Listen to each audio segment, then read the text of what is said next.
It was a little over 9 p.m. in the small rural town of Michelle's Hills. Currently a commotion had erupted and small crowd of people could be seen carrying around lit torches and pitchforks as they yelled, "Death to the homewrecker! Death to the homewrecker!" At the very front of the crowd, the homewrecker in question was a man currently tied to the hood of a pickup truck as it slowly drove forward. His features weren't very visible under the dim light, but his clear masculine voice could be heard as he spoke in a panicked tone. "Hey, come on guys, let's talk about this. Death to the homewrecker. I swear I didn't know they were married, believe me, I'm sorry. The homewrecker lies." One angry mobber yelled out while raising his pitchfork as he revealed, "He's been sleeping with our daughters and wives ever since he stepped foot into this town." The accused man was quick to defend himself. "Hey, now you're exaggerating. Seriously, I swear you've got the wrong guy, you're making a mistake." "It ain't no mistake, boy, I was in the closet when you fucked my wife. All 5 times, I just watched ya. I even know every bad word you called her, and all the names she called me. You knew she had a man." The angry mobber argued, causing a few other men to look at him strangely, with one even putting a hand on his shoulder and asking, "You gonna be okay, Bill?" The mobber named Bill maintained an angry face and nodded. "I will be, once we bury this here homewrecker." "Shit," the accused man thought as he continued to struggle and shake, trying to loosen the rope with which he was tied with. "Damn it, it's too tight." As the man reached this conclusion, the vehicle suddenly made a turn into a muddy gravel road before stopping after driving just a few meters. Where the fuck did they take me? The man, though, unable to make out any distinguishing landmarks aside from a few scattered trees and long grass. However, his field of view was soon made clearer when some of the men carrying torches came to the front of the car, revealing that it had stopped just a few inches away from a hole in the ground with a poorly made white wooden casket inside. Shit, shit, shit. The man began to struggle more as it became clear that his situation wasn't going to improve. "These guys are really going to kill me." Just as he had that thought, a tall burly man exited the truck and lit a cigarette before approaching. He came to a stop right before the tied man and took a puff of his cigarette before blowing the smoke on the man's face as said, "There's a special place in hell for fucker like you." After saying that, the burly man removed the cigarette from his mouth and ashed it on the man's forehead before turning away and yelling, "Somebody bring the shovels in the back, let's bury this weasel already." "Wait. You're making a mistake." The man tried to argue, but at this time, 2 men began to untie his rope while another 2 held onto his arms. He began to panic and move his head around while still struggling, but just then another mobber suddenly placed a blindfold over his face and stuffed a cloth in his mouth. "Shut up. Homewrecker." One man angrily yelled before throwing a gut punch. "Arg," coughed the now blindfolded man, coughed and groaned in pain, before feeling the ropes he was tied with loosen. Unfortunately, he could barely react to this as in the next moment, he was pushed into the hole. Bam, he landed with a loud thud that caused a wave of pain to be felt all over his body. And although he couldn't tell exactly where, he could feel that he had broken something. Fuck. He tried to raise his body but felt pain all over and immediately laid back down on the wooden and moist muddy inside of the casket. Bam, just then he could hear the casket being shut, which prompted him to raise his hands in attempt to feel the top. And sure enough, it was closed, not tightly, but closed. Just as he was holding it thought, the situation got worse as he could feel and hear dirt being put into the hole, with a voice on the outside urging, "Hurry up. We still gotta burn his stuff." The man in the casket tried to move around, but the space he was too small. He tried to yell, but the cloth muffled his pleas. "Damn it. Where the fuck is James? He's the fucker they're looking for. It can't be coincidence that the fucker just left me here and with his clothes. Fuck." The man inwardly vented, unable to fully express the unfairness he was feeling in that moment. "Go to a quiet town," they said, "it'll be good for the mind," they said. Fuck, I'm a goner. The longer he laid there, the more oppressive the air became. His breathing grew ragged as the oxygen in the casket dwindled. Each inhalation was a struggle, the cloth in his mouth making it even harder to draw in the precious little air that was left. He squirmed, his body still aching in pain from the earlier fall. Each movement sent waves of agony through him, but he couldn't stop. He kicked, he punched, he writhed, but the casket held firm. Soon, his breathing became shallow. The air felt thick, like trying to breathe through a wet cloth. His vision, already darkened by the blindfold, began to fade at the edges. Dizziness overtook him, and a cold sweat broke out across his skin. The realization of his impending death hit him like a cold wave. This is it. I'm really going to die. His movements slowed, his body succumbing to the lack of oxygen. His thoughts became disjointed, a chaotic jumble of fear and regret. And then finally, everything went black. Congratulations, you have died and awakened the supervillain idol system. Seeing this prompt, the man couldn't help but display surprise. What is this? He wondered at that moment. He tried to move, thinking that he was perhaps just hallucinating. However, he found he couldn't.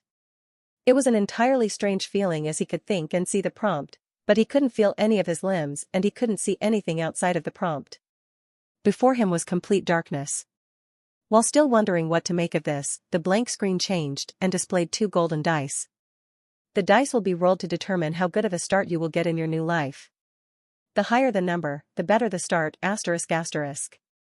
Rolling dice now. Although he couldn't express panic in his current state, he certainly felt it upon reading those words. Wait, he thought, but it was useless as the dice proceeded to roll themselves right in front of him. Come on.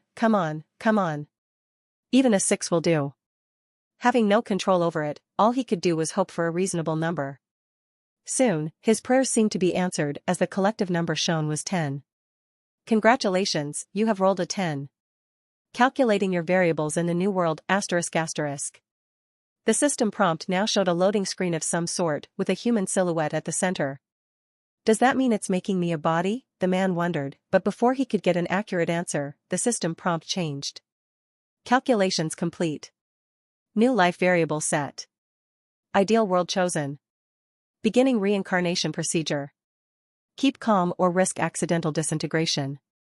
I beg your pardon, the man thought, feeling concerned all over again. However, before he could think more on the situation, the darkness that enveloped him was replaced by a bright white light so intense that he could see nothing. Along with the white light came a strange ringing noise from all sides. Eventually, the sound receded. This prompted the man to try and open his eyes as he could now vaguely feel his body. Arg, he groaned, but the fact that he could even let out a noise brought him a minor feeling of relief. As his eyes opened, he could make out the rather blurry surroundings around him and hear other voices and some metallic banging, though he couldn't yet see the source. Once everything became clear, his eyes widened in surprise. What the man trailed off as he moved his head left, right, then up, unable to make sense of where he was. He seemed to be in a square-shaped metallic room that was extremely basic in nature. Where the hell am I? He muttered out loud as he struggled to his feet, first taking a moment to look at his hands, noticing that his skin tone had changed and that he was now wearing clean, all-white clothes. An insane asylum, he wondered before turning his head to one of the room's corners, where he could see an equally plain metallic bed with a single blanket and a toilet and sink set next to it. A prison, he wondered again as he slowly began to make his way over toward the sink, wanting to see himself in the mirror. As he was walking there, he couldn't stop looking at himself in the attire he was wearing. The extremely plain clothes, along with the room, gave him a bad feeling about his circumstances. Upon arriving at the sink, he looked at himself in the mirror and was immediately surprised by what he saw. His former face was gone, replaced by one that was completely unfamiliar. He brought his hands to his face, pinched his cheeks, rubbed his chin, squinted his eyes, and performed other strange actions in an attempt to confirm if this was really his face. Sure enough, with each action he performed, he could fully feel it. It wasn't a mask or some elaborate joke. The stranger he was looking at was actually him. Did I actually get reincarnated? He asked himself, finding it hard to accept the reality he was now in. The more he thought about it, the more questions than answers he had. While looking at himself in the mirror, he wanted to check the rest of his body, so he began to unbutton the clean white shirt he was wearing. However, after doing this, he found that he had a strange metallic collar-like device strapped to his neck. It was completely slick in design and possessed a single red light on the side that was constantly beeping. This immediately filled him with worry, having seen too many movies where such a collar was never a good thing. This can't be good. Just then, a system prompt appeared in front of him. Congratulations on successfully reincarnating. Surprised by its sudden appearance, the man took a few steps back and raised his hands defensively, but soon lowered them upon seeing that there was no threat. Considering how out of sorts he was, he couldn't help but be jumpy. He cautiously approached the system prompt and looked over the contents, which soon changed, displaying what looked to be a profile. In the corner of the profile was the man's new face. "This is me? This is who I am now," he asked aloud in an unsure tone as he began to read the contents of the profile. Name * Dawn. Hair color, black. Eye color * brown. Occupation * Supervillain. Height * 181 centimeters. Net worth * $0. Supervillain name * The Predator. Sidekicks * 1. Supervillain reputation * 0. Idol reputation * 0. Supervillain points * 0. Idol points * 0.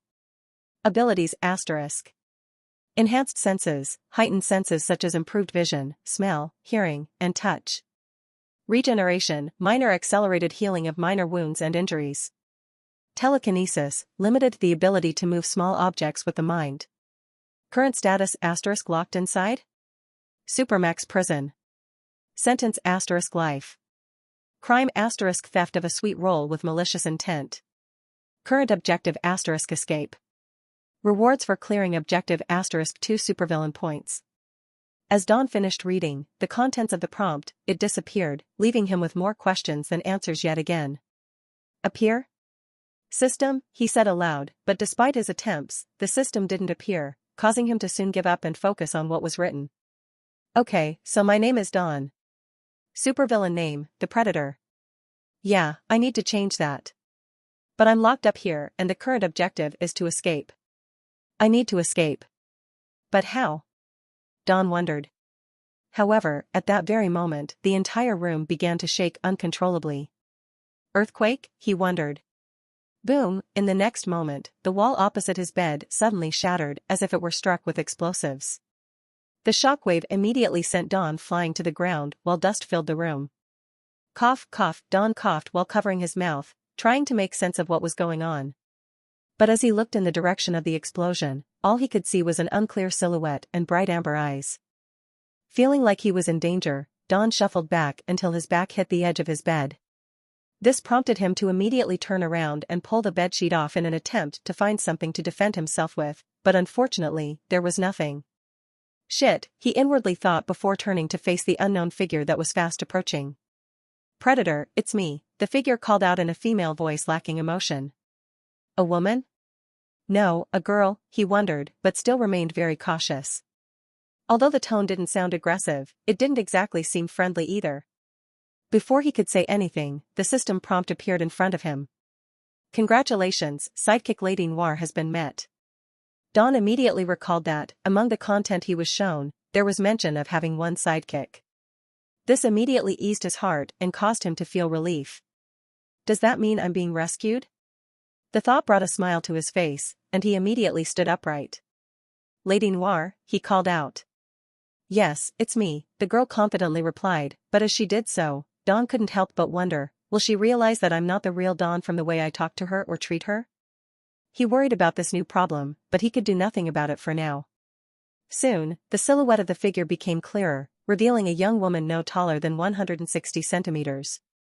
Although the dust had yet to fully settle, Dawn could roughly make out most of her features. She had long, flowing black hair that almost seemed to shimmer under the now flickering light in the room. Her eyes were a deep amber color, and strangely enough, her pupils were white instead of black. Her skin was also mildly pale and seemed to lack any and all blemishes, looking incredibly smooth and flawless. She wore a form-fitting turtleneck, which made it easy to make out her modest chest. For bottoms, she wore what looked to be black leather shorts that left much of her thighs visible. They too were as flawless as the skin on her face. As for her shoes, she wore a pair of black high-heeled boots. Although her attire seemed more focused on fashion than efficiency, considering she didn't have a single speck of dust on her, it was hard to say. She looks a little young, Dawn thought before narrowing his eyes. Wait a minute, is that why I'm called th-? Before Dawn could finish that line of thought, another system prompt quickly appeared. Lady Noir possesses 100% trust in the Predator. Character profile unlocked ***. Shortly after the message was displayed, the prompt expanded from a small rectangular screen in front of Dawn's eyes to something close to being an augmented reality display. As he looked at Lady Noir, he could now see various information about her constantly floating across his field of view. The piece of information that most caught Dawn's attention was her background. Lady Noir, also known as L. Thorne *, the heiress to the Thorne business empire. Right angles I. Background summary *. As the last born of the Thorne family, Elle had always been treated as a princess by her family. However, when her parents died and it was revealed that she would be the sole heiress, jealousy and envy caused her to be isolated from as young as age 3. By age 8, she had completely stopped socializing with others and mostly kept to herself within the family library of their main home. There, she took an interest in the occult and began to purchase countless arcane artifacts from across the globe, one of which granted her a powerful familiar with whom she worked to orchestrate the deaths of all her siblings and extended family, leaving her as the only Thorne alive. Now without a family or friends, a lonely Elle took to enrolling in a common school in an attempt to make friends without revealing her identity. However, her personality made this impossible and she was treated as even bigger outcast. It was at this time she encountered Dawn, an edgy preteen a few years her senior. Surprisingly, where most found Dawn's actions to be edgy, weird, and unrealistic, she found his ways to be charming and pure in nature. She became the only person who believed he could one day conquer the world, even accepting the role he assigned her of sidekick. In turn, he also became the only person who didn't treat her as a freak and genuinely played with her. One day, though, Dawn felt he had played around enough and decided to leave his childish persona behind and pursue a more realistic goal, as it felt impossible to become either a supervillain or hero with the lackluster powers he had. Elle insisted that he must continue to pursue his dream of conquering the world and that she would help him to the fullest.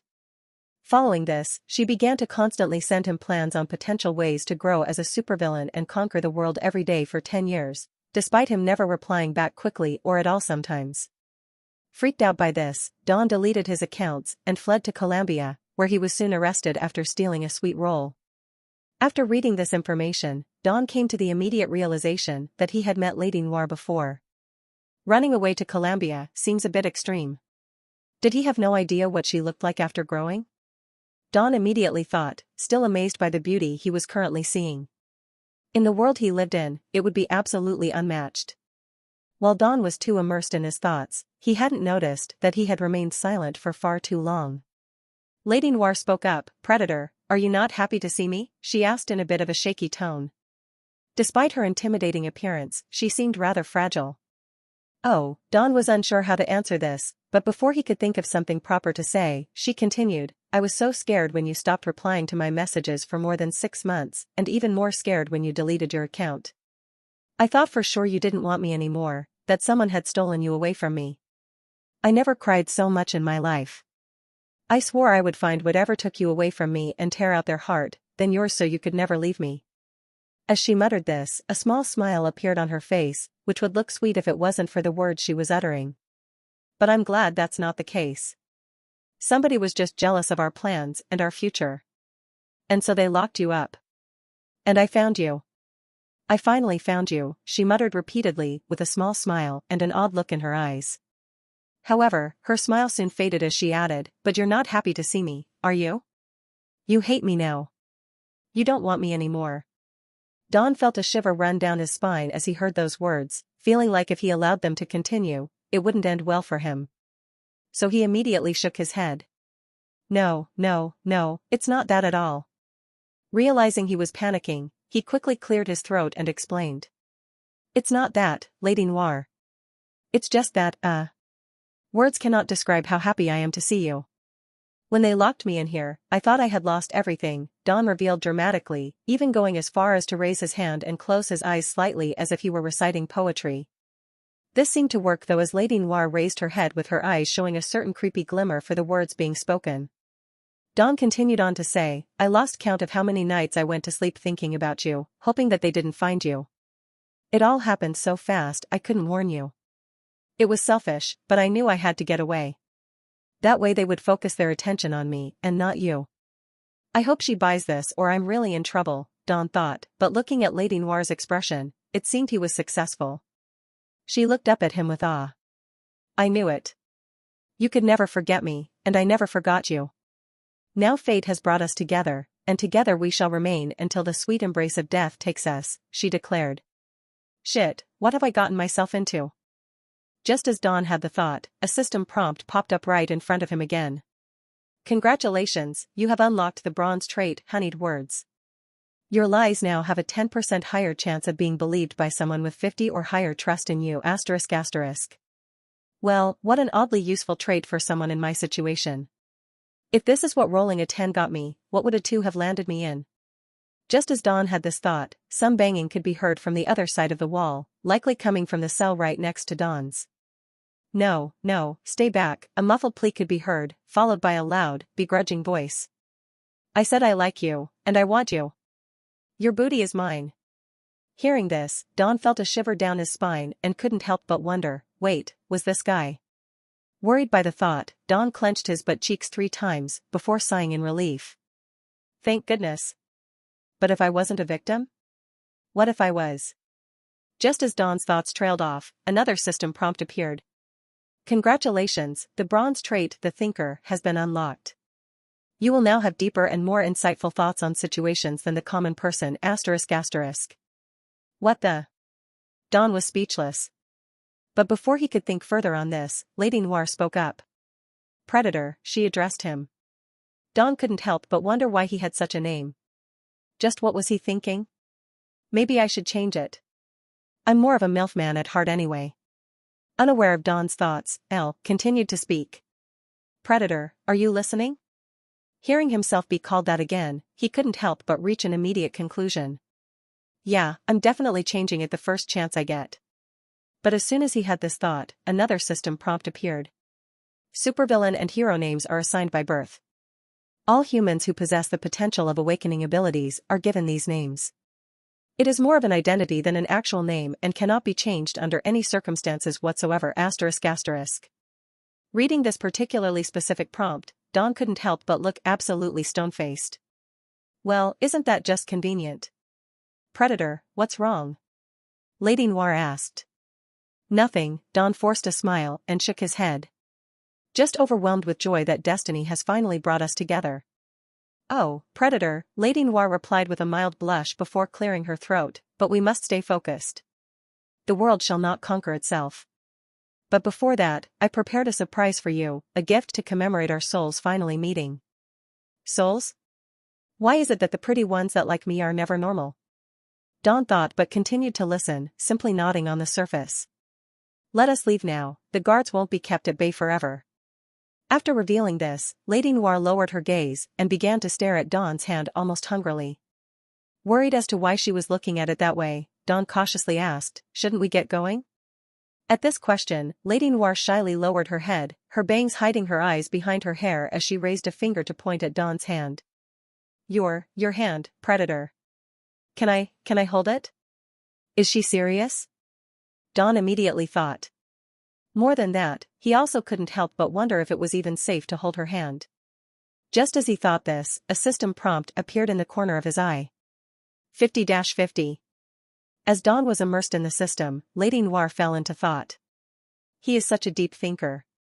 Look at him, I can only ever dream of what complex thoughts must always be passing through his mind. *y. Meanwhile, in Dawn's mind. What do you mean, 50-50? Dawn thought, but got no response. Not wanting to waste more time in his head, Dawn cleared his throat and cautiously extended his hand out for Lady Noir to hold. As he did this, one could see his hand shaking ever so slightly. Go ahead, he quickly agreed. Almost instantly, at a speed too fast for even Dawn's heightened senses to see, her hand sprung forward and held Dawn's right hand firmly. He felt an immense chill run up his spine, not from fear, but from actual coldness. It almost felt like she was touching ice, incredibly soft ice. You're so warm, she muttered, seemingly enamored. She began to trace her fingers all over Dawn's hand, giving him a strange sensation he had never felt before. I never knew hands could be molested.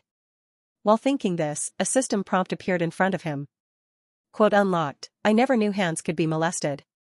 As quickly as the prompt appeared, it vanished, not leaving Dawn any time to even contemplate it. Thankfully, Elle was too immersed in groping his hand to even notice that they were wasting time. ***bum. Bum. Bum, asterisk. Suddenly, loud banging could be heard coming from the still intact metallic door of Dawn's cell. This immediately alerted Lady Noir, who let go of Dawn's hand and frowned. They ruined our time together, she thought to herself, before quickly turning toward Dawn and stating, "Predator, let us go." "Yes, let's," Dawn replied. Without saying anything more, Lady Noir reached into the pocket of her leather shorts and took out a small red marble, which she proceeded to throw toward the door. It hit the door with a metallic thud and then rolled onto the ground where it began to flash brighter and brighter. "Is that?" Dawn asked as he followed her through the settling dust to exit via the hole she had come in through. "Oh, nothing. Just a parting gift for the people who so rudely interrupted our personal time. Don't pay it any mind." Despite her saying this, Dawn couldn't help but give occasional glances back until. "Stop there, Predator." Dawn immediately came to a halt, realizing that if he had kept walking, he would have walked over the edge of the cell. Right after the hole was a long plummet down the rugged surface of the island prison. Damn, that was close. I need to stay focused. But this is so much to take in. Dawn sighed in relief, but tried to play it off as cool as possible. Though the near-death experience certainly left his heart beating incredibly fast, it wasn't all bad, as in the next moment, a system prompt appeared. Bronze trait unfazed unlocked. Minor near-death experiences and slightly creepy people no longer faze you ***. What is with these odd yet strangely useful traits, he thought. But before he could think of an answer, Lady Noir turned his way and stretched out her hand for him to hold. "Let's go." Looking over at her, Dawn was surprised to see that she was standing on what seemed to be air.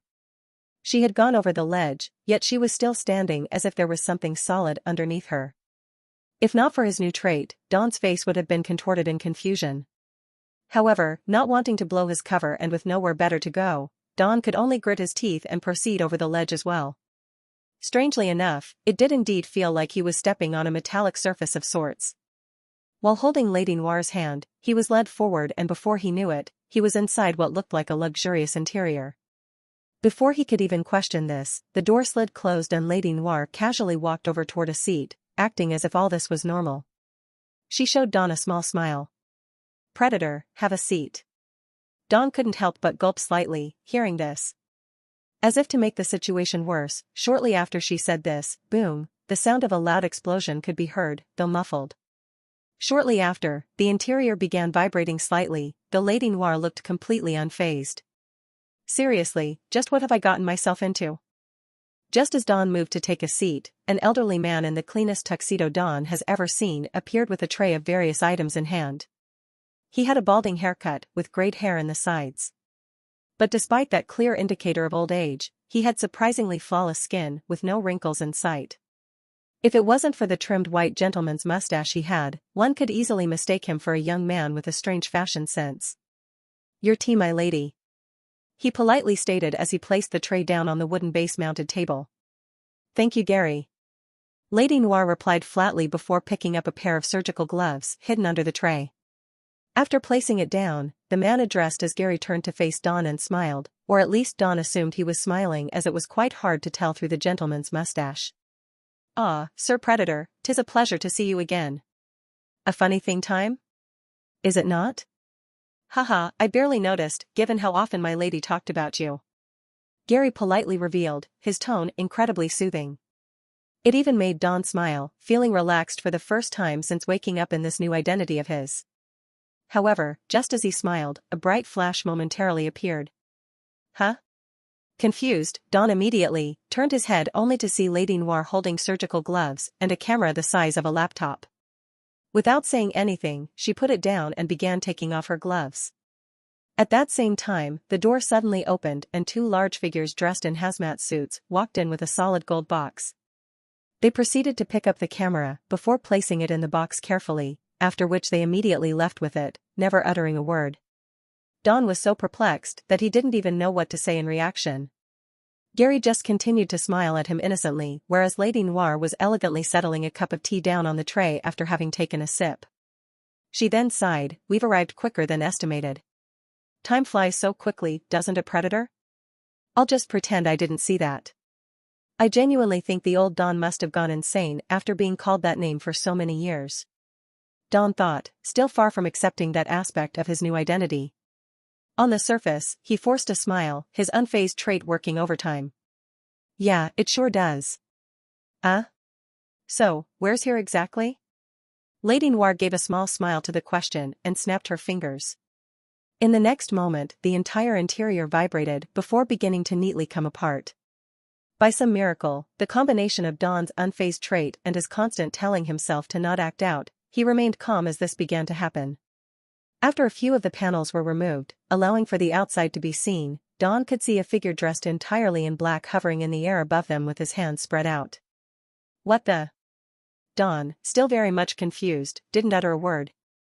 Instead, he simply watched as the strange luxury chopper they were in got taken apart. Lady Noir stood up in the next moment and looked at Don with a small smile. Let's go, Predator, your surprise is in the main office of our secret base. I have a secret base? Don thought, to which a system prompt appeared. Don. Net worth, $0. Don looked unamused by the reminder, but it definitely caused him to no longer be excited. He simply turned to follow Lady Noir as they stepped onto a large obsidian pier, several feet wide and several feet above the crystal blue ocean below. The pier led to a large entranceway, carved into the mountain on either sides as pillars hundreds of feet high.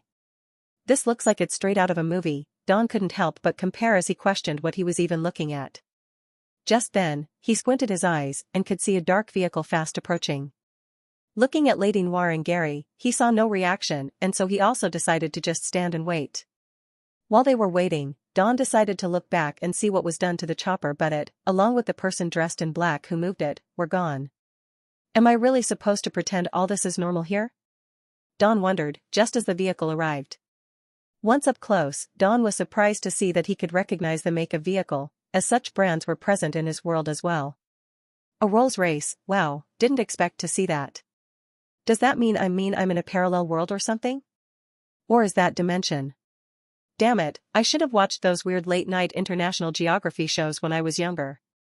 As the vehicle came to a stop, all four doors opened and men dressed in black stepped out from either side before saluting. However, this particular group made Don widen his eyes as he noticed that each of them had a mask with his face printed on it.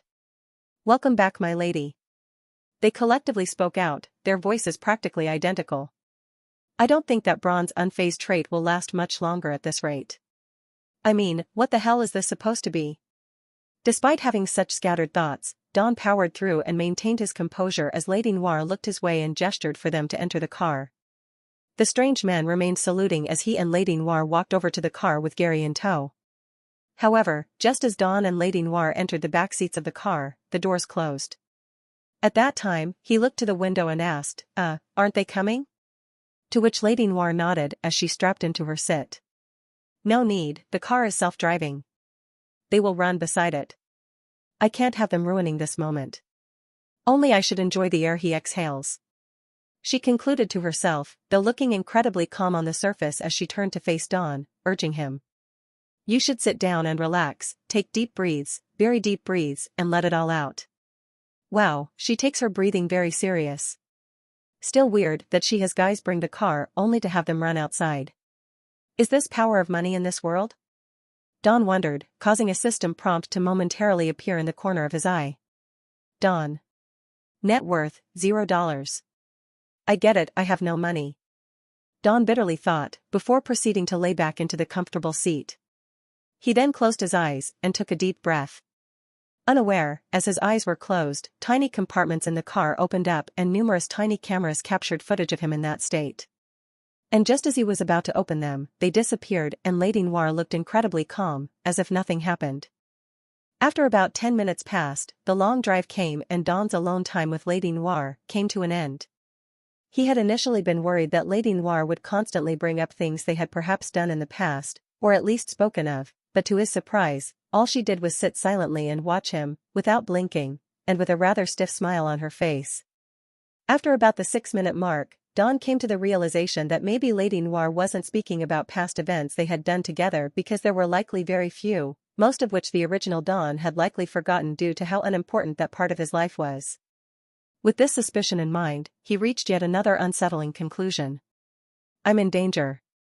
As the car finally came to a stop, Don didn't wait for the mysterious and imposing-looking guards with masks to open the door for him. He immediately stepped out of the car, facing an entire line of guards who saluted while yelling, "Welcome, my lady." Looking to the other side of the car, he saw another long line of them, totaling more than 50 altogether. One of these men opened the door for Lady Noir, and she elegantly stepped out before immediately turning her gaze toward Don and smiling. "This is our base," she revealed. Taking a moment to look at it, Don was genuinely left speechless. Even with his unfazed trait, he couldn't hide his surprise as his mouth hung open at the sight of the base. To start, it was incredibly expansive, so much so that it would be strange to call it a supervillain base rather than a palace, despite it having the latter type of architecture. Seeing Don look so surprised, Lady Noir couldn't help but blush and smile widely for perhaps the first time since they met as she asked him, "Do you like it, Predator? I remember how much you love Greek architecture and mythology, so I had the best of the best do this for our base. Do you like it?" Don's mouth went dry as he was unable to form words, instead thinking, her childhood crush liked Greek mythology, so she decided to build a palace in that style for him? That's insane. She's insane. As Don thought this, he tried to slightly calm down as he looked to face Lady Noir, additionally thinking, but she's also really beautiful. "Well, Predator, do you like it?" Don quickly came out of his daze and nodded. Yes, I love it. It's a great surprise." "Thank you, Lady Noir," he hurriedly replied, still trying his best to maintain a steady tone to mask how flabbergasted he was. Unfortunately for him, the surprises didn't stop there. Lady Noir giggled playfully while lowering her head again, hiding her eyes while fumbling with her fingers. "That's not the surprise, silly Predator. This is just our base." How can she say, just our base? This place puts the pyramids of Giza to shame.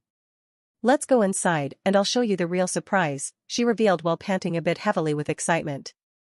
"I don't know if I should be scared or excited." Don thought as Lady Noir turned away from the car and began walking toward the entrance of the base. Don followed her, and together they began to ascend a set of obsidian stairs lined with what looked like gold. Upon reaching the base's main doors, which were several meters wide and tall, Don noticed two large standing statues on either side. The strange thing, however, was that both of them were covered with very large cloths up to their ankles, so he couldn't really see what they were. But he could more than take a good guess. As the doors automatically began to open the closer they got, Don's ears twitched as he heard what sounded like chanting coming from behind the doors. What if the surprise is a sacrificial ritual? Don worried as he cautiously continued forward. At that point, a system prompt appeared. 50-50. Not helpful, Don thought nervously as he walked through the doors. Once past them, he was in an incredibly dark room, almost entirely pitch black. If it wasn't for the glimmers of gold he could spot every now and then because of the light that came from the now open doors. After they stepped through though, the doors slowly began to close. "I don't like this. I don't like this one bit," Don became understandably anxious. But once the doors fully shut, a bright light flashed above, coming from a spotlight shining down on him and Lady Noir. Don immediately tried to look up at the spotlight but found he couldn't see anything apart from its brightness. He then proceeded to look down and found that he was standing on a large brick red carpet lined with gold trim. "The way to the main office is just up ahead. It's a short walk from here," Lady Noir sweetly said, but this time she wasn't looking at Don. Instead, she stared at the ground, awkwardly tapping the tip of her foot on it while keeping her left hand held out for anyone to hold if they so wished. "I don't see an altar yet, and it's not like I have anywhere else to go," Don thought to himself as he slowly extended his hand before grabbing Lady Noir's. "Why is it so cold?" Don wondered, feeling another shiver run up his spine but pretending to remain straight-faced. As he held her hand, he could feel her jerk slightly. It was as if she was shivering a bit, but he could also hear her letting out a rather eerie giggle. He. Don felt another shiver run up his spine and quickly looked away, feeling it was better to stare at the darkness. As he looked in the direction, something caught his eye.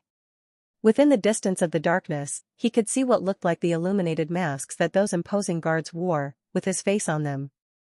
Just as he saw one, another appeared, then another, and another, and another. Row after row and column after column of them began to appear, filling what was once darkness with an incredibly unsettling sight. As if looking at this alone wasn't bad enough, Dawn began to hear the familiar sound of the theme song belonging to an antagonist from a popular sci-fi series called Moon Wars. Instead of the instrumental thump that would usually play, Dawn was hearing, "Sue, Sue, Sue, Sue, Sue, Sue, Sue, Sue, Sue." Given how many eyes were on him, Dawn tried his absolute best not to show the surprise he currently had. It was at this time Lady Noir shyly commented, "Predator, you're sweating." At that point, Dawn tried to pull away.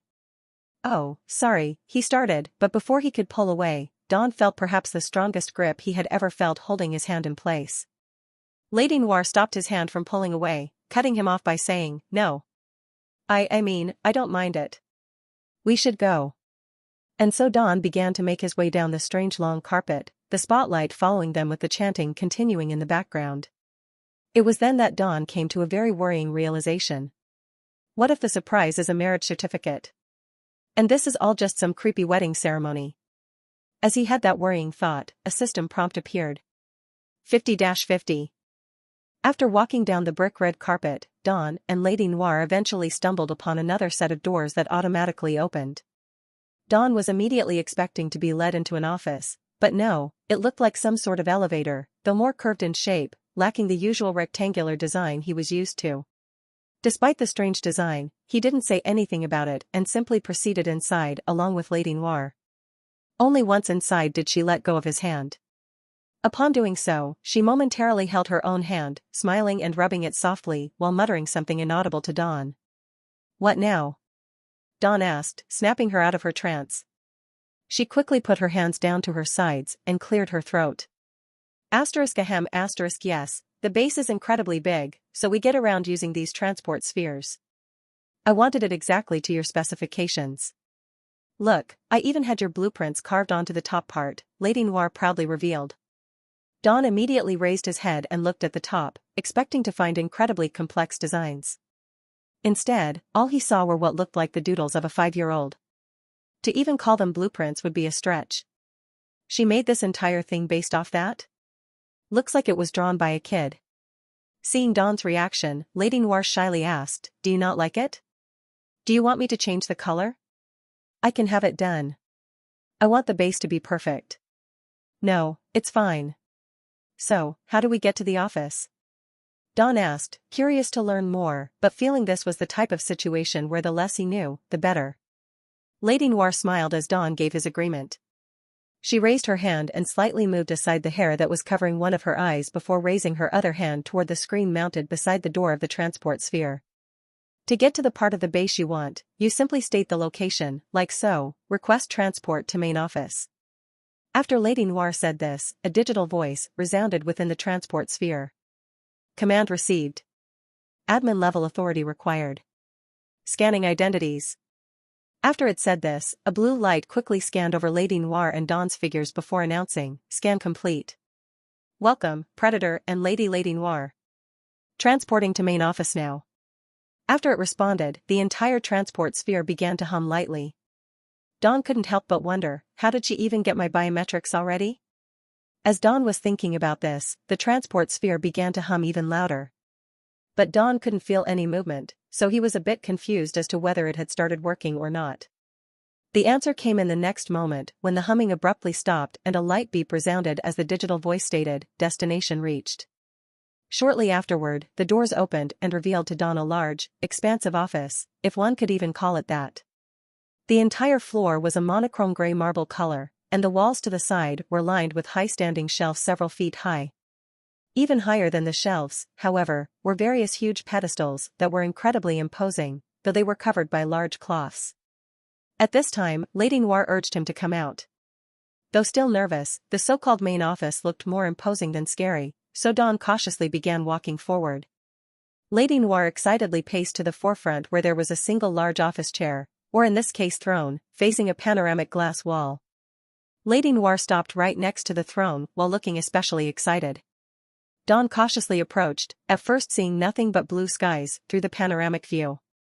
Then, as he drew closer, he began to make out a shoreline, then skyscrapers, then strange aircrafts hovering in the skies. Upsilon. At the center of all this was perhaps the largest, most imposing statue he had ever seen, though it too was covered by a large cloth. This is no base. This is a whole damn city, Don thought to himself, unable to fully express in words what he was looking at. As Don was looking at this, Lady Noir shyly spoke out, "Now for your surprise. Close your eyes, turn around, and count to 3. Well, the chanting stopped and I don't see a priest, so it's likely not a marriage contract," Don concluded, though still incredibly anxious as he slowly turned around and began to count. 1, 2, 3. Once he finished counting, he opened his eyes and saw a book that Lady Noir was holding out. The book didn't look grand in any way, nor did it look ancient or of immense value.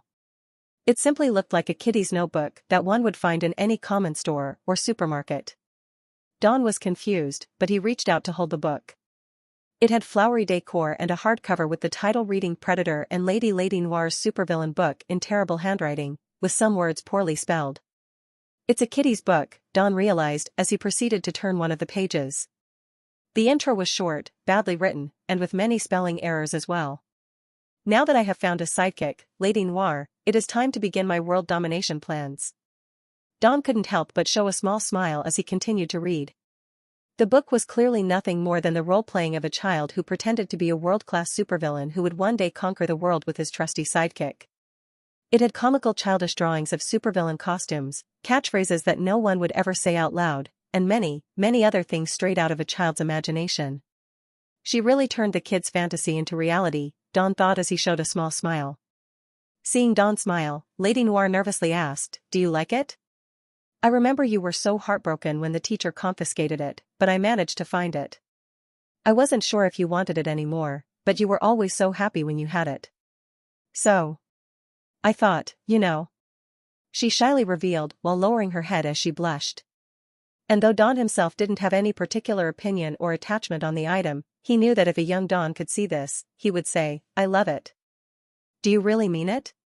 Lady Noir asked, her voice barely audible as she lowered her head and awkwardly shifted her leg. "Yes, thank you for this, Lady Noir," Don confirmed. Upon hearing this, Lady Noir showed a small smile, her amber eyes lighting up with joy. She couldn't help but mutter, "Everything is perfect now." "What's next?" she asked him, abruptly raising her head and looking at him with wide, expecting eyes. "Next?" Don wasn't sure what to say but returned her smile and simply nodded. Before he could try and answer, she went to add, "With this, we can now begin your plan to conquer the world." "I have a plan to conquer the world?" Don asked himself as this was news to him. Is she serious? However, given everything he had seen so far, he didn't really need an answer to that question to know it was true. Lady Noir continued to look at him with an expectant gaze, which left him with little choice. Seeing that Don was unsure, she reassured him in the next moment. "Don't worry, we have everything we need in this base. I've already made sure that we have a good amount of resources at our disposal as well. Now you can show everyone that mocked us that you can truly conquer the world, and I'll help you every step of the way as your trusty sidekick," she added with a bright smile, looking like a child who just received what they wanted for Christmas. "But where would I even begin? What do I know about world domination?" Even the old Don didn't know anything. He was just living out his childhood fantasy until he grew out of it. But here we are. Don felt he had hit a major dead end with this path and couldn't help but wonder how Lady Noir would react if he said he was no longer interested in conquering the world. Given how much of her life she had dedicated to the sole purpose of achieving this, she likely wouldn't handle it well, as this was basically her identity. While he was racking his brain for a solution, a system prompt appeared in front of him. System store. Item, Special Beginner's Plan to Conquering the World. Price, 2 villain points. Don felt relief wash over him but immediately wondered, wait, how many villain points do I have? Just as he thought this, another system prompt appeared. Don. Villain points, 2. Seeing this, Don couldn't help but inwardly feel like he was being cheated. Wow, how convenient. It costs the exact amount of points that I have, he sarcastically thought. But seeing no better option, he immediately decided to purchase the plan. I'll take it. Immediately after he confirmed his choice, another system prompt appeared. Purchase successful. Inventory, 1 beginner's plan to conquering the world. Open? Yes, open it, Don confirmed. But on the surface, he brought his hand to his chin and began to face the panoramic view, pretending as if he was in deep thought. In reality, he was now reading the plan. Beginner's Plan to Conquering the World. Much to his surprise, it was only a single paragraph. Any villain who truly wants to be recognized and or respected must first overcome the very thing that made him a villain in the first place. In Don's case, the city in which he grew up. He must not only face the demons of his past, but must prove to everyone who doubted him that the Predator truly is a threat to be reckoned with. And so he must either conquer the city or destroy it. That's it? Don wondered. That's the plan? Conquer or destroy the city I grew up in? How? Don wanted more details, but the system prompt simply faded away, leaving him to his thoughts. Meanwhile, completely unaware of what Don was going through, Lady Noir watched him with starstruck eyes. He hasn't changed one bit. He still looks so handsome while plotting how to conquer the world, she thought, reminiscing about the old days when playful Don would stand at the highest point in the playground with a stick in hand, declaring, "The world shall be mine," while she watched him from below with a big smile on her face. With her imagination running wild, she saw that the scene she had imagined so many years ago was currently being replicated right in front of her eyes. The feeling was so euphoric that tears began to well up in the corner of her eyes. Dawn turned to look at her, shocked to see her looking teary-eyed. "What's wrong?" "Nothing. I'm just happy, so very happy," she replied. This really means the world to her, Dawn thought, realizing that his initial idea to simply say he was no longer interested in conquering the world wouldn't work. "I can't imagine a girl going this far for a guy in the real world. Maybe they're out there, but I sure as hell didn't meet them. I mean, she's a little crazy and obsessive, but I think I can fix her," Don convinced himself before clearing his throat. Standing in what he felt was a very imposing manner with his hands behind his back, he confidently announced, "The first step to conquering the world is conquering the city I grew up in." "You want to conquer Santos City?" Lady Noir asked as her smile grew wider. "Brilliant. That's a brilliant idea," she exclaimed excitedly as she quickly turned toward the door and yelled out, "Gary." Almost instantly, the transportation sphere doors opened and Gary walked out as if he had been waiting. "You called, milady?" He politely bowed before standing at attention with his hands behind his back. Lady Noir proceeded to walk away from the throne and over to Gary as she instructed, "We will be conquering Santos City." As if it was the most normal thing to hear, Gary simply showed a smile and nodded. "Brilliant, milady. Do you have a plan on how you shall go about this?" When asked this, Lady Noir's excitement faded for a bit as she turned toward Dawn, wondering if he had more details. Seeing that he didn't, she felt a moment of uncertainty. Dawn, noticing this, decided to put his faith in his honeyed words straight. "I'll leave it to Lady Noir to plan. I've been incarcerated for too long, so I'm a bit behind," he explained, hoping this excuse would stick. To his surprise, the honey words trait pulled through. Lady Noir nodded as if it was the most logical explanation she had ever heard. Of course. Of course. I'll handle everything. Gary, show Predator around and make sure he gets everything he needs," she instructed before pausing and adding, "but keep her away from him." "Her? Who's her?" Lady Noir shyly turned toward Dawn before saying, "Please enjoy the tour, Predator. I'll meet up with you very soon. I won't be long." How fast does she want to craft that world domination plan? Don wondered to himself. But on the surface, he gave her a small smile and tried to make her calm down. "You don't need to hurry. I'm in no rush." Dawn's attempt at trying to put it lightly and make her take more time immediately fell through as she shook her head. "Don't worry, Predator. I have formed countless plans for many scenarios just like this. I just need to find the drives with the presentations." Drives? Presentations? Countless scenarios? To say Dawn was shocked would have been an understatement. It was like the more he found out, the more absurd things around him were becoming. His face almost looked frozen for a moment, because he knew if he tried to make any facial movement, it would likely give away how he was feeling. So, he quickly turned around to face the panoramic view and gave a nod while trying to sound not at all surprised. "As expected of you, Lady Noir. You thought of everything." "I'm beyond impressed," he complimented, now realizing that it was the best way to get through conversations with her given the borderline obsession she possessed for him. Lady Noir's entire face almost seemed to flush red when she heard those words. She raised her head and looked at Dawn with an incredibly wide, closed-lipped smile. "Oh, it's nothing, Predator. Just doing my part as your sidekick."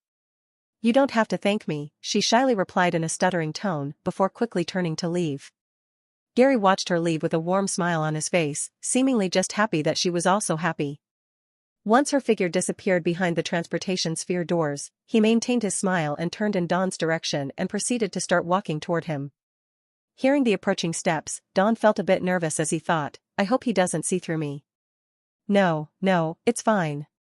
I'm just overthinking things, Dawn reassured himself before taking a deep breath and straightening his face.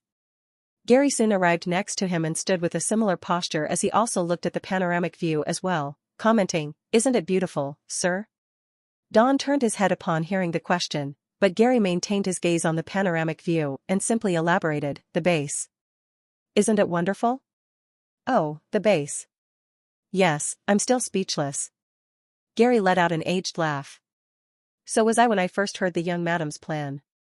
I thought it was absolutely preposterous, impossible to achieve, but she remained insistent. And I am sworn to help her in whatever endeavor she chooses to pursue. It wasn't easy to bring this into fruition, sir. The young madam suffered countless setbacks but never once did she waver, motivated only by the few good memories you gave her as a child, for which I'm still thankful. As Gary said this, he wore a rather strict expression before soon turning his head toward Dawn. Is he mad? Considering how he put it, it really does make the old Dawn sound like an insensitive asshole for just running away without saying a word.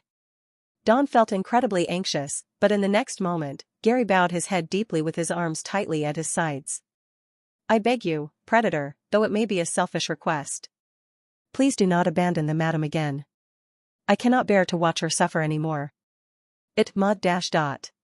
Before Gary could continue speaking, Dawn cut him off by suddenly saying, I won't. This caused Gary to slightly raise his head with his eyes wide. However, Dawn only proceeded to further reaffirm his words. I won't abandon her again. I may not be the perfect predator she thinks I am, nor can I promise that I will be, but I promise I'll try and won't abandon her. Gary, momentarily wide-eyed, shifted into a warm smile as he looked at the expression with which Dawn spoke, which looked very much sincere. And he was because. Though he definitely wasn't the Dawn Lady Noir once knew, nor did he think he could become him, Dawn wasn't about to abandon her, not for an underlying reason like fear or greed, but genuinely from the spur of the moment. The world was already a dangerous place, and this one more so, because he knew so little about it. So who better to tackle such a world with than a woman who never stopped believing in him despite how little he had achieved in life and how badly he treated her. Thank you, sir. Throughout my time serving the young madam, I have many times doubted her, and each time she proved me wrong. But the one aspect that I was never sure of was you. But looking at you now, I see that her actions have moved your heart in the same way they moved mine. And I'm glad to see that I was wrong. I do look forward to seeing what the two of you can achieve together. The anxiousness Dawn felt finally receded, and he finally felt he could relax. He showed Gary a smile as well, before giving him a nod. So do I. As Dawn replied with this, Gary seemed to look more energetic as he broadened his shoulders and turned away from the glass wall. Brilliant. Now then, shall we begin the tour? I'm sure you'll be pleasantly surprised to truly see what this base has to offer. Dawn welcomed the offer. Sure, lead the way. Saying nothing more, Gary began walking over toward the entrance to the transportation sphere, and Dawn followed behind, feeling like a weight had been lifted off his shoulders and that he could finally just be more of himself. And although easier said than done, he felt that with time, he could definitely adjust to this new life of his. Well, let's see what this strange new world has to offer. After they both entered the transportation sphere, Gary turned and activated the display next to the door, saying, Tour mode, please. All area access. At that point, the digital voice responded, Command received. Verifying identities. Identities verified. Admin level access granted. Dawn watched Gary do this, and after he was done, he couldn't help but ask, how many people have admin level access here? The doors to the transportation sphere were closing just as Dawn asked the question, with a light humming noise now all around them. Gary stopped and turned to face Dawn, casually revealing, just 4, myself, you, the young madam, and of course, her familiar. Her familiar? Dawn repeated with a raised brow, but Gary shook his head. I'll leave it to the young madam to introduce you. I'll only say good luck, he added with a smile, before turning his head. Oh, the tour should be starting soon. Don didn't exactly like the mystery, and although it was likely not deadly, he couldn't help but feel worried. But what if? Before Don could finish speaking, the walls around them suddenly turned transparent, causing Don to pause his words and look around in surprise. The transportation sphere was moving on an incredibly thin roller coaster-like arrangement high above the ground. From this point, Don could almost see the entirety of the base, which, from the looks of the shoreline, was on an island. His eyes widened in amazement as he began to look at all the various infrastructure present. It really did look like a bustling small city down there. How did she manage to build all this? Don couldn't help but mutter. Gary showed a warm smile and approached Don, who was currently standing right next to the now transparent wall for the best view. Once at his side, Gary gave an answer. Well, although the young madam was wealthy and motivated, it was indeed not enough to make this come to fruition. Though she herself may not like to admit it, her familiar played a large role in making all this possible. After all, without it, the young madam would be just a normal human being. As Gary revealed this, Don felt a bit concerned and asked, did she have to give up anything? Though he didn't know exactly what a familiar was in this world, from his understanding of the meaning, it involved the arcane and matters involving summoning and such, which he felt always involved making some sort of sacrifice or deal. His suspicions proved right as Gary let out a sigh and gave a light nod. Unfortunately, she did. But in her words, it's a small price to make Predator happy. As Gary revealed this, Don couldn't help but feel a tinge of pity. Though he himself hadn't done anything to hurt Lady Noir, it was clear that the old Don had, and Gary didn't hold back on letting him know this. But Don appreciated the blunt honesty. Seeing the change in Don's expression, Gary quickly apologized. Apologies, sir. I do not mean to say it is your fault. Even had you never left, the young madam has always had insecurities about her capabilities as a sidekick given her lack of superhuman abilities. And though I was concerned at first, it actually ended up being a very good thing for her. That's good then, Don felt better after hearing this, and so the tour of the base proceeded. Square root upsilon dot.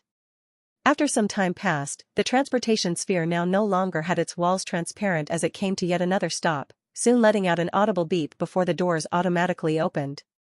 Gary stood upright with his usual disciplined posture, whereas Don was leaning against the wall while looking to be in deep thought.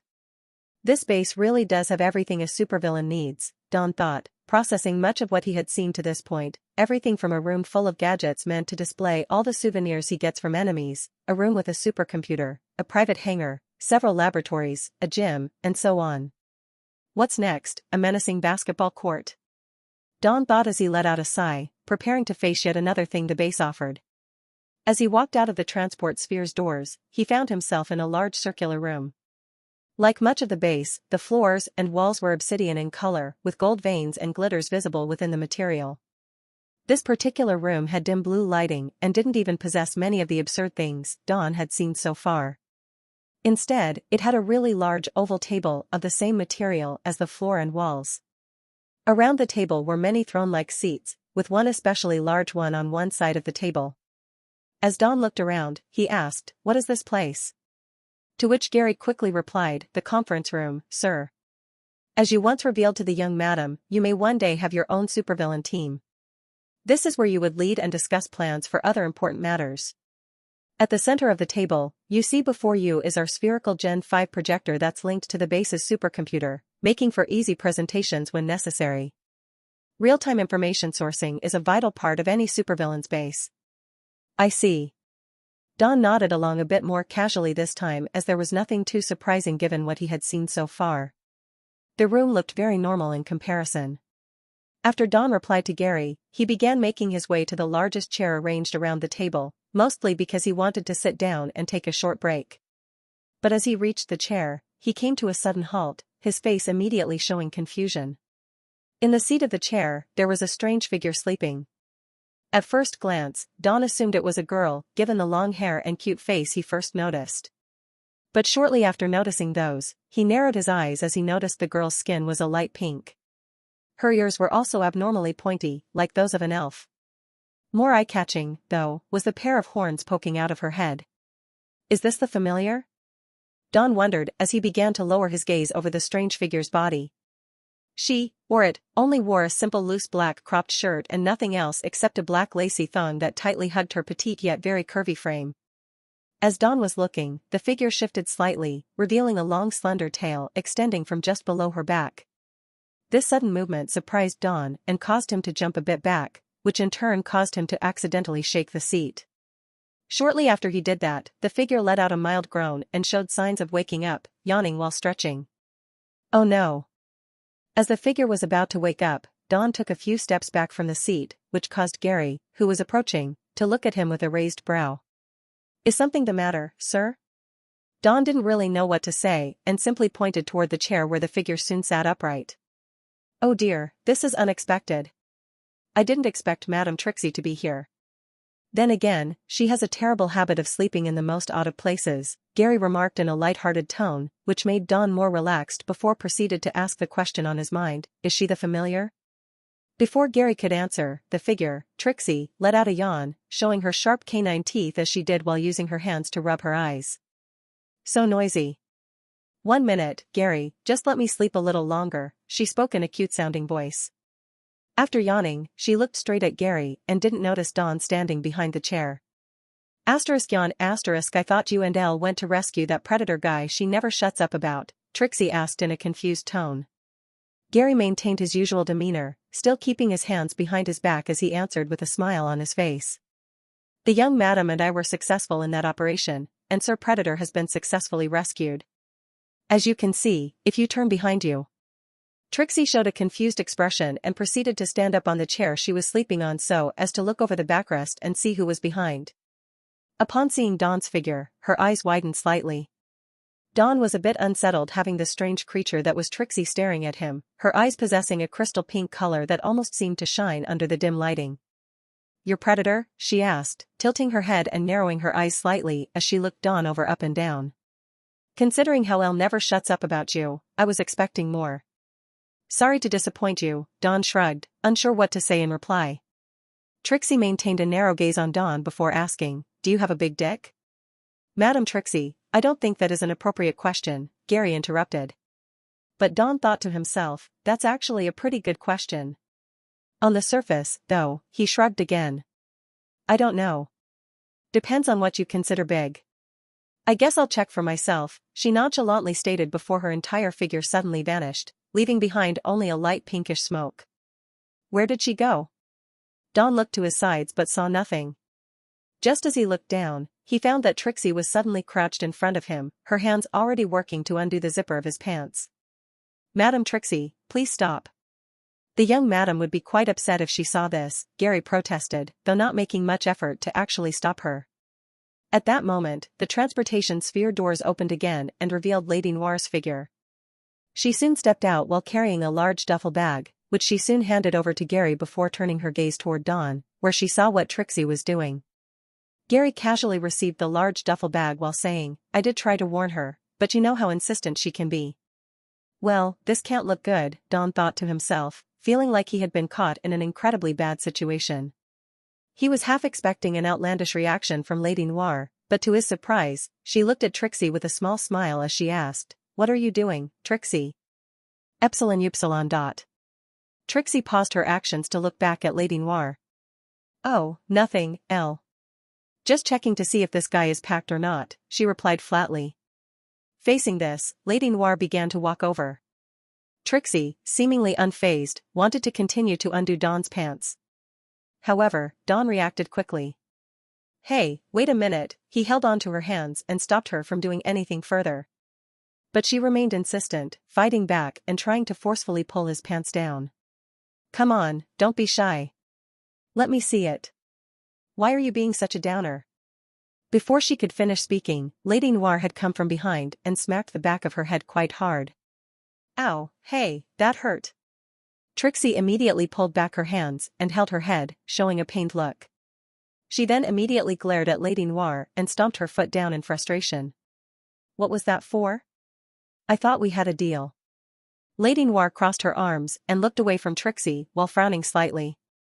This exchange left Dawn confused, though he was just happy that he wasn't the victim of Lady Noir's anger. But he was curious, so he asked, What deal? Lady Noir immediately replied, It's nothing, Predator. She's just delusional. I am not. Trixie immediately argued before looking toward Dawn and explaining, when Elle and I made a master-servant contract, she agreed that we would share everything, and that includes you. Trixie revealed in a serious tone while pointing a finger toward Don, particularly his crotch, before adding, I need your spunk to help me grow. I'm a more than 100 years old and still a virgin. If I go back to the Netherrealm like this, my enemies will laugh at me. So stick it out and let me have my meal. Trixie demanded before placing her hands on her waist as if to assert her seriousness. Though, given her stature, which was even shorter than Elle's, and the petite frame she had, it was incredibly hard to take her seriously. Even as she complained, her voice came out as cute. Hearing the explanation, Don would be lying if he said he wasn't a bit happy, but he tried his best not to let it show. Instead, clearing his throat, he revealed, well, a deal is a deal. Lady Noir has sacrificed a lot for me, the least I can do is sacrifice this much for her. Don's words caused Elle to look at him with a smile, feeling like he was willing to endure terrible situations for her. Gary, on the other hand, could more than clearly see through what Don was doing and simply commented, how noble of you, sir. What's that supposed to mean? Sacrifice? Are you trying to say I'm ugly and undesirable? Trixie now turned her attention to Don, clearly angry at what he was insinuating. Well, you see, before Don could really explain himself, Trixie went on to ask a barrage of questions. Aren't I cute? Isn't my skin soft? Look at how long my tongue is. I am absolutely fuckable. Whoever says I'm not is gay. Are you gay? What? No, I dash dot. Before Don could answer, Trixie continued with her barrage, do you like little boys? HM? Thankfully for Don, Lady Noir soon came to his rescue as she shoved Trixie away before taking her place in front of Don. Don't mind her. Like I said, she's a bit delusional. Please, Predator, have a seat and we can go through the plans to conquer Santos City. Trixie, who was caused to stumble to the right, stomped her foot yet again, and glared at both Lady Noir and Don. Don't ignore me. I've waited 100 years for cock. You will not deny me my moment. Lady Noir continued to ignore Trixie and simply kept her gaze fixated on Don. Ignore her, Lady Noir advised, though given the cold look she spoke with and the stiff smile she had, it came across more as a warning than advice. This isn't going to be easy. Not wanting to take any risks here or see how far he could push it with Lady Noir, Don gave an agreeing nod. Sure, go ahead. She pulled away slightly from him and gestured toward the chair, here, take a seat. We got the most comfortable ones we could find. Don quickly took a seat and immediately realized why he found Trixie sleeping on it in the first place. It really is comfortable, more comfortable than any bed I've been in. That's just depressing. He gave a nod on the surface, to show agreement. It's very comfortable. Before he could say anything else, he suddenly felt a heaviness on his lap, which prompted him to look down.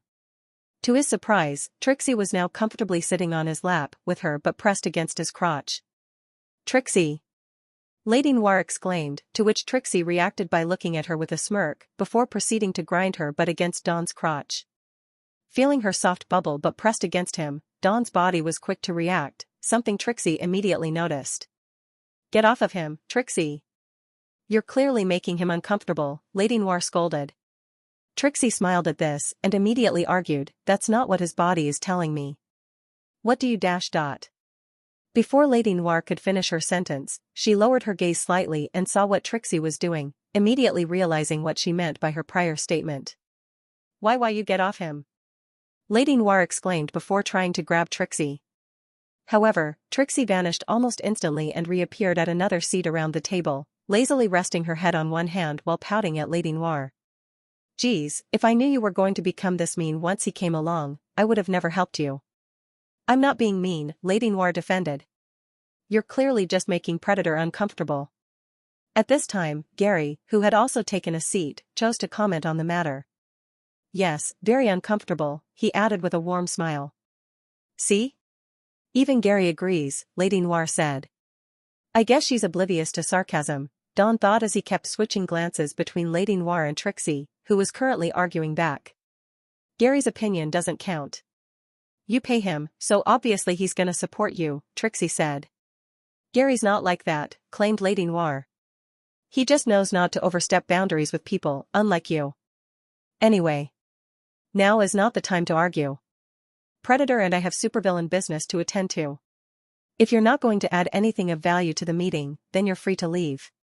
Fine, have your gross meeting. Trixie showed a disgusted expression before her figure vanished from the position she was in and reappeared at the transportation sphere doors. Once there she paused and turned her gaze toward Don, pointing a finger at him as she declared, "I don't care what Elle says, your cock is mine."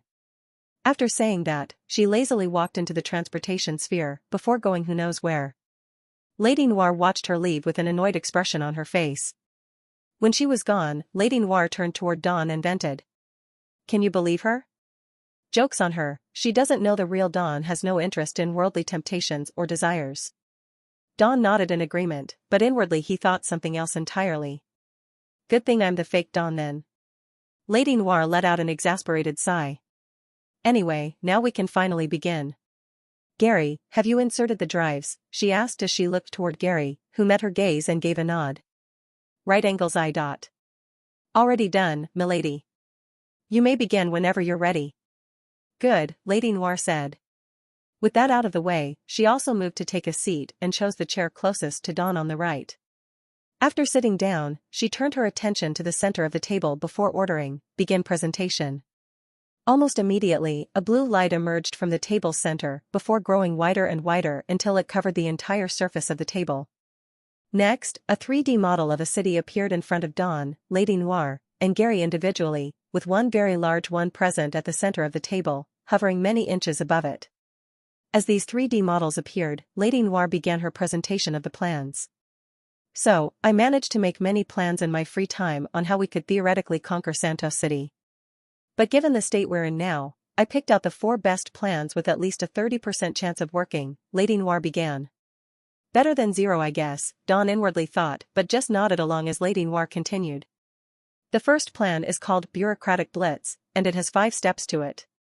After Lady Noir said that, the 3D models present in front of Dawn, Gary, and herself changed accordingly, sometimes showing images and other times highlighting names or attaching images. The first step will be infiltrating City Hall. As Lady Noir stated this, the models in front of them changed to show the City Hall building. To do this, we're going to have to disguise you as a mundane government employee. The model reacted to Lady Noir's words and now displayed a man with poor posture, wearing a blue suit and carrying a suitcase.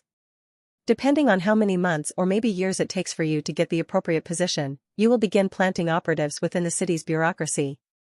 From there, you'll be able to use the infamous endless form-filling technique to stall and paralyze the city's operations. Dawn couldn't help but ask, "What's the endless form-filling technique?" Gary took the liberty of answering. The endless form-filling technique is the signature move of one of the city's most notable villains at the moment, Dr. Bureaucracy. He uses red tape and paperwork to frustrate heroes. As comical as it may sound, his endless form-filling technique has left a great many heroes and victims stuck in administrative loops for hours. A dreadful experience, I must imagine, Gary explained, before receiving a nodding approval from Lady Noir. I see. Dawn nodded in understanding, though not really feeling excited for the plan itself. Step 2 will be to exploit Mayor Stumble's cluelessness. Before Lady Noir could continue, Grey spoke up, "Milady, I think Sir Predator must not know much about the current mayor either." "Oh, right," Lady Noir immediately acknowledged, before providing a brief explanation. "You see, Predator, Mayor George Stumble, is the current mayor of Santos City. He is well-meaning, but perpetually clueless on how to run a city. The people must endure his grand plans that never seem to materialize and the impassioned speeches he makes about the city's bright future." Gary nodded. Yes, while also avoiding the subject of the latest villain attack. Glad to see the politicians haven't changed much in this world. Dawn nodded in understanding, which prompted Lady Noir to continue.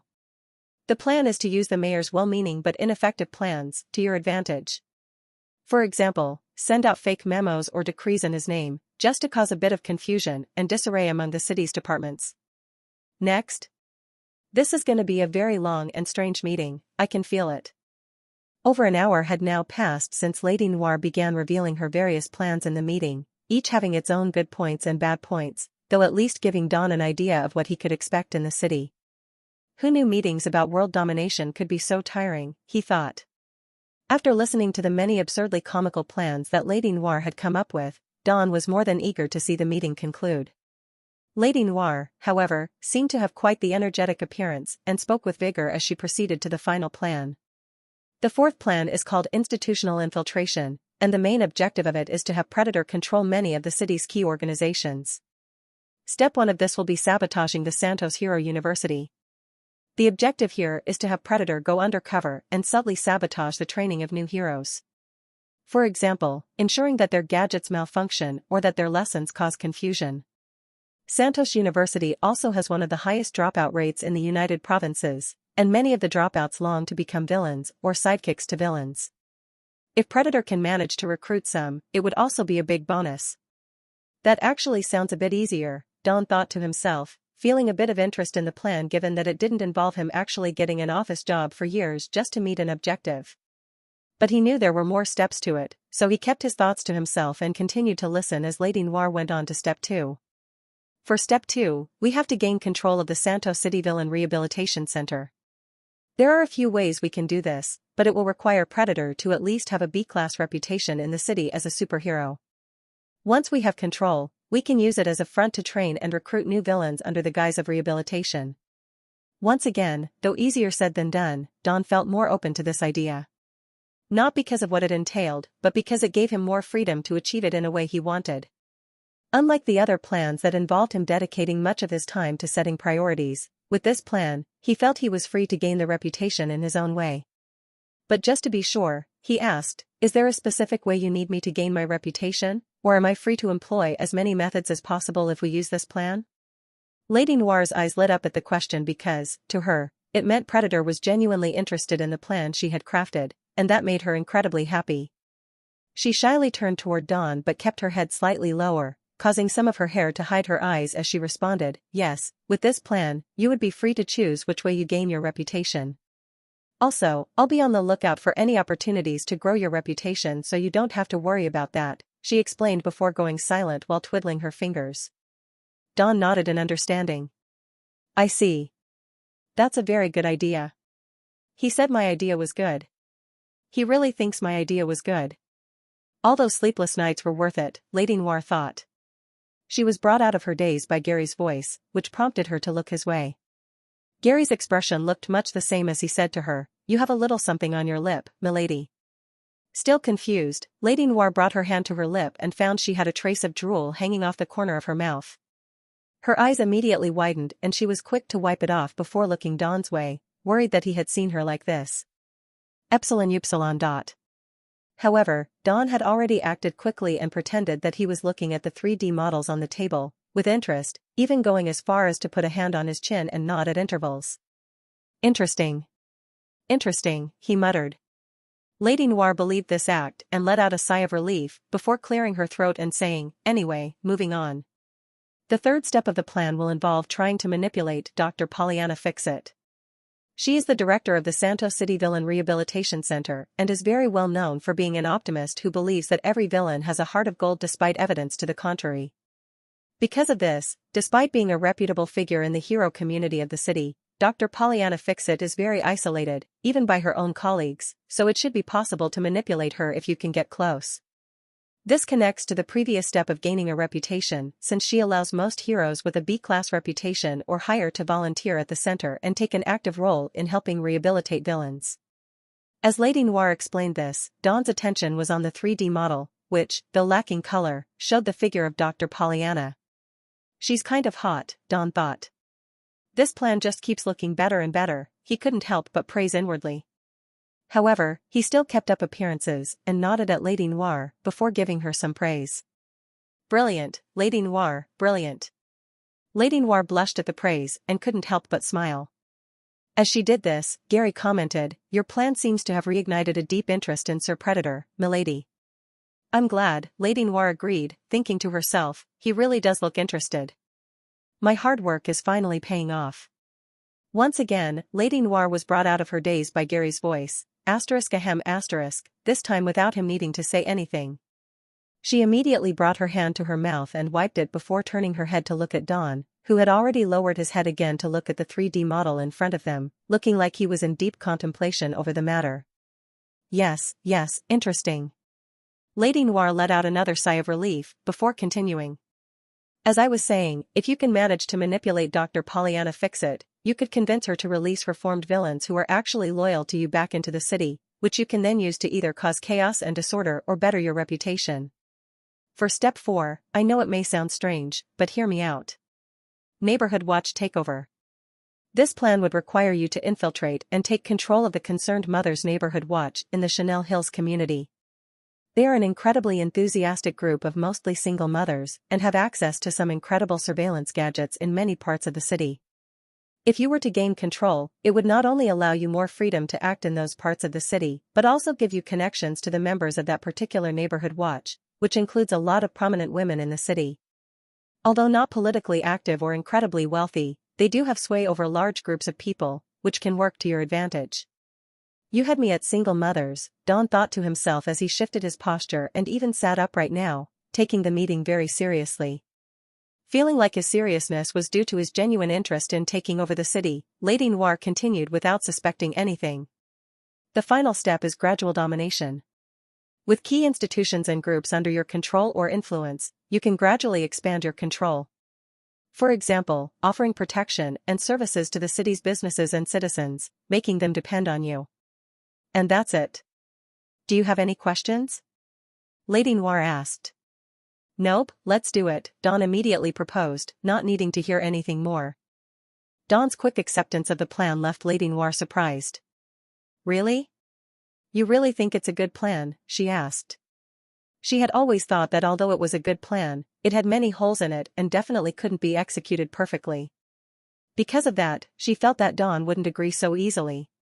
After all, for numerous years, she had been sending the old Don plans on how they could take over the world, and most times, he either simply ignored her or told her her plans would never work. So for him to accept her plan so quickly seemed almost unbelievable. It made her heart flutter as she showed him a smile. I'm glad you like it. So, maybe we should start.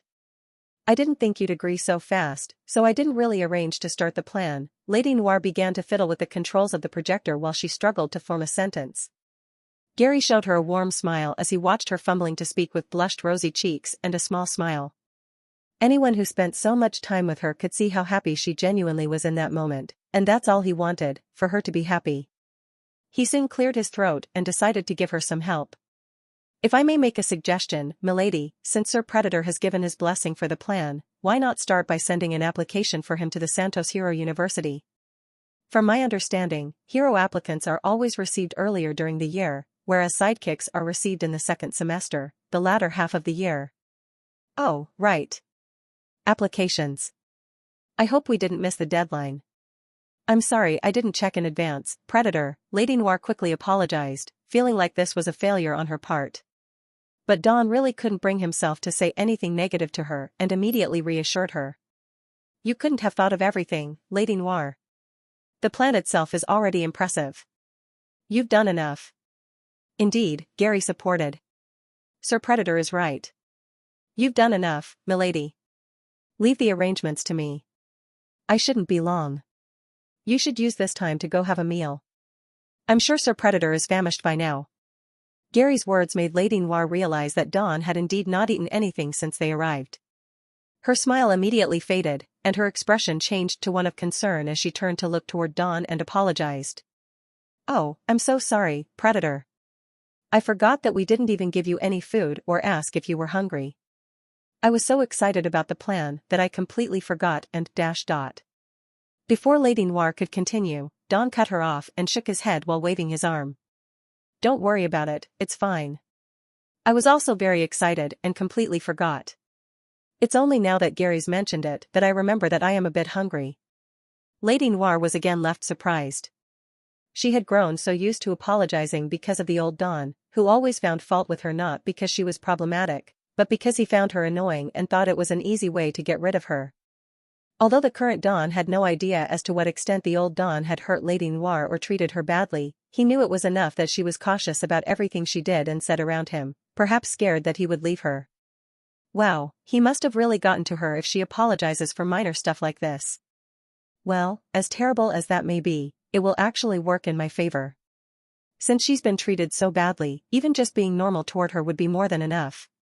It's sad, but it saves me the trouble of trying to live up to any standards, Don thought. Though he pitied Lady Noir to some extent, Don still looked at his situation logically, taking note of what advantages and disadvantages he had. Currently, Lady Noir was his biggest advantage. For now, though, he just needed to be careful as he slowly learned more about the world, the system, and himself. Unaware of Don's deep thoughts, Lady Noir simply smiled, unable to express the inward joy she felt from Don treating her like this. Even the best memories she had with Don, where she blindly followed him around the playground as they role-played as supervillains, couldn't match up. Because at that time, Don was still a young, selfish, and narcissistic kid. Epsilon Upsilon dot. Though Lady Noir found joy in his companionship, only now did she feel she was seeing his kinder side, which she felt was a result of her constant efforts to reach out to him. Gary shared a similar thought as Lady Noir, thinking that perhaps Don had grown mentally mature enough to understand the struggle Lady Noir went through all just to make him happy. He very much welcomed this change in Don and appreciated how he was treating Lady Noir. Patience truly is a virtue. It seems I too could learn a lot from the young madam, Gary thought as he gave her a warm smile from seeing her so happy. The next moment, Lady Noir stood up from her seat and faced Don while gesturing toward the transportation sphere doors. We should go. Don nodded in agreement and also stood up before walking over toward Lady Noir and extending his hand for her to hold. Oh, Lady Noir trailed off and couldn't help but gulp while blushing. She slowly extended her hand to hold Don's, and then took the liberty of leading the way as they walked toward the transportation sphere. Gary watched them do so with a warm smile and an approving nod. Once their figures entered the transportation sphere doors, Gary let out a sigh and turned his attention toward the projector while putting a hand under his chin and thinking to himself. The young madam practically turned heaven and earth just to secure this chance. I must not fail her. To do this, I need to ensure that the plan will not only go smoothly but that Sir Predator finds enjoyment. Now, how to achieve this, given his particular set of unique interests? With that question in mind, Gary began to plan out Don's path into the city. Meanwhile, within the transportation sphere, Don and Lady Noir were standing side by side, and considering they were no longer walking, Don thought she would let go of his hand. But if anything, her grip had only grown tighter. How can a hand so small have so much force behind it? I guess I just have to get used to this, Don thought before choosing to break the awkward silence by asking, by the way, when will you call me by my name? He asked her, causing her to look at him with surprise. Your name? But back when we were kids, you made it clear to only call you Predator. In another life, if I ever see young Don, it's on sight, Don thought, but instead he put on a charming smile before chuckling. You said it yourself. When we were kids. So, when we're not discussing plans for world domination, just call me Don. I would also like to call you Elle. As soon as Dawn said her name, Elle looked like she saw a ghost and froze in place, her mouth wide open. Elle? Elle? Elle? He called out, but she seemed unresponsive. He even brought his hand to her face and waved it in front of her, but got no reaction. Unbeknownst to him, Elle was now in her own world. He said my name. He really said my name. Don continued to wave his hand in front of Elle's face, but got no response. Eventually, the humming noise in the transportation sphere came to a stop, and the doors slid open as they arrived in a grand-looking dining area. Like much of the base, it also harmonized with the obsidian-themed design on its floors and walls. The table was made of the same material, but unlike the one in the meeting room, it had a rectangular shape and possessed high seats that looked incredibly comfortable. Don didn't pay much attention to the room as he was still trying to bring Elle out of her daze. As he was doing this, though, a pinkish mist suddenly appeared near him as Trixie appeared out of nowhere, now standing in front of Elle and Don just outside the transportation sphere doors. She let out a yawn and stretched her arms, revealing her sharp canines yet again, but also causing her oversized shirt to rise, which in turn revealed the black lacy thong she was wearing. Trixie didn't seem to care that she was exposing herself and, after yawning, simply asked, "Are you guys done with your boring meeting already? I've been waiting forever for you guys to show up." But what's wrong with her? Seeing that Elle wasn't responding to her, Trixie narrowed her eyes before turning to Don and asked this. He simply shrugged and said, "I don't know. She became like this after I told her to call me by my name so that I can also call her by her name." "Wow, she's really down bad for you," Trixie bluntly said, not mincing her words at all. She brought her hand under her chin as if thinking of something. I've got an idea." give me your hand. Sure, Dawn said, not really sure what Trixie was trying to do. He extended his free hand, which she held by the wrist, before suddenly leaning forward and pressing his hand against one of her breasts. Even though it was over her shirt, Dawn could still feel its ample softness and texture. Despite its small size, it felt incredible to hold.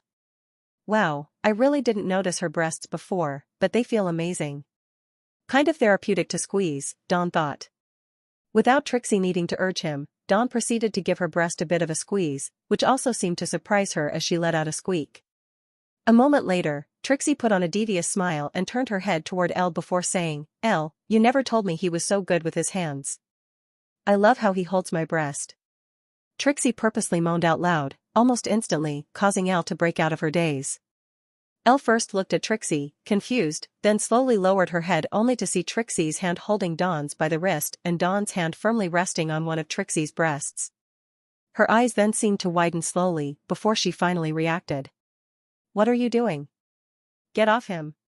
Elle suddenly yelled, causing Trixie to put her hands in the air as she feigned innocence. What do you mean? He's the one touching my breast. I'm not forcing him to, Trixie said. Elle lowered her gaze again and saw that Dawn's hand was still on Trixie's breast despite Trixie removing her hand. This made Elle turn her gaze toward Dawn, who couldn't help but think, damn it, I've been played. Dawn was expecting the worst to happen, but to his surprise, Elle suddenly looked more sad than upset as she asked, do you really like her breasts that much? Dawn immediately removed his hand and shook his head. No, it's not that at all. It's just that my hand slipped, and I ended up holding her breast. I'm really pushing that honeyed words trait, Dawn thought, hoping his trait would help him pull through. To his surprise, it did. Oh, I see, Elle said, her expression softening. This trait is truly all-powerful, Dawn thought, thinking that he had escaped a rather unsavory situation. Unfortunately for him, Elle wasn't done, as in the next moment, she proceeded to ask, did you like how they felt? Dawn was caught by surprise by this question and didn't know if he should answer truthfully or play it off. But just as he was thinking this, another idea appeared in his head, and he decided to truly test his luck as he gave a bold answer. I'm not sure. I'll need something to compare them to. Can I hold yours? Square root right angle epsilon upsilon dot. What? Elle looked confused as her cheeks immediately turned a rosy blush. She couldn't believe what Dawn just asked. Trixie, on the other hand, put on a devious smirk and supported Dawn's request. Oh, you kinky boy. Well, Elle, you heard the man. Let him cop a feel. Before Elle could form a response, her mind was in disarray. He wants to touch my breasts? Why? Does he like them? What if he hates me? I don't have big breasts. What if they're too small? Elle continued to conjure up more and more unrealistic questions within her mind and failed to give an answer on the surface. Thankfully, Trixie decided to take it into her own hands, literally, as she soon proceeded to grab Dawn's hand by the wrist before placing it on one of Elle's breasts. There, now that wasn't so hard, was it? Trixie said. Hey. She didn't say to do it yet. Dawn tried to argue, but Trixie wasn't hearing any of it. Oh, sure. You know you wanted to do it. Besides, does that look like the face of someone who was angry that you cupped her breast? Trixie said. Dawn looked up and saw that Elle now had a strange look on her face. It was like she was smiling, but her mouth was occasionally twitching. As for her eyes, they seemed to be somewhere else entirely. He's touching my breast. He's really touching my breast. Elle thought. Is she gonna be okay? Dawn wondered, but Trixie wasn't done escalating the situation. What kind of timid grabbing is that? Come on, give those melons a squeeze like a real man, Trixie said. As much as Dawn hated to admit it, Trixie had a good point. Since Elle didn't seem to protest, there was no reason for Dawn not to at least give it a firm squeeze, which is exactly what he proceeded to do. In the next moment, he held her breast more firmly and gave it not one but a few subtle squeezes before basically groping it at a slow, steady pace. Hers are a bit firmer and a bit bigger than Trixie's, but they also feel great. I can't pick a favorite. Even if I could, in this situation, I don't think that's a very wise choice, Dawn thought. As Dawn was lost in thought while groping, Elle finally mustered up the courage to ask, Do you like it? Only once Elle spoke did Dawn realize that he was still passionately groping her breast. He quickly removed his hand and cleared his throat before giving a sincere reply. Yeah, I do. It's a bit firmer but also bigger than Trixie's. Fits perfectly into my hand. I'm glad. Elle looked away from Dawn before admitting, though inwardly she was definitely more happy than she let on. He liked it. He really liked it. Should I let him squeeze the other one as well? No, he'll think I'm a pervert like Trixie. Don't react this way, Elle thought, her mind racing. Dawn showed a smile, thinking the situation was over, but Trixie opened her mouth yet again and proved him wrong. Good. Now that you've given her a squeeze, whose breasts do you think feel the best? The moment Trixie asked this, Elle immediately stopped looking shy and seemed to lock her gaze on Dawn, waiting for him to answer. Trixie also turned to face Dawn, but she wore a mischievous smirk rather than a serious look. Unfortunately for Trixie, it wasn't the first time Dawn had two women ask him to make a choice, so he cleared his throat and raised his head as he revealed in a serious tone, only shallow men compare breasts and asses. Me? I'm a man of all seasons. Big or small, soft or firm, round or perky, tanned or pale, real or fake, I love all breasts equally. Unsurprisingly, Dawn's answer was not what either Elle or Trixie wanted to hear, and they both showed looks of disappointment. Regardless, Dawn felt that was the safest answer, and after giving it, he immediately decided to switch topics before anything else was said. Can we get something to eat now? I'm really hungry. The moment Dawn said this, Elle quickly reacted and nodded. Oh, yes. Come this way and take a seat around the table. You can use it to order food. Still holding on to Dawn's hand, Elle walked out of the transportation sphere and led him toward the table. Trixie stayed in her position a moment longer, watching them walk toward the table with narrowed eyes. She then raised her hands and brought them to her own breasts, giving them a minor squeeze. Man of all seasons, my ass. He just wanted to dodge the question, she thought to herself. She then lowered her hands and looked at Dawn with a mischievous glint in her eyes before licking her lips and thinking, I have to admit, though, he does seem like he'll be fun to have around. With that in mind, Trixie proceeded to vanish and reappear around the table just as Dawn and Elle were also taking their seats. Upon doing so, Elle pointed toward the center of the table and explained, there's also a projector in this table and voice recognition, so just say what meal you want and it will either be brought to you or an order will be made. We can wait for it. Dawn quickly understood this. That sounds nice, but I am really famished. So what meal can we get here quickly? Before Elle could make a suggestion, Trixie didn't waste time ordering. Voice command, we'll have 3 servings of chicken fries, a bit of salad, and some ground beef, she said. Elle immediately stopped thinking and turned toward Trixie with a frown on her face, upset that she ordered for Dawn before she could do so herself. It's rude to make orders for others without asking if they're okay with it, Elle lectured. Trixie immediately turned to Dawn and asked, do you not like chicken? What man doesn't like chicken? Dawn shrugged his shoulders. I never said I didn't like chicken. I'm so hungry, I could pretty much eat anything right now, he said. Trixie gave him a mischievous smirk and offered, well, my ass is always on the menu. Got him, Dawn thought, stopping himself from taking the offer as he could clearly see she was teasing him. A little part of him wondered if she would really do it if he asked. Trixie! Elle exclaimed in surprise. Trixie, however, just shrugged as if she had said nothing wrong. What? I was just offering. I mean, he definitely has the face of someone who eats ass. Dawn couldn't help but narrow his eyes at this accusation, thinking, okay, see, now that's just rude. But then again, Dawn didn't even need to say anything as Elle was passionately defending him. Not everyone is a pervert like you, Trixie. Predator. I mean, Dawn is not moved by temptations and bodily desires like you are. Huh. I call bullshit, Trixie argued, before pointing at Dawn. I mean, look at him. He looks like that's the only thing he's moved by. Be honest, Dawn, between world domination or a sexy night with me and Elle, what would you choose? That's unfair, Dawn thought, but he knew he couldn't avoid this one with a neutral answer. He didn't want to look like he was hesitant, so he immediately answered, the night with you too, of course. Though it may have seemed like an easy answer for Dawn to make, he had actually chosen to be very careful with his word choice, choosing not to say anyone's name first like Trixie and Elle or Elle and Trixie, but instead just referring to them as you two. He did this because he knew how easily women could get angry over a minuscule detail like that. He also chose to answer immediately because if he showed hesitation, it would have told them that he didn't regard them that highly. In their minds, at least. He was right, as his answer caused Elle to be especially surprised. She immediately moved her head from Trixie over to Dawn and asked, "Really? You would choose a night with me over your dream?" Though Trixie wasn't very moved by the answer, it pretty much meant the world to Elle to hear, as it essentially told her that Dawn put her in very high regard. Dawn nodded at Elle's question and didn't hesitate to reply, "Of course. What's the point of world domination if I don't have you two with me?" "Well, well," Elle stammered.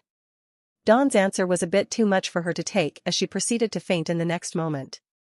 Dawn reacted quickly and caught her before she could hit the ground. He then placed her comfortably on the chair and began trying to shake her, but she remained unresponsive. Trixie couldn't help but laugh at this, before looking at Dawn and saying, "Good job, Romeo. She'll be out for hours now.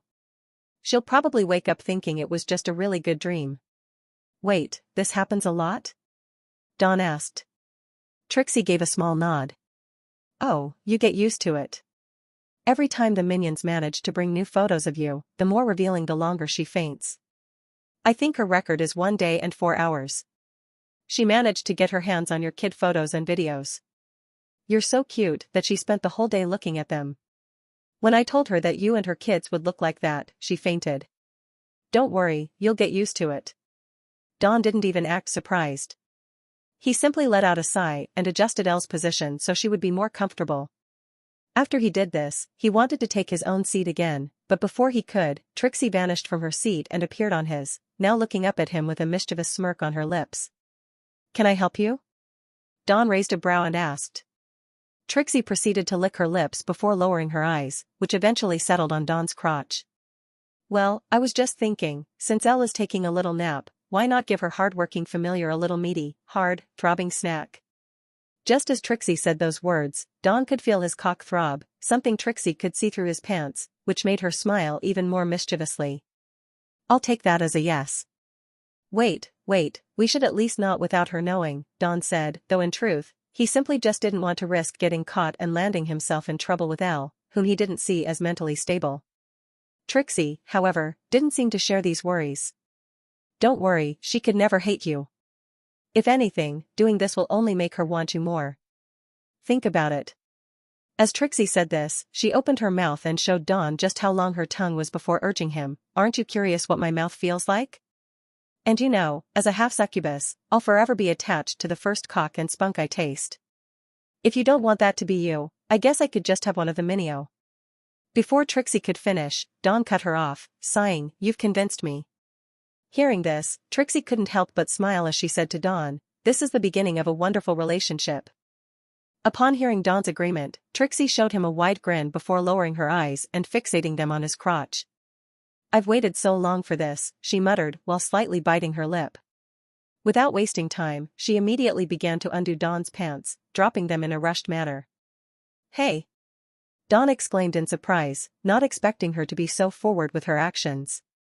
One moment he was wearing his pants, and in the next, they were pulled down, causing his erect cock to plop out.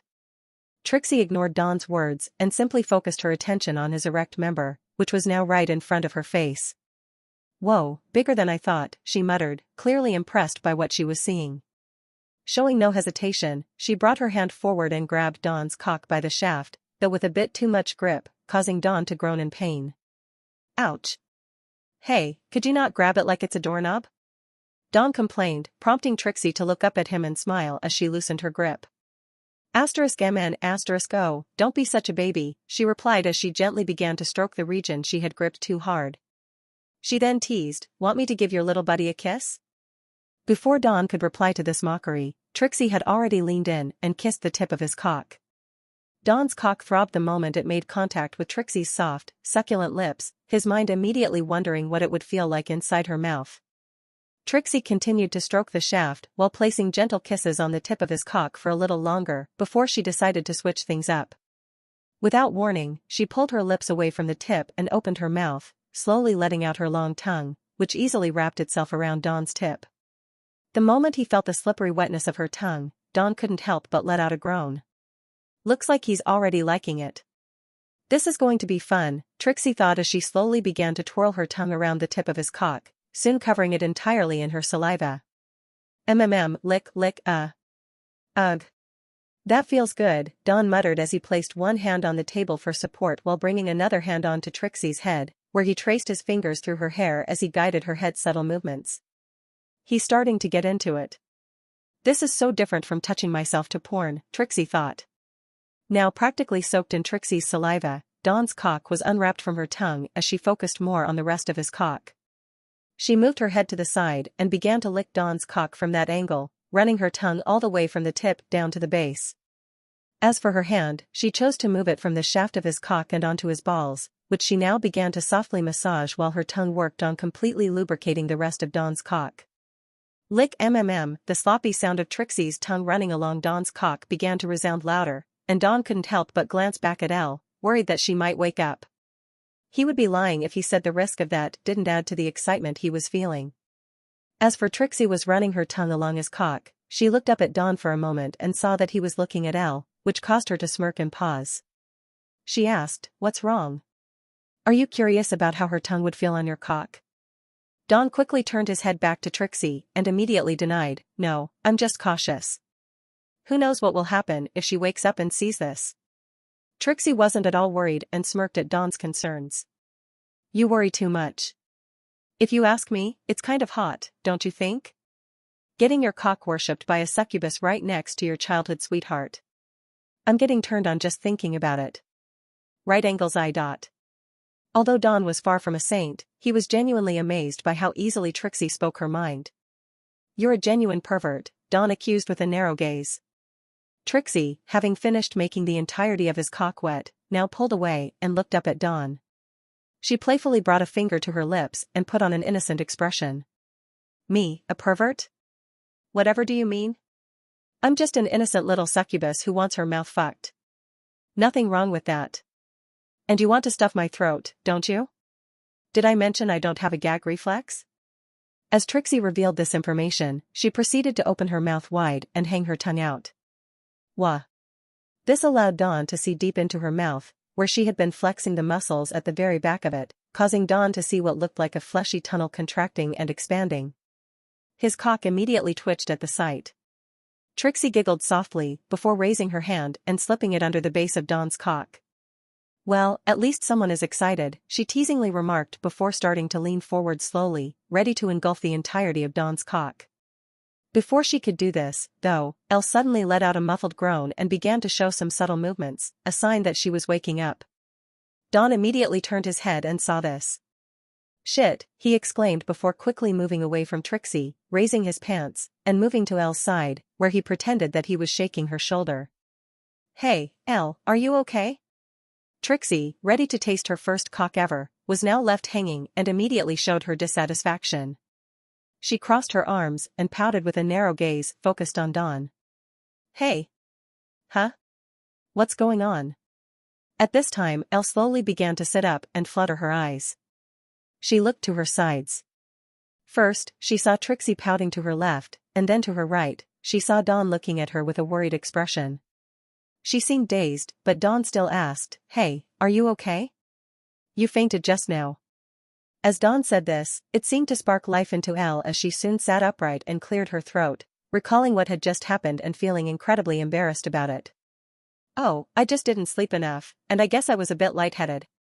I'm sorry for making you worry," she said, though she could only think of this on the spot.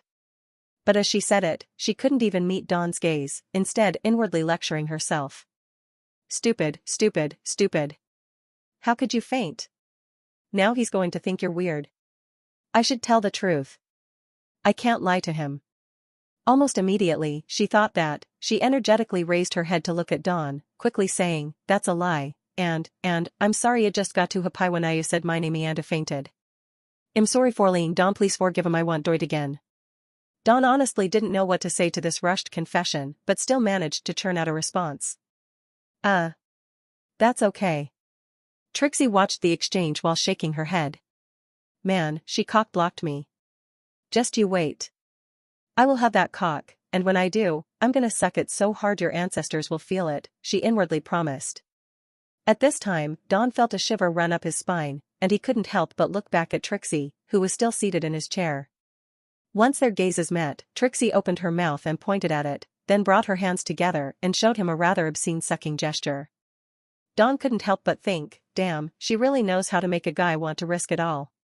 Using sheer will and fear of unknown consequences, Dawn resisted Trixie's temptations and looked away, turning his attention back to Elle before choosing to change the subject.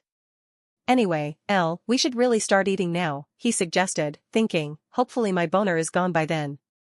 Man, this is the worst kind of blue balls. Blissfully unaware of Dawn's thoughts, Elle showed him a smile and nodded in agreement. You're right. Is the food ready?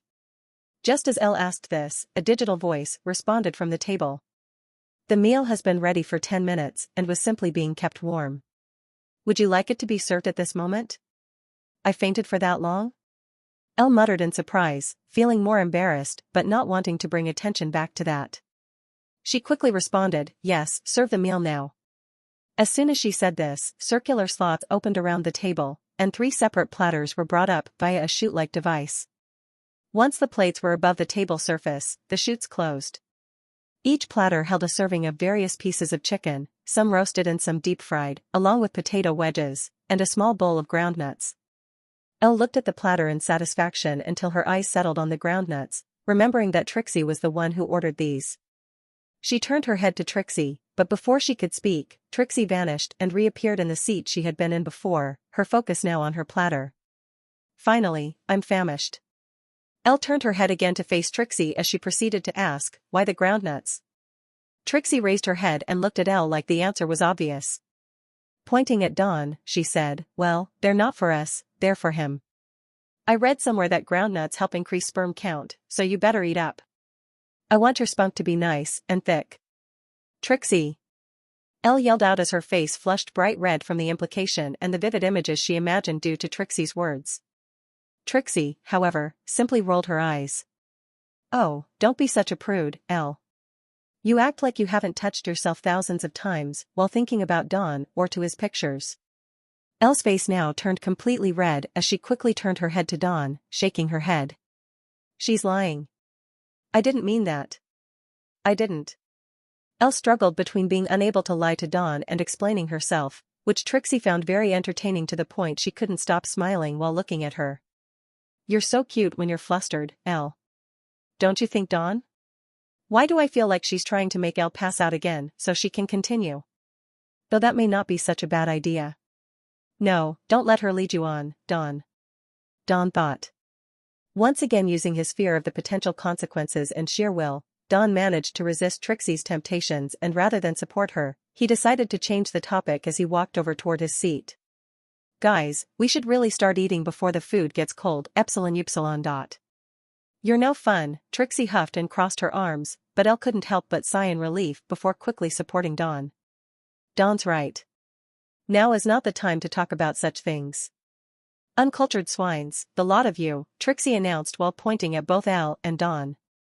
Elle chose to ignore her, as she had grown very much used to Trixie's behavior and actions.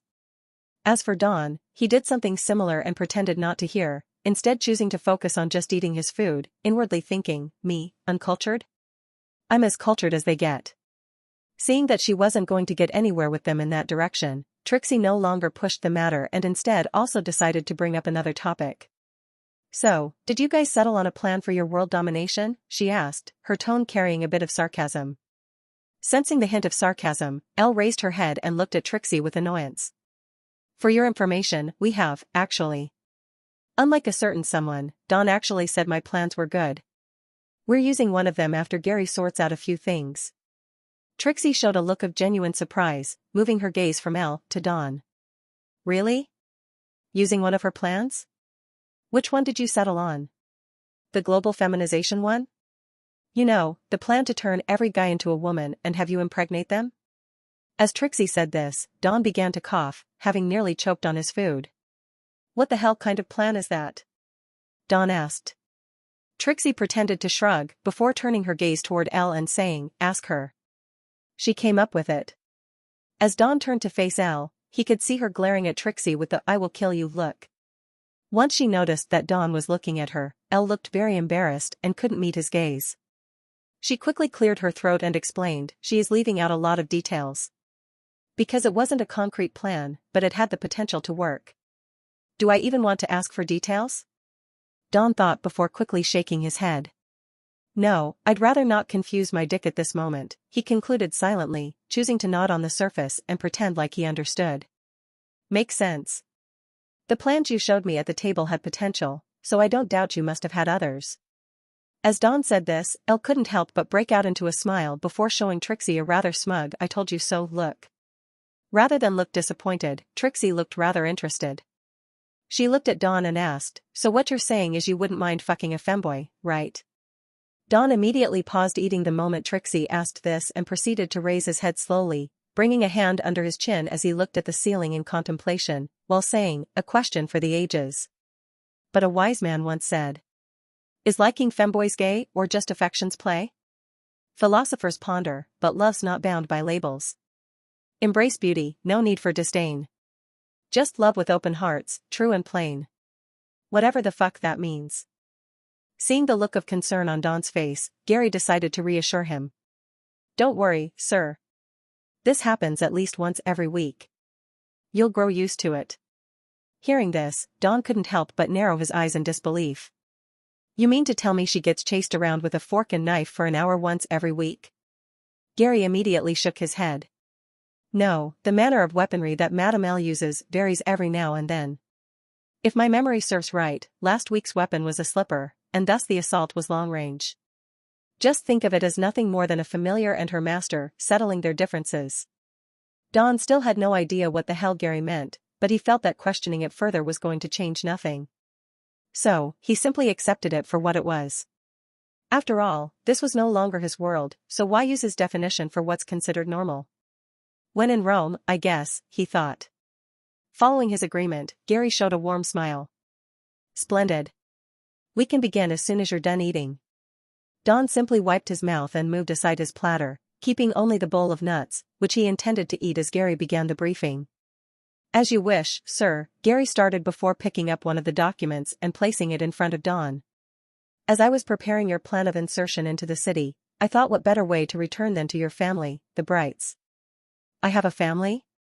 Dawn thought to himself, but wasn't so surprised that his unfazed demeanor would falter. Seeing the look on Dawn's face, Gary immediately interpreted it differently. Before you reject this plan, sir, I understand that you may not have left the household under the best of terms, but if you truly want an easier time in the city, I honestly see no better option. Besides, even if you hate them, I believe the current situation may play into your hands very well. Hate them? What's going on? Dawn maintained a neutral expression while trying to understand the situation, deciding to go along with it. I'm listening, he said, trying to pretend that he was more upset than surprised at the news. Thank you, sir, Gary politely thanked before explaining. I'm not sure if you kept up to date on news of your family, but shortly after your father kicked you out, he and your mother went through a messy divorce after she learned of his infidelity and the fact that he possessed an ulterior motive. That does sound messy, Dawn commented as Gary continued to explain. Quite. And it only got worse when during court proceedings regarding the splitting of wealth, your father denied claim to both you and your younger sister, stating that since you were both lab-born through artificial insemination, he need not pay child support. It was only after months of court proceedings that it was learned that your father had no real interest in your mother at all. Quite frankly, he didn't like her to the point that he denied her even the basic intimacy, and was only using her due to her position as a senior tech innovator at Microsoft. He confessed that the end goal was to try and convince her to move to Europe and join Revos Tech, but her stubbornness and dedication to Microsoft broke down all talks of potential family relocation and employment under Revos Tech. So, he saw no more reason to be with her. Wow, corporate scandals here are even more diabolical, Dawn thought as he took in the comically absurd plot. He remained unfazed, simply replying, I always did say that he was no good. Gary nodded in agreement. Yes, in the weeks following the breakup, I believe your mother very much regretted allowing your father to kick you out. From what Lady Noir gathered about your family, the event left a very big mark on your mother. She still takes counseling and has absolutely no trust for men anymore. This has led to an increase in her love for wine and attempts at trying to repair the relationship between her and your sister. Because of the same thing, or did something else happen? Dawn asked. Gary pushed aside the current folder and brought another one forward. Your sister Summer is more of a unique and complicated case. We couldn't gather much information on her due to her incredibly well-secured digital presence, but from what we know from your mother's messages regarding your family, your younger sister blames her mother for the family falling apart. She was struck, perhaps even harder, by your father's betrayal due to how much she looked up to him. With him being the sole reason she had an interest in the tech industry to begin with, all those coding competitions he took her to, and other such events probably made her think he was the ideal role model. Square root upsilon dot. I can only imagine what pain she must have felt when he notably decided to leave the family, revealing they were nothing more than a means to an end. Gary explained, showing a pained look while shaking his head. From the tone he was taking, it was clear Gary was trying to paint a sad picture of the family so as to make Dawn, who he thought was angry at them, feel sorry. Inwardly, Gary was thinking, it is a gamble, but since Sir Dawn was able to finally recognize Lady Noir's sacrifice, he may understand the suffering his family has been through and the current tough times they are experiencing. Well, that's quite the tragic backstory, Dawn thought, though he didn't feel any genuine emotional break. But, since I was kicked out, I can come back and act differently around them, and maybe they won't suspect me. After all, people do change, especially after a fucked up piece of family drama like that. It's definitely worth trying. After thinking that, Dawn gave an immediate nod. I think you're right. They've clearly suffered enough. And to be quite honest, during my time in jail, my hate for them just seemed to go away. The family may be in shambles, but if it helps on our path to world domination, then I'll do what I must. Gary immediately showed a warm smile and nodded. Brilliant reasoning, sir. You truly have grown into such a great forward thinker. I am starting to understand more and more why the young madam had such faith in you. Her faith was definitely misplaced, Dawn thought. The old Dawn had both daddy and mommy issues. Well, I'm just glad he decided not to solve them by wearing a dress and starting an Only Supporters. I've seen too many men go down a very dark path just so they can secure some money. Just as Dawn finished thinking that, Gary proceeded to remove a few more folders from the stack he had brought, then put them to his left-hand side rather than closer to Dawn. I had thought that I would need a lot more evidence on the matter to convince you, but I'm pleasantly surprised that won't be the case. Gary continued, the place of residence, now out of the way. The next element I thought you would need was an ally you can count on. The city has changed quite a lot since you left, and it would be helpful to have someone to help you navigate. Better yet, someone who will also be attending Santos Hero University. Thus, we reached out to your internet best friend at the time, back from your days of playing Call of Responsibility. They also have quite the secured digital profile, so we couldn't get much information on their life, but we could narrow down that they live in Santos City. Through a fake account pretending to be you, we reached out to them on Discord, claiming we had been hacked on multiple social platforms. They were a bit surprised at first, but quickly accepted the explanation. After the question of, and I quote, "What are you up to these days?" was brought up, I mentioned you were moving back to Santos City after years away and that you were going to attend Santos Hero University. He quickly revealed he was doing the same and said you should meet up. Dawn couldn't help but be surprised during this. You managed to do all this in that little time? Gary nodded. Yes. Thankfully for me, he is almost ever online. I take it you have no problems with this? Dawn shook his head, no. Anything else? To Dawn's surprise, Gary shook his head as well. I had prepared some other potential people you could ally with, but those can be revisited if this one should fail. Since I've gotten your blessing, I will proceed to send your mother an email saying you're returning to the city and plan to attend Santos Hero University as you got accepted, and that while you're looking for accommodation, you need a place to stay for a few days, so you're wondering if you could ask your father if he could allow that. Hopefully, by wording it this way, your mother will think you're unaware of everything that happened, making her more susceptible. Dawn couldn't personally see any problems with the plan, and so he nodded in agreement. Wow, Gary, you really thought of everything. But are you sure it will work? Gary gave a confident nod. I'm more than sure, sir, I am HIV positive. Gary immediately caught his slip up and corrected himself. Apologies, sir, I meant I am more than sure this will work. You have my word. Dawn continued to be surprised by how quickly everything was happening around him. While Gary and him had been discussing the finer details of his insertion into the city, he found it overwhelming to take in all the information at once. Deciding to propose an idea, is it possible for you to create an app for me that I can access at any point for information I need regarding Santos City? It would be easier than trying to memorize everything, and I can simply refer to it anytime. Under normal circumstances, such a request would be preposterous, but considering the absurdities he had seen thus far in the base alone, he didn't think an information app would be too much to ask. Gary immediately paused and brought a hand under his chin, giving a slight nod. That is actually a better idea, sir. I shall have the IT department get on it at once. It should certainly be ready by tomorrow. As Gary said this, he began to pick up the folders he had put aside, stacking them on top of one another. This made Dawn let out a minor sigh of relief. Thank goodness. With how much I've heard so far, I'm surprised my honeyed words trait hasn't leveled up. How do the traits even work? Do they pop up like achievements without even knowing what to do? The system itself is selectively generous. Anyway, no use thinking about what I can't control. So far, so good, I guess. Just as he thought that, Gary picked up the documents and got ready to leave. Very well, sir. I shall be returning later to make preparations. After he said this, he brought his hand to his face and looked at his watch before adding, Lady Noir should be returning soon, so I shall be on my way. Excuse me. Gary then turned to leave, his figure soon disappearing behind the transportation sphere doors, before a hum took him away. After Gary left, Dawn leaned back into his seat and let out a very loud sigh. Does everything happen so fast around here? Well, it's nice to finally get some time to mice. Before Dawn could finish that line, he felt a sudden heaviness in his lap as some light pink smoke appeared in front of him.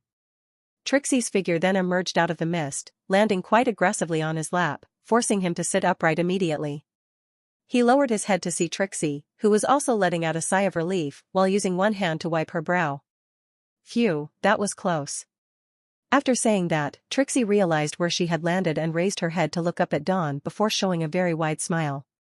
Well, hello there. Fancy meeting you here, Trixie greeted before proceeding to arch her back a bit more and push her butt against Dawn's crotch.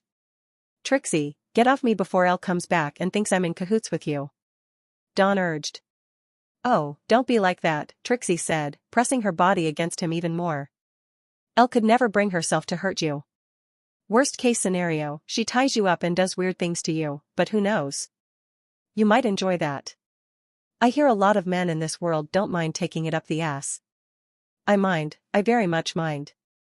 Dawn retorted. You need to learn to have a bit of fun, Trixie said playfully before teasing, but the thought of it made your cock really hard. It's not hard because of that, it's hard because you're grinding against it.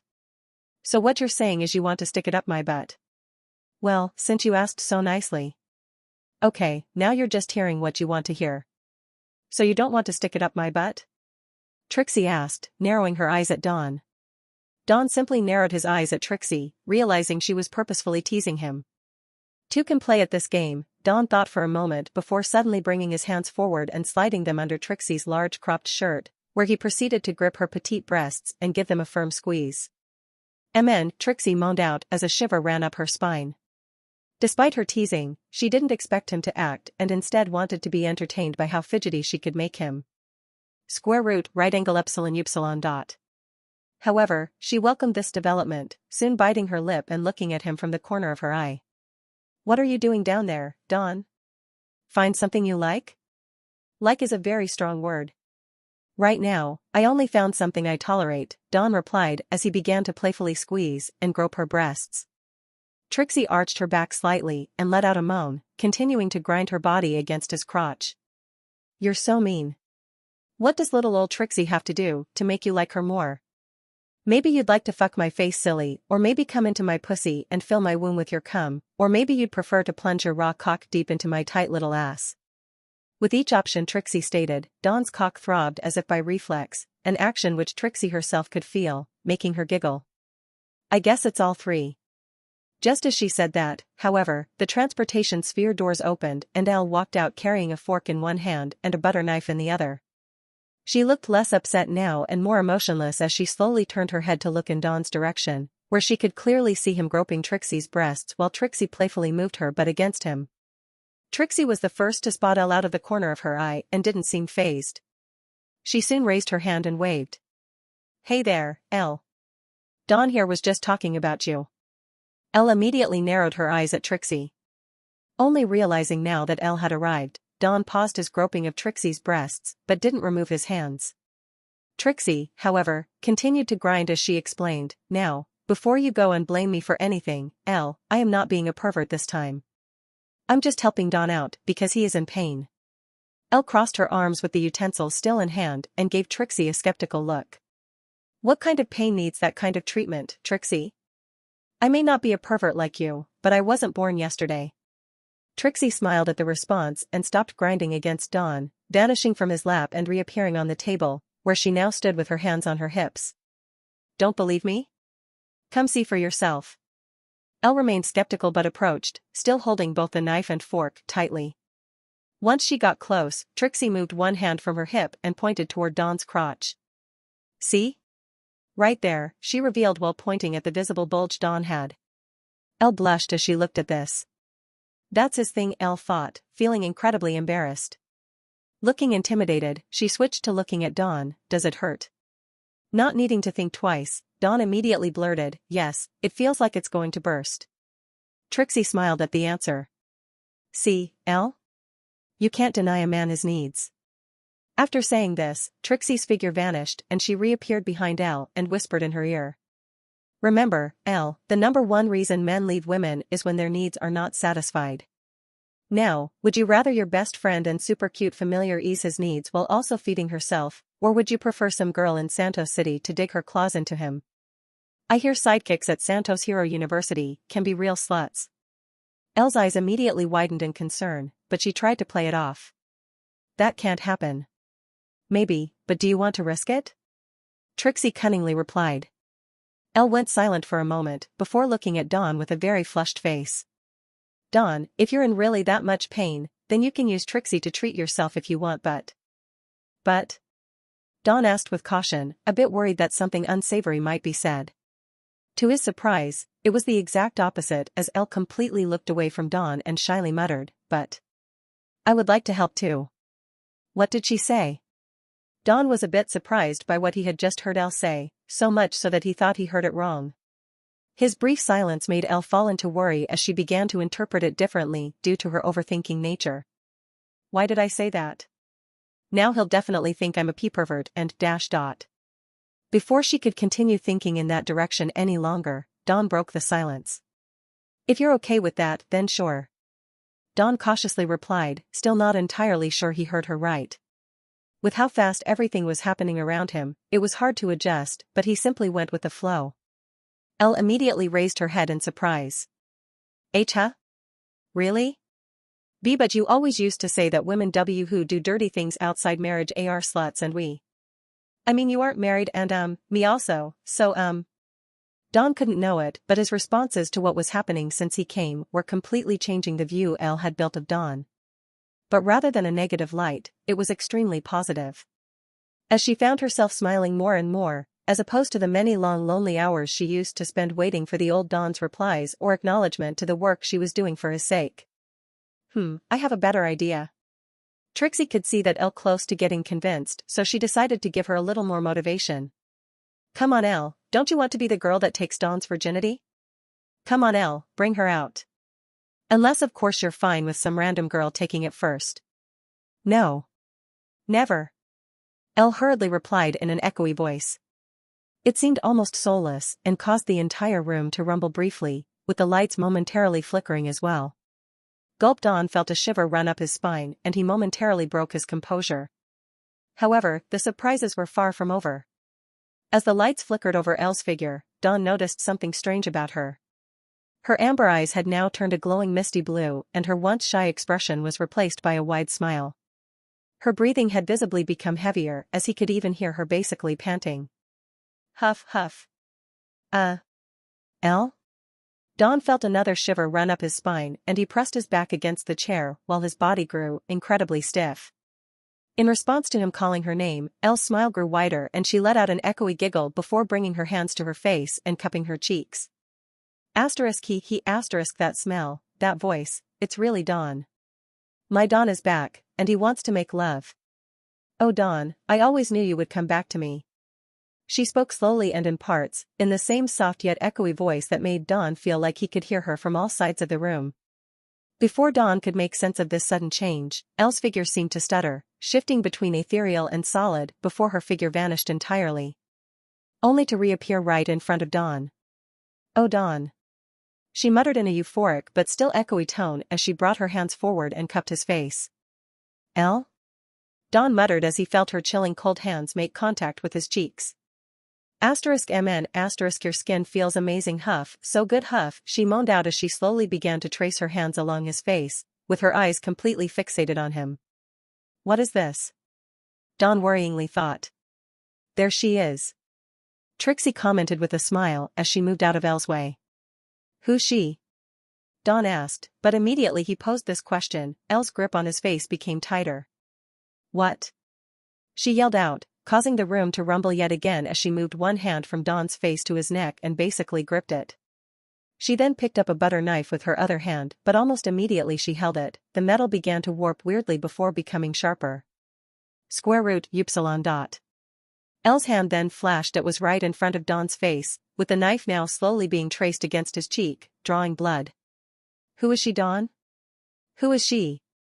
Elle crazily demanded, though her eyes became teary as she asked this. A complete contrast to her actions. There is no she. Only you. You misheard me. Dawn immediately explained, banking on his honeyed words trait. Thankfully for him, it worked as Elle paused tracing the knife along his cheek and pulled it away. I knew it, my Dawn would never think about anyone else. She muttered before showing a smile and leaning into Dawn's face. She then stuck out her tongue and traced it along his cheek, licking off the blood she had drawn. MN your taste, she murmured as she removed her other hand from his neck and began instead to trace it over his chest, feeling him out. Dawn now felt some genuine fear as this was a situation he had never imagined he could find himself in. Just at that moment, Trixie appeared from behind and touched Dawn's face from behind. Well Dawn, you like what you see?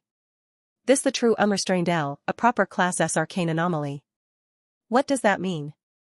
Dawn urgently asked, but Elle instead answered first, thinking he was speaking to her. It means I want to taste more of you, my Dawn, please let me taste more. Elle put on a pleading face, but it looked more scary than anything as she began to move her tongue from his cheek, down to his chin and finally his neck. Trixie giggled at this, despite how dire the situation felt for Dawn. I would avoid speaking carelessly in front of her, she isn't exactly stable. Trixie began to slowly massage Dawn's shoulders from behind. But the strange thing was, Elle showed absolutely no reaction toward her. Don't worry though, in her eyes, she can't see or touch little Olmi when she's like this. Perks of being a familiar. Right now, she sees only Dawn, thinks only about Dawn, and wants only Dawn. Anything that goes against that, well, you heard what she did to her family. Trixie was very nonchalant in how she revealed this, but Dawn felt genuinely concerned. At this time, Elle had slowly began to run her tongue all over Dawn's neck.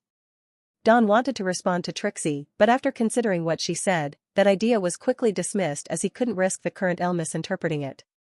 Trixie knew this and soon vanished before reappearing on the table again, right beside Dawn where she now sat with her legs crossed as she watched the scene unfold with a smile. Don't worry, she wants nothing more than to make you happy, in her own little twisted way, hee. I'd just sit back and enjoy it if I were you. She's got a lot of pent-up loving she wants to give you. Quest, to stick or not to stick your dick in crazy, that is the true question. Objective, lose your virginity to Elle or choose not to. The choice is yours, not really. Rewards, mark of the arcane being trait? After observing the quest, Dawn felt the situation was helpless. He wasn't even fully against it but instead just surprised by the madness of it, literally. Alright, looks like we're doing this. Dawn thought just as Elle brought her hands over to the collar of his shirt, where she quickly began to undo the buttons while still kissing and licking his neck. Dawn decided to relax a bit as he was far too stiff in the current moment. Upon doing so, rather than stiffly keeping his hands on his sides, he brought them forward and held Elle by the waist. Elle Elle let out a surprised squeal as she didn't expect the sudden action. However, she quickly looked up at him with a smile. "Touch me more, Dawn." Although she still looked scary, there was a certain cuteness and eroticness to her appearance that Dawn couldn't deny finding attractive.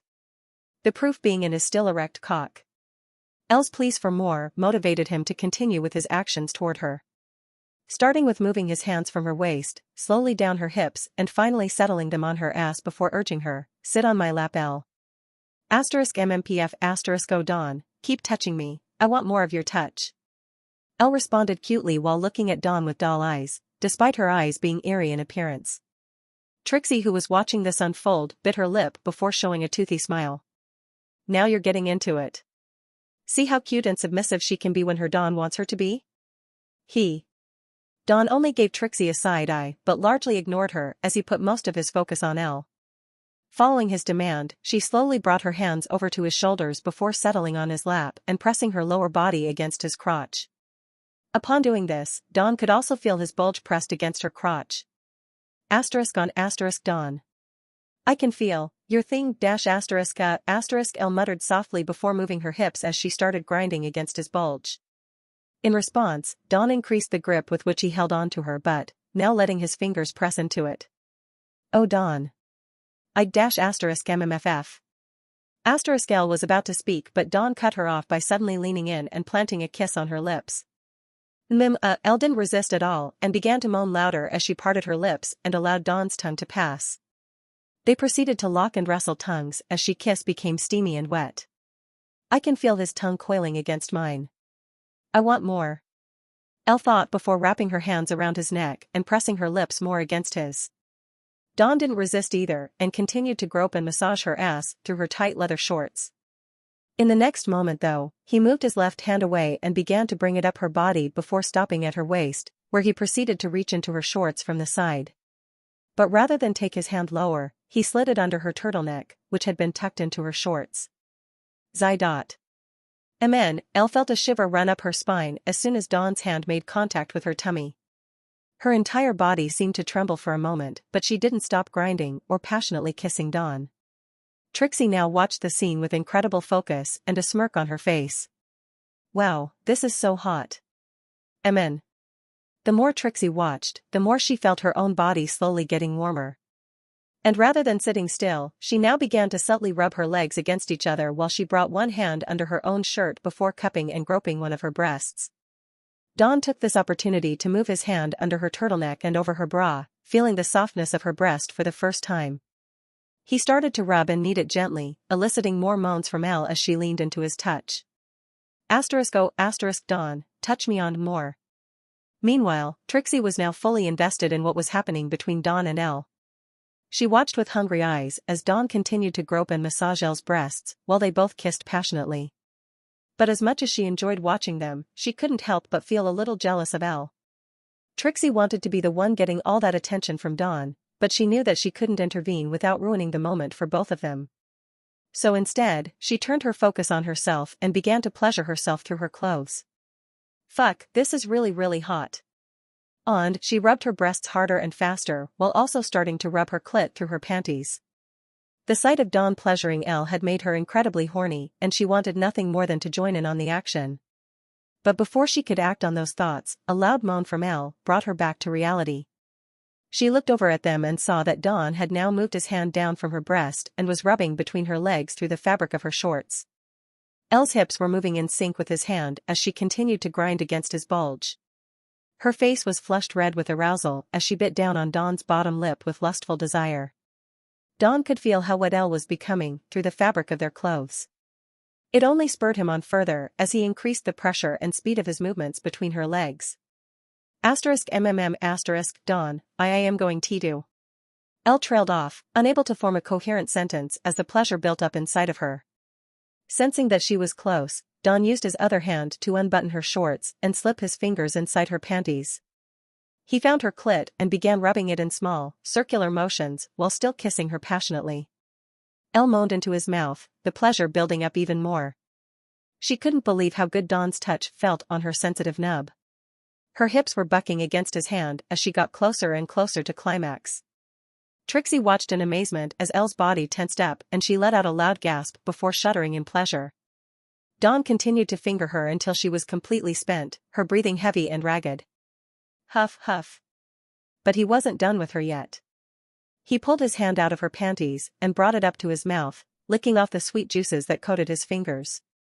Elle watched with half-lidded eyes as Dawn tasted her essence, before leaning down to kiss her again.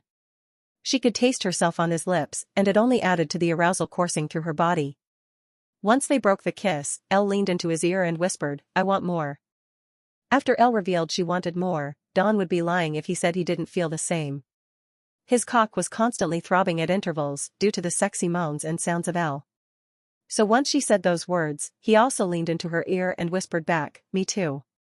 Elle's smile immediately grew wider as her figure began to shift between ethereal and physical once again.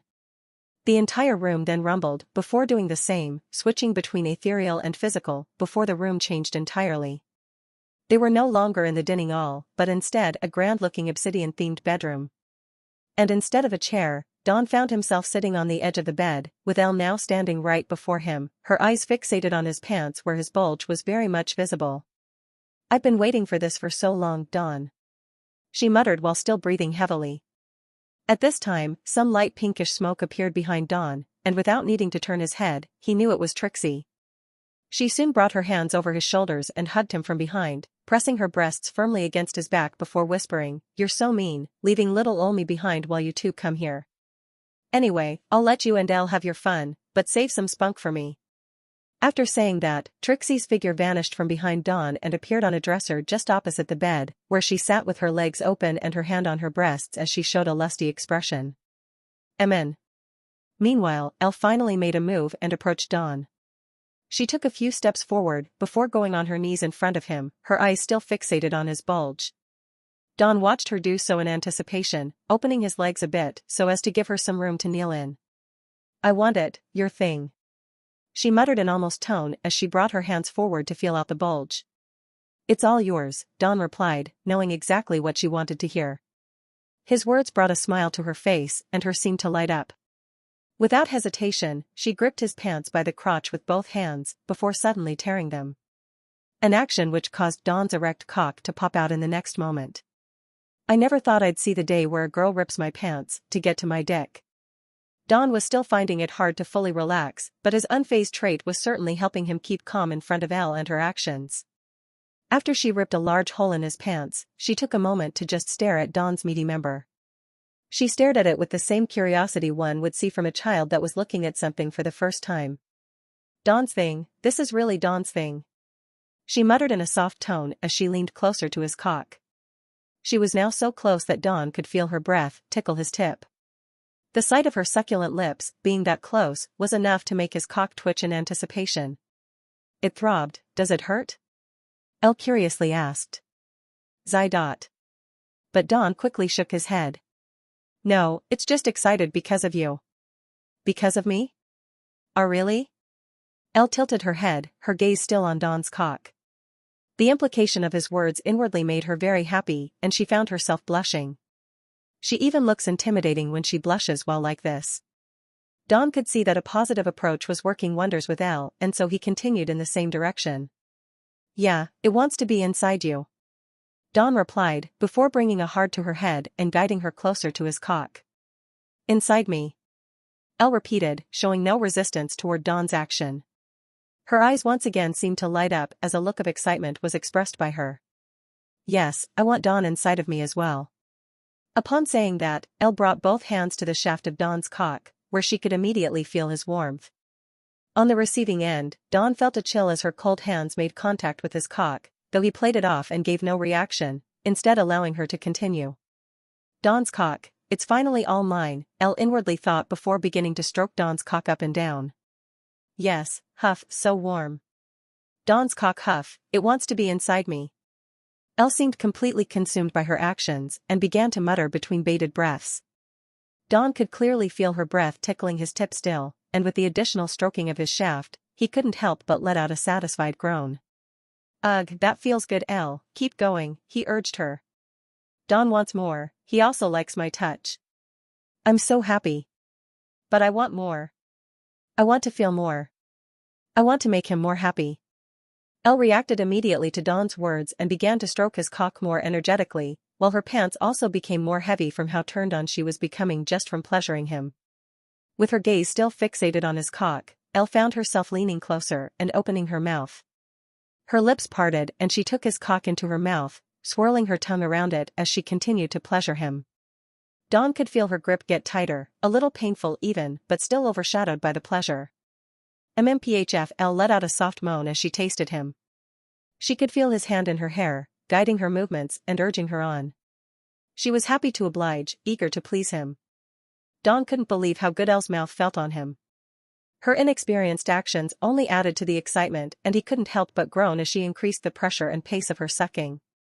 The room was filled with the sounds of Elle's enthusiastic sucking, along with Dawn's moans of pleasure. The sight before him was almost too much to handle, a beautiful succubus, eagerly pleasuring him with her mouth. Elle couldn't get enough of the taste and feel of Dawn in her mouth. She wanted more, so she took more of his length into her mouth until it hit the back of her throat. Her inexperience was apparent, but Dawn didn't mind one bit. In fact, it only added to his excitement. Elle, that feels amazing, Dawn managed to say between moans. Hearing Dawn's words only encouraged Elle further. She began bobbing her head up and down his shaft, while using her hands to stroke any part that she couldn't fit into her mouth. It wasn't long before she felt his grip tighten on her hair and he let out a loud groan. Dawn knew he was getting close and he didn't want it to end just yet. He quickly pulled Elle away from him before he reached his climax. Sorry Elle, Dawn apologized as he caught his breath. I don't want this to end so soon. Elle could sense something was wrong by the change in Dawn's tone and expression. Did I do something wrong? She asked with concern written all over her face. No. You did everything perfectly, Dawn quickly reassured her. I want to move on to something else. Elle's concern quickly turned to excitement as she realized what Dawn was implying. She eagerly awaited his next move, curious and excited to see what else he had in store for her. Trixie watched the scene with focused eyes, still pleasuring herself to them. Now that she knew what Dawn wanted, Elle immediately stood up and began to undress right in front of him. Elle couldn't help but feel a surge of excitement and arousal as she stood in front of Dawn, slowly removing each piece of clothing. She could see the hunger in his eyes as he watched her undress, and it only fueled her desire. As she reached for the hem of her turtleneck, Dawn stopped her with a hand on her wrist. Wait, he said with a mischievous glint in his eye. Let me do that. Elle's heart raced as Dawn pulled her top off with one swift motion, revealing her lacy bra underneath. She shivered at the touch of his hands on her skin, trailing down to unclasp her bra and let it fall to the floor. She was now completely exposed to him, and she couldn't hide the slight blush that crept up on her cheeks. But Dawn was quick to reassure her with a soft kiss on her lips. You're beautiful, he whispered against her lips, before trailing kisses down to her neck. Elle moaned softly as his lips grazed over sensitive spots, sending shivers down her spine. She reached out to touch him but he caught hold of both of her hands and pinned them above her head with one hand while continuing to kiss and nip at her neck. The feeling of being restrained only added to Elle's excitement, and she couldn't wait for what was to come next. Yes, keep going please. Dawn released one of Elle's hands and trailed down towards the waistband of her shorts. He looked up at Elle for a moment before slowly unbuttoning them and pulling them down along with her panties. Elle felt completely exhilarated as she stood naked in front of him. Dawn took a step back to admire every inch of her body before pulling off his own clothes. Do you like my body, Dawn? Elle asked in a dazed tone as she brought her hands over to her breasts and cupped them. Dawn immediately gave a nod as he fully took in the view in front of him. I love it. I'm glad. So very glad, she muttered before her figure shifted yet again, this time appearing in front of him. Immediately she appeared, she used one hand to push Dawn down onto the bed before straddling him. I want you inside me, Dawn, I want us to finally become one. Elle's words sent a shiver down Dawn's spine as she straddled him. He could feel her warmth and desire against his skin, making him ache to be inside her. But he resisted the urge, wanting to savor the moment and make it last longer. He brought his hands up to cup her face and looked into her eyes. I want us to become one too, he said softly, before pulling her in for a deep kiss. Royupsilon. Their tongues danced together in perfect rhythm as their bodies pressed against each other. Elle moaned softly into the kiss, feeling the heat between them growing more intense by the second. Dawn trailed kisses down her body, stopping at her breasts to suck on each nipple. He couldn't resist nipping at her skin along the way, causing Elle to gasp and arch her back in pleasure. *UH*O Dawn. With trembling hands, Trixie continued to watch as Dawn's mouth trailed down Elle's neck and across her chest, pausing at every sensitive spot he found along the way. Elle let out a loud moan as he took one of her nipples into his mouth, gently sucking on it while using his fingers on the other one. Trixie's own moans echoed through the room as she reached her climax, unable to contain herself any longer. *F***. Dawn glanced at Trixie in the corner of his eye with a slight smirk, knowing that she had been watching them the entire time. In that moment, Elle could feel Dawn's cock throb against her wet pussy lips. It made her want it inside even more. So in the next moment, while Dawn was still sucking on her nipples, she reached down to his cock and grabbed it with one hand. She then slightly raised her hips off his lap before positioning it right at the entrance of her pussy. Dawn let out a deep groan as he felt Elle's wetness against his length. She was so eager and ready for him, making him ache with desire. Without any further hesitation, she guided him inside of her, slowly pushing in his cock until he was fully sheathed within her warmth. They both let out a moan of satisfaction as their bodies finally became one. Though he couldn't see, a few strands of blood mixed with her sweet juices now trailed down his cock. Trixie watched from the corner with wide eyes as the couple lost themselves in each other. She could feel herself getting turned on all over again, wanting to join in on the action but also enjoying watching them from a distance. Those two are so hot. Elle didn't care for the initial pain she felt and began to move her hips in slow circles, relishing in the sensation of Dawn inside her instead. She could feel every inch of him filling her up and it only made her want him even more. As their bodies moved in sync, Dawn and Elle's moans filled the room, their passion growing with each thrust. Elle's hands gripped onto Dawn's shoulders as he held onto her hips, guiding her movements. Yes. Their pace began to quicken, both unable to hold back any longer. Dawn could feel himself getting close to his release, and he knew that Elle was right there with him. He leaned forward and captured her lips in a heated kiss, their tongues dancing together as they reached their climax together. Oh God, they both cried out in pleasure as waves of ecstasy washed over them. Their bodies shook with pleasure as they rode out their orgasms, still connected and lost in the moment. Trixie watched on with a mix of arousal and awe, seeing the intensity between the two. She couldn't help but feel a bit envious, but also happy for them at the same time. As Dawn pulled out of Elle, he watched as his cum dripped out of her and onto the sheets. He couldn't help but feel a sense of satisfaction and possessiveness seeing his release inside her. Elle moved to the side, still panting heavily from their intense lovemaking. She turned her attention to Dawn's now soft cock. With a dazed look, she leaned down and took him into her mouth, cleaning him off with slow and deliberate strokes. Once done, she pulled away and looked at Dawn. Dawn. But before she could finish speaking, her figure trembled and so did the entire room, before she suddenly collapsed onto the bed, returning to her former self as the intimidating aura that surrounded her vanished. Almost immediately Elle fainted. Dawn leaned in to check on her. But before he could assess anything, Trixie appeared on the bed, opposite of him and also looking down on Elle, though without the same degree of concern. Wow, can't believe you exhausted her so soon, I was sure you two would go at it like rabbits for hours. Trixie looked more disappointed than concerned as she spoke, prompting Dawn to lessen his concern, instead only asking, is she going to be okay? Trixie looked up at Dawn as if the answer was obvious, why wouldn't she? Though she'll probably hide in shame the whole morning when she remembers. I'll be sure to remind her of every juicy detail. Right. Dawn could only accept the response. That was both scary and exciting. What's the word for it? Right, exhilarating. I could definitely see myself getting used to this. And there's also Trixie. Dawn shifted his gaze from Elle to Trixie's cleavage for a moment before a knock on the door snapped him back to reality.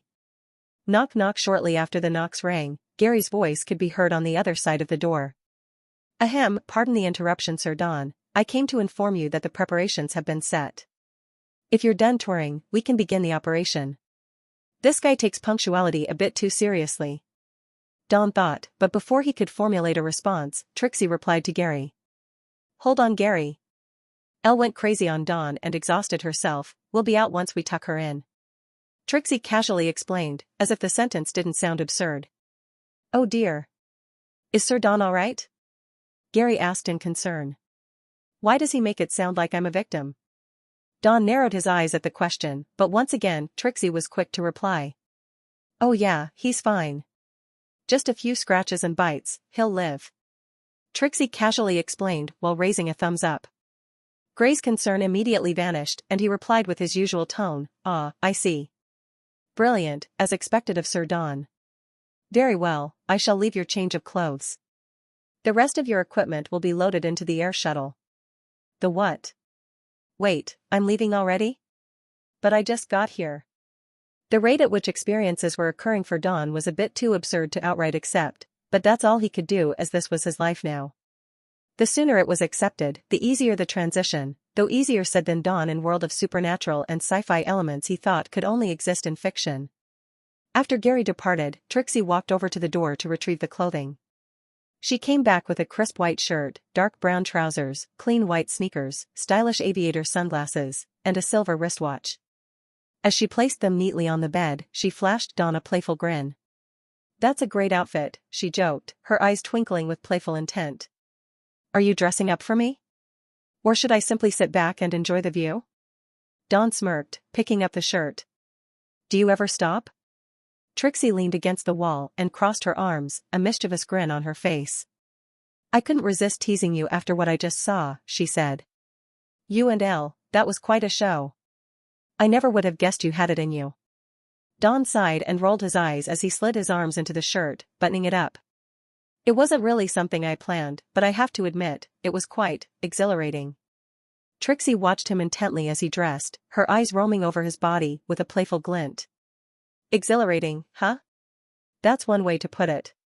She really likes you, you know. You should be careful with her feelings. Yeah, I got that, Don said, fastening the last button. But it's not like I planned any of this. It just happened square root upsilon dot. As he slipped into the brown pants and adjusted the waistband, Trixie kept her eyes on him, a sly smile curling on her lips. Don began slipping on the white runners and adjusting the aviators on his face. He gave a quick assessment of his outfit in the mirror and nodded in approval. Looks good enough. Let's tuck Elle in and get going. They gently tucked Elle into the blankets, making sure she was comfortable, before heading out into the hallway.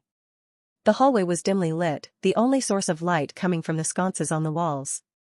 The walls were painted a pale shade of red, with faded floral wallpaper peeling in some places. The carpet was threadbare, revealing the luxury polished wooden floorboards underneath. Don took a deep breath, feeling the weight of the upcoming mission settle on his shoulders. As they entered the transportation sphere, Trixie instructed it to take them to the main hangar. As the sphere started to hum, Trixie turned to face Don with a softened gaze. You know, you shouldn't be nervous. Don raised an eyebrow, leaning against the wall of the sphere. Nervous? Who said I was nervous? Trixie smirked. I can smell strong human emotions, you know? It's one of my many talents. And right now, you're practically radiating nerves. Don sighed, running a hand through his hair. Fine, maybe I am a little nervous. But can you blame me? Trixie placed a reassuring hand on his shoulder. Don't worry. I'd be nervous too if I were in your shoes. But no matter what, you'll always be the cool Don in Elle's eyes. And if I were you, I'd just enjoy the ride. Maybe have some orgies every Friday like a true supervillain. Don couldn't help but laugh at that. Orgies every Friday, huh? You might be onto something. He took a deep breath, reminding himself once again that once he entered the city, his new role had to be fully embraced. Just then, a system prompt appeared before his eyes. Objective completed, to stick or not to stick your dick in crazy, that is the true question. New ability unlocked, Mark of the Arcane Being. High affinity for supernatural beings, 50% higher chance of meeting them than the common man ***. Another prompt followed. New stat unlocked * aura. This stat will affect how others perceive you. The greater the aura, the more seamless you will be able to project your character to others, fake or genuine. Aura can either be gained by performing tasks that warrant it or stealing from people with it by putting them in a situation that takes away from their aura. Shortly after the transport sphere came to a stop, the doors slid open, revealing to Dawn a vast hangar bay also themed in obsidian and gold, much like the rest of the base. Upon walking out, he immediately saw Gary standing next to some crates, just a few feet away. In front of Gary were two of the minions, though this time they didn't have Dawn's face printed on their masks. Gary turned to Dawn and Trixie as they walked out of the transport sphere, standing upright and keeping his hands behind his back as he welcomed them with a warm smile. "You're finally here. Sir Dawn, and you too, Trixie. I must say that outfit is quite fitting." Dawn looked down at his own attire. It was different from what he was used to wearing in his former life, making him look like a rich European from a Mediterranean country. Despite this, he didn't mind, especially considering the effort that went into it from Elle. He made sure to let Gary know that he very much liked it, so he nodded at the question. "It's very comfortable. Elle has great taste."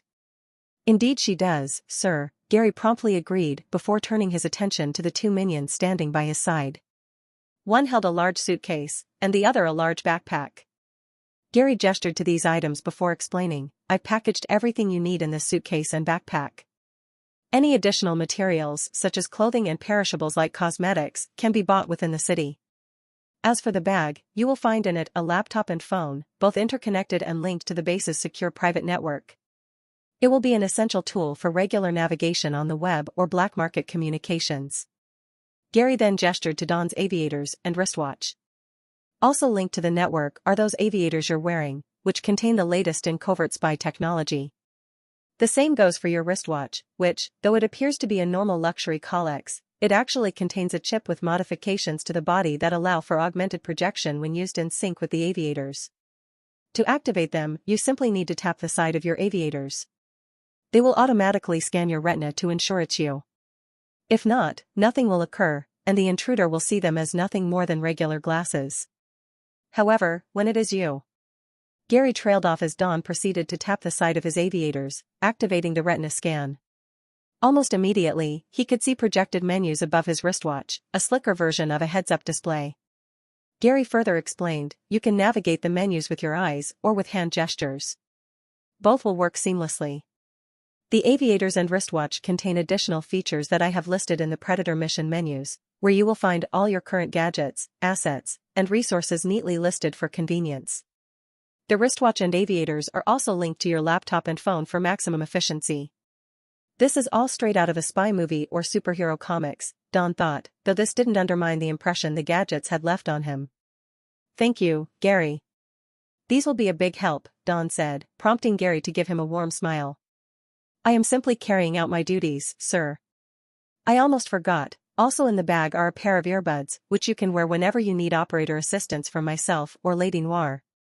As I mentioned before, we do not have many assets within the city, so unfortunately, the help we will be able to provide will be quite limited." Dawn took note of this information and nodded. "I understand." Though his answer wasn't completely true, Dawn felt he would have more than enough time to test out the gadgets and read the information in his own time. His decision to give a precise and speedy reaction had its benefits, as the system promptly notified him. +1 aura gained. Additional aura from outfit, +5. Total aura, 6. Conclusion, low aura. Aside from above-average looks and good taste in fashion, you do not really stand out. Looking at the prompt, Dawn gained a bit more understanding of how it operated. So being confident helps, he thought, immediately putting the information into action as he stood more upright and tucked one hand into his pocket. "Is that everything I need to know?" he confidently asked. "For now, yes. I would have liked for us to have more time to prepare, but alas, that is not the case. However, I am glad to see you are not discouraged by the circumstances."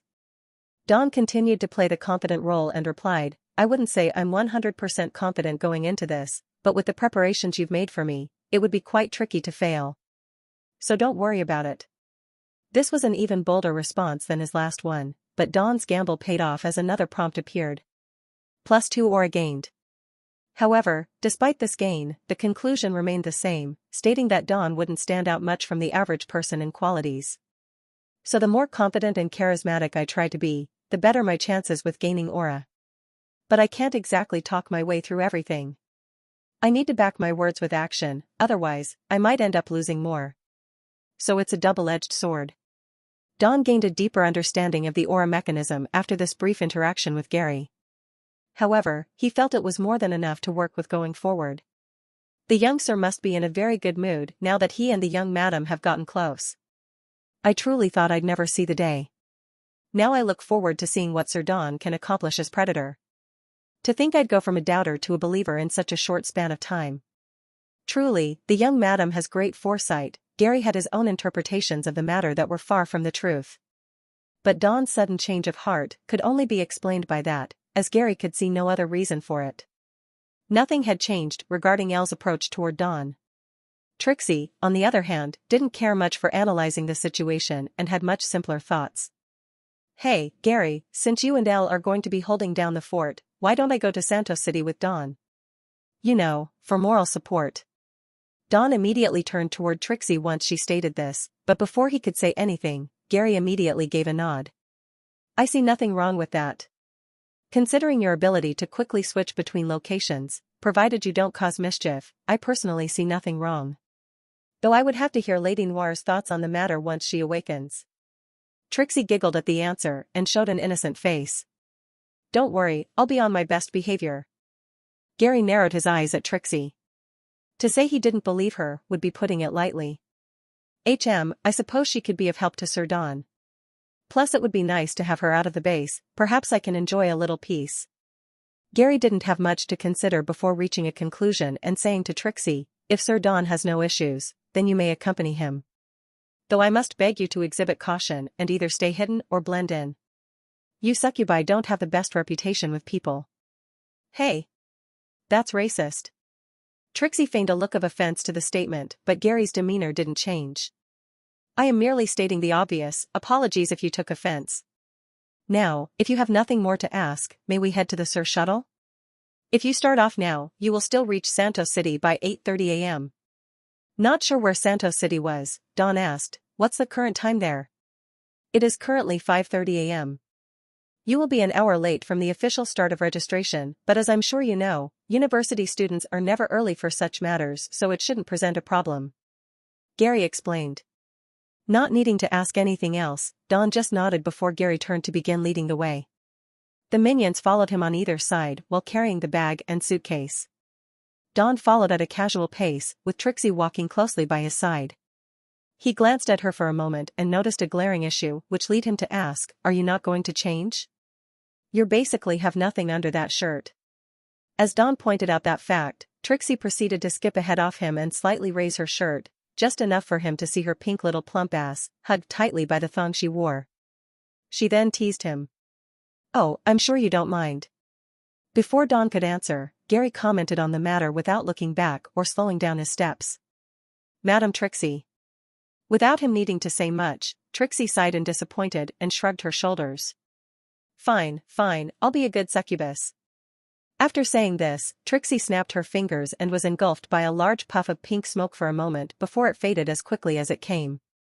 Once the smoke faded, it was revealed that her outfit had changed from a cropped shirt with a thong underneath to a school uniform featuring a plain white button-up shirt with a loose blue tie, a plaid gray skirt whose length was above the knees, mid-length white sock and black shoes. There, happy Gary? Trixie crossed her arms and asked, but Gary didn't need to look back as he answered, as long you aren't walking around half-naked, you will hear no complaints from me. You guys are no fun. Back in the netherworld, you'd be a weirdo if you walked around in clothes like these. As the succubi say, the more skin the better. Trixie slowed her pace and began walking at Dawn's side once again as they arrived in front of the air shuttle at the center of the base. The air shuttle was a sleek and futuristic vehicle, its metallic exterior shimmering under the bright hangar lights. Its smooth curves and streamlined design conveyed a sense of speed and efficiency. Dawn was inwardly very impressed by the sight but maintained his composure as Gary instructed the minions, load the case and the bag quickly and have the hangar doors opened. After instructing the minions, he turned to Dawn just as the shuttle's single door on the side slowly opened upward. This way, Sir Dawn. Dawn followed with Trixie still by his side as they entered the shuttle's interior. The interior of the shuttle was sleek and modern, with gray metal walls and a shiny black floor. The seats were made of a smooth, leather-like material and the control panels were lit up with buttons and screens. Please take a seat and strap in, sir.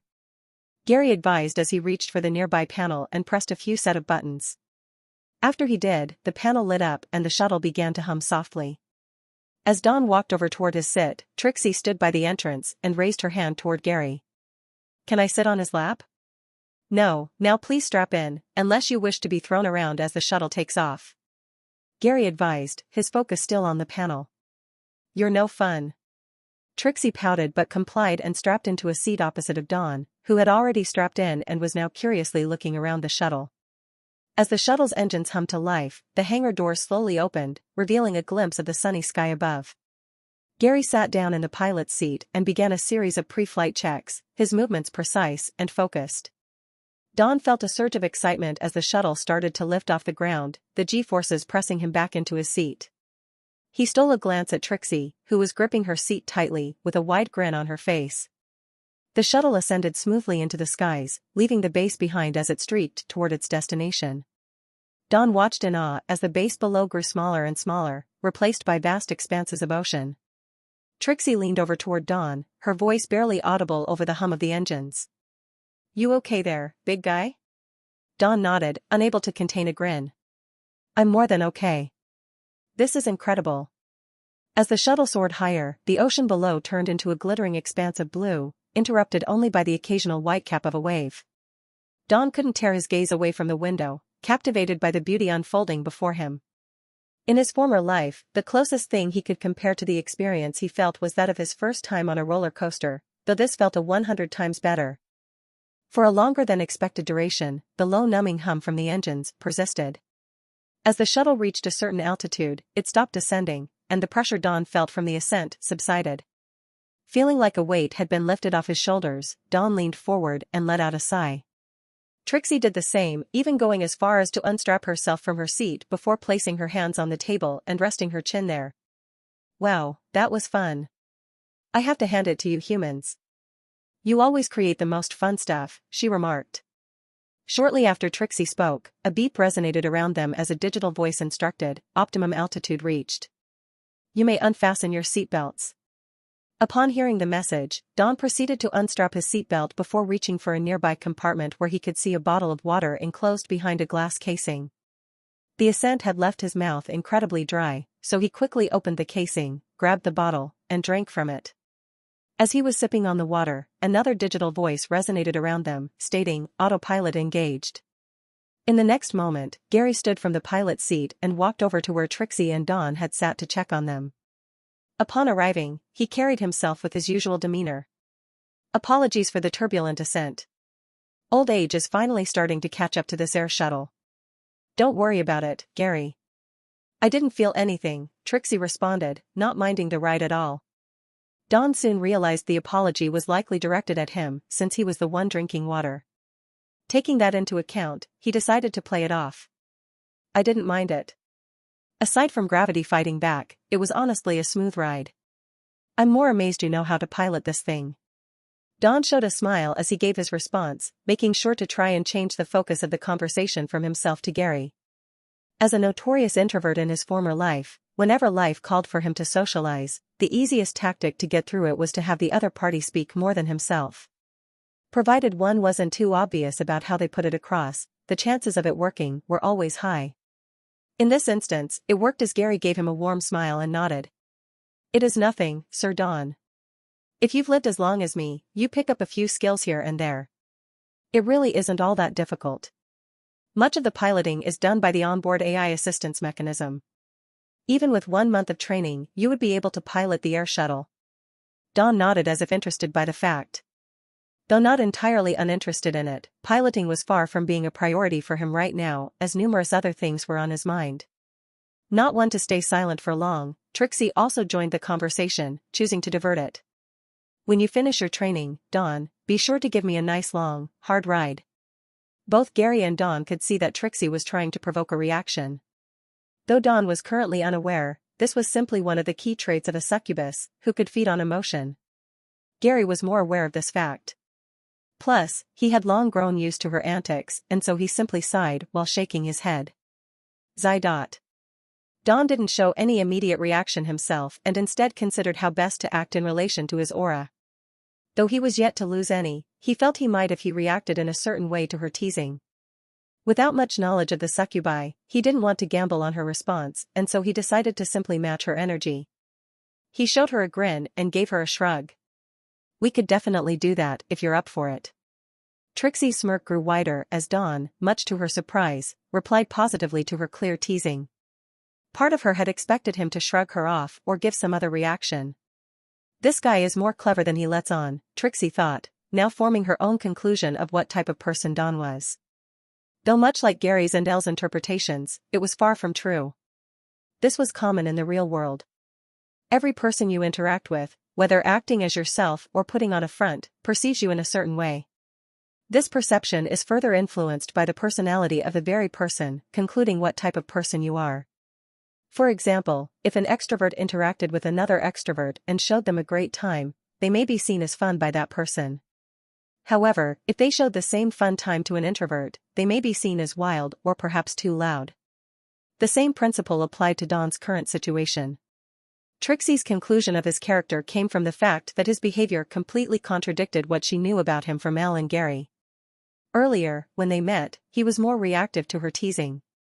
But now, though he was still reacting, the emotion she smelled emanating from him was different, which would only be done if someone had simply decided to do a complete 180 on their character, or they were incredibly good at acting.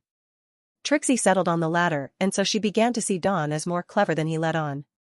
This only made her more interested in him. Trixie was about to bring out more provocative lines, but Gary interrupted her. "We will be arriving at the Santos City airbase in roughly an hour. This may be a good time for you to accustom yourself to your new gadgets, Sir Dawn, and read the information regarding the background that's been forged for you to explain what you had been doing after leaving Santos City." Trixie playfully pouted while leaning further forward and staring Dawn in the eyes. Dawn stared back at her for a moment before adjusting his aviators and activating the retina scan. "It won't be too late to talk when I'm done," Dawn explained in the most firm voice he could muster up. He chose to reply this way for two reasons. One, he really did feel that it was important that he get his backstory straight. And two, he didn't want to entertain Trixie too much. Though he didn't know if succubi women were the same as human women, Dawn had learned from harsh experience that giving a girl too much attention would always work against you down the line. The more you spoke and the more attention you gave her, the less interested she would become as she'd see you as someone who was easily reachable. Though not true for all women, it was very much applicable to most in the younger generation, which Dawn was part of in his former life. He had never been bold enough to act that way toward a woman since he wasn't especially rich or especially handsome. But here, things were different, so it was worth the gamble. The worst-case scenario was she simply became disappointed. Dawn's gamble paid off as, rather than show disappointment, Trixie bit her lip and gave Dawn a hungry look. "Oh, he's definitely going to be fun to be around," she thought. After Dawn made it clear that he wanted to focus in preparing for his insertion into Santos City, Trixie no longer bothered him. Instead, she passed the time by watching internet brain rot before eventually falling asleep in her seat. It wasn't until 40 minutes passed that Dawn was done going through the backstory information and familiarizing himself with both the watch and the aviators. "That's one hell of a backstory Gary has cooked for me." Dawn raised his aviators in the next moment and let out a sigh while stretching his hands. It was while doing this that he glanced at the window and noticed they no longer above the vast ocean. Gary, who was sitting in the pilot's seat with a book in hand, noticed that Dawn was done and approached him. "Does it feel good to be back, sir?" Gary asked with a warm smile and his hands behind his back. The question made Dawn realize that the coastal city he could see through the window was Santos City. Even from high up, Dawn could see that the city was a grand metropolis unlike anything he'd seen before in his former life. "So that's it, huh?" Dawn felt anxious just looking at it, remembering that his mission was to conquer it. However, he didn't let his worry show as he gave Gary a mild smile before nodding. "It does oddly feel good to be back. A part of me really missed it there." Dawn turned his gaze toward the window and acted like he was feeling nostalgic, an action which Gary didn't suspect in the least. "We shall be beginning our descent in the next 5 minutes, please do strap in," Gary instructed before turning his attention to the sleeping Trixie and poking her on the forehead. She gave an immediate reaction as her body jolted upright. "Huh? Who?" "Ah, it was just a dream." Trixie showed a disappointed look when she looked around herself, prompting Dawn to ask, "I take it you had a nice nap?" Trixie shifted from a look of disappointment to one of mischievousness as she faced Dawn and answered, "Oh yeah, I had a really nice dream." "You were there too. Want to know what it was?" Before Dawn could answer, Gary cleared his throat to cut into the conversation. "Ahem, perhaps a discussion for another time, Madam Trixie. We shall be descending shortly, so please do strap in." Trixie pouted for a moment before showing a wide grin. "Heh, my dream also had its own straps," Trixie cryptically revealed before giving Dawn a little wink. "Now I really don't want to know." Dawn thought but ignored the revelation on the surface as once again he knew Trixie was likely just trying to bait a reaction from him. Without answering, he strapped into his seat and lowered his aviators again. This caused Trixie to frown childishly as she also strapped into her seat. Gary gave an approving nod and returned to the pilot seat where he immediately got to work, clicking buttons on the panel and flipping switches. In the next moment, the engines began to hum once again as Gary steered the air shuttle into a descent. Upsilon. The trio could feel the slight pressure change as they descended closer to Santos City. The giant metropolis grew larger and more detailed with each passing second, its towering skyscrapers glinting in the sunlight. Dawn couldn't help but feel a surge of adrenaline at the thought of what awaited him there. As the air shuttle approached the landing zone, Gary expertly maneuvered the aircraft through the busy airspace above the city. The sounds of traffic and distant chatter filtered in through the windows. "We're almost there," Gary announced, his voice still calm but with a touch of unseriousness as he added, "Brace for landing." Lights flickered on and off as the shuttle descended, creating a mesmerizing display of colors and shapes. The landing zone was a distinguishable patch of open space, surrounded by towering buildings. Dawn felt the shuttle decrease speed as they neared the landing zone. With a final jolt, the shuttle landed smoothly on the designated landing zone. Dawn could hear the faint hum of the engines winding down as Gary expertly brought them to a stop. Once the humming came to a stop along with the tense vibrations, Dawn let out a sigh. His heart had been beating incredibly fast throughout the entire ordeal. Gary was the first to unstrap himself from his seat. After doing so, he walked over to Dawn and Trixie before saying to Dawn, "We've arrived, sir. Thankfully it's early so not many shuttles are present here. You should be screened relatively quickly." Though not entirely sure what Gary meant, Dawn felt he could just go with the flow, and worst case scenario he could simply check the internet for an answer. As much to his relief, it still worked largely the same. "Great, I hate standing in lines," Trixie happily revealed as she unstrapped herself from the seat, just as Dawn was doing the same. "You'll find very few who enjoy that, Madam Trixie. Anyway, I will unload your luggage, sir. It will only be a moment," Gary said to Dawn before walking over to the shuttle's door and opening it. Once Gary walked out, Dawn followed suit and made his way out, coming to a halt right outside the door as he scanned his surroundings. Outside the shuttle, Dawn could numerous other air shuttles of varying color and design present on other landing pads. The area on which the shuttles were landed was completely surrounded by buildings from all sides. "I suppose this the world's version of an airport," Dawn concluded, taking note of the sights while stretching his limbs as the landing had left him feeling incredibly stiff. Gary stayed true to his word and soon appeared with Dawn's bag and suitcase, which he proceeded to settle down in front of Dawn before looking at his watch. "It is currently 8:21 a.m., we arrived earlier than anticipated, wonderful. Now then, will you be needing anything else, sir, or are you ready to be on way?" Dawn didn't immediately answer as he felt anxious about going into this new and largely foreign world to him. It was a feeling similar to that of leaving home to go off to college in another city or country. Despite feeling anxious though, Dawn also wanted to see what the world had to offer. Every world had ups and downs, and in this one, he already got off to a great start, so why stress over the little things? With that mentality in mind, Dawn soon gave Gary a nod and picked his bag before strapping it over his shoulder. He then held the suitcase by the nod and stood confidently in front of Gary. "I'm as ready as I'll ever be." Dawn calmly prepared himself to go through customs, clutching his suitcase tightly and proceeding into the interior of the building around the airbase. Meanwhile, in the tranquil community of Chanel Hills, a new day was dawning at the Brights' residence. Chanel Hills was an idyllic neighborhood characterized by its trimmed lawns, stately homes, and tree-lined streets. Each house gave off a sense of elegance and timelessness, with well-tended gardens and pristine streets. The Brights' home stood out even among these beautiful homes, being a large, colonial-style house with white pillars and a big front porch. Inside, Samantha Bright was already preparing for her busy day. Samantha was a vision of mature beauty, her blonde hair tied into a neat ponytail that highlighted her other features well. Her blue eyes, framed by stylish glasses, were incredibly innocent-looking. Despite that, she had a voluptuous, curvy figure that filled out her tailored suit in a way that was both professional and undeniably sexy. The white button-up shirt she wore clung to her ample bosom, and the blazer added a touch of professional style to her look. Her skirt was perfectly fitted, hugging her hips and thighs, while her pantyhose accentuated the shapeliness of her legs. Her office shoes completed the outfit, adding an extra inch to her height and a click to her step. Samantha currently stood in the kitchen, a modern space with granite countertops, stainless steel appliances, and a large island in the center. She was carefully packing 2 sets of lunches in a hurried manner, as if late. She paused to check the time on her watch, letting out a sigh before turning her head to the door.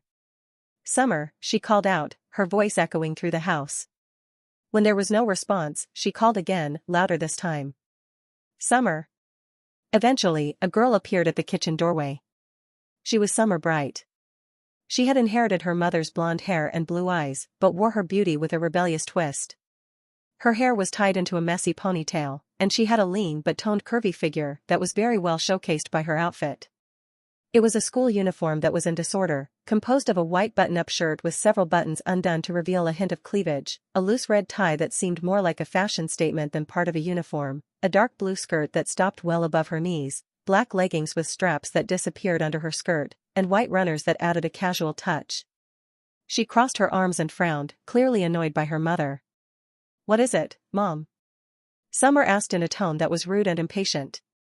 This made Samantha put her hands on her hips, her frown deepening. "Do you know what time it is, young lady?" Summer shrugged, her nonchalance only fueling her mother's irritation. "Is that supposed to be your uniform?" Samantha asked, her eyes narrowing as she took in her daughter's disheveled appearance. "No one actually follows the dress code," Summer retorted, rolling her eyes. "Did you call me here just to ask that?" "I'm in a hurry, and my friends are already waiting outside." Samantha's frown didn't fade. "I hope you don't mean those delinquents who add nothing of value to your life." Summer rolled her eyes again and slumped her shoulders as if completely uninterested in what her mother had to say. "You're the last person who should be giving advice on how to judge people," she shot back, her words stinging. Samantha's expression turned to one of shock, unable to find an immediate rebuttal.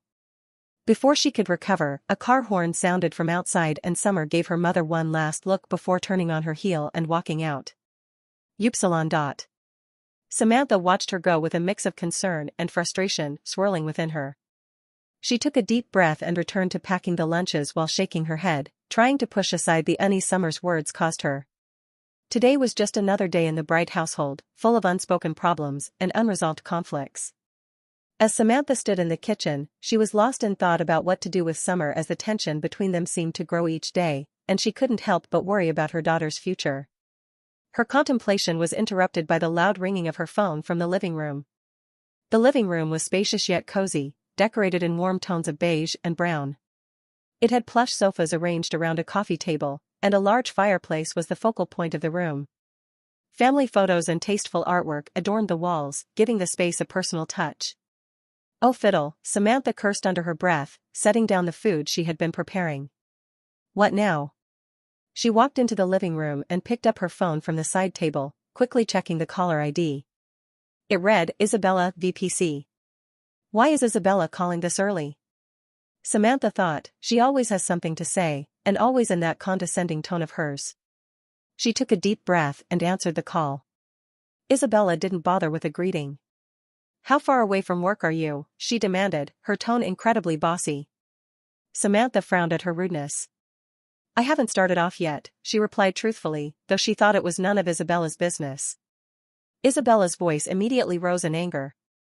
"You aren't paid to lounge around home like some pregnant woman just because you look the part. I need the quarterly financial report of your team immediately. Email it to me now, and if you're late, you'll be reported." Before Samantha could respond, Isabella ended the call. Samantha frowned even more, feeling helpless and frustrated. She sighed and slipped her phone back into her bag.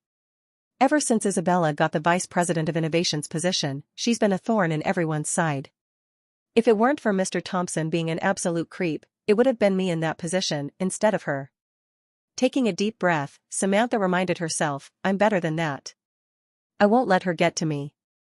It's what she wants. She squared her shoulders and left the living room, walking toward her home office.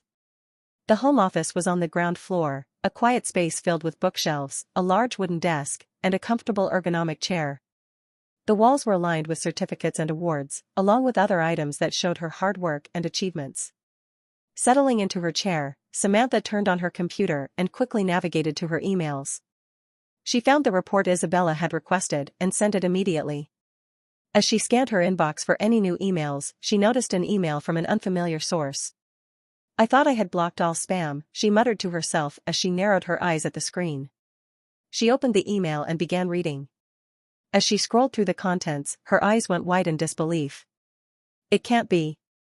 Samantha reread the email, her eyes scanned over each word as if to confirm its authenticity.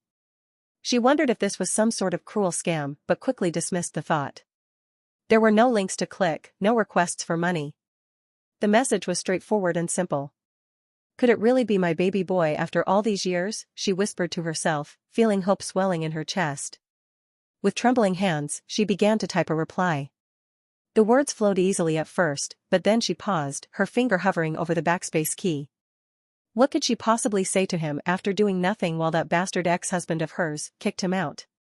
She bit her nail nervously and rubbed her temples, feeling the weight of her guilt and uncertainty.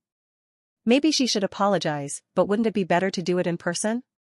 How can I even begin to make this right? She muttered, her thoughts a mess. Frustrated and unsure, she left her office and hurried to her bag in the living room. She rummaged through it until she found her phone, then quickly dialed a contact named Little Sis.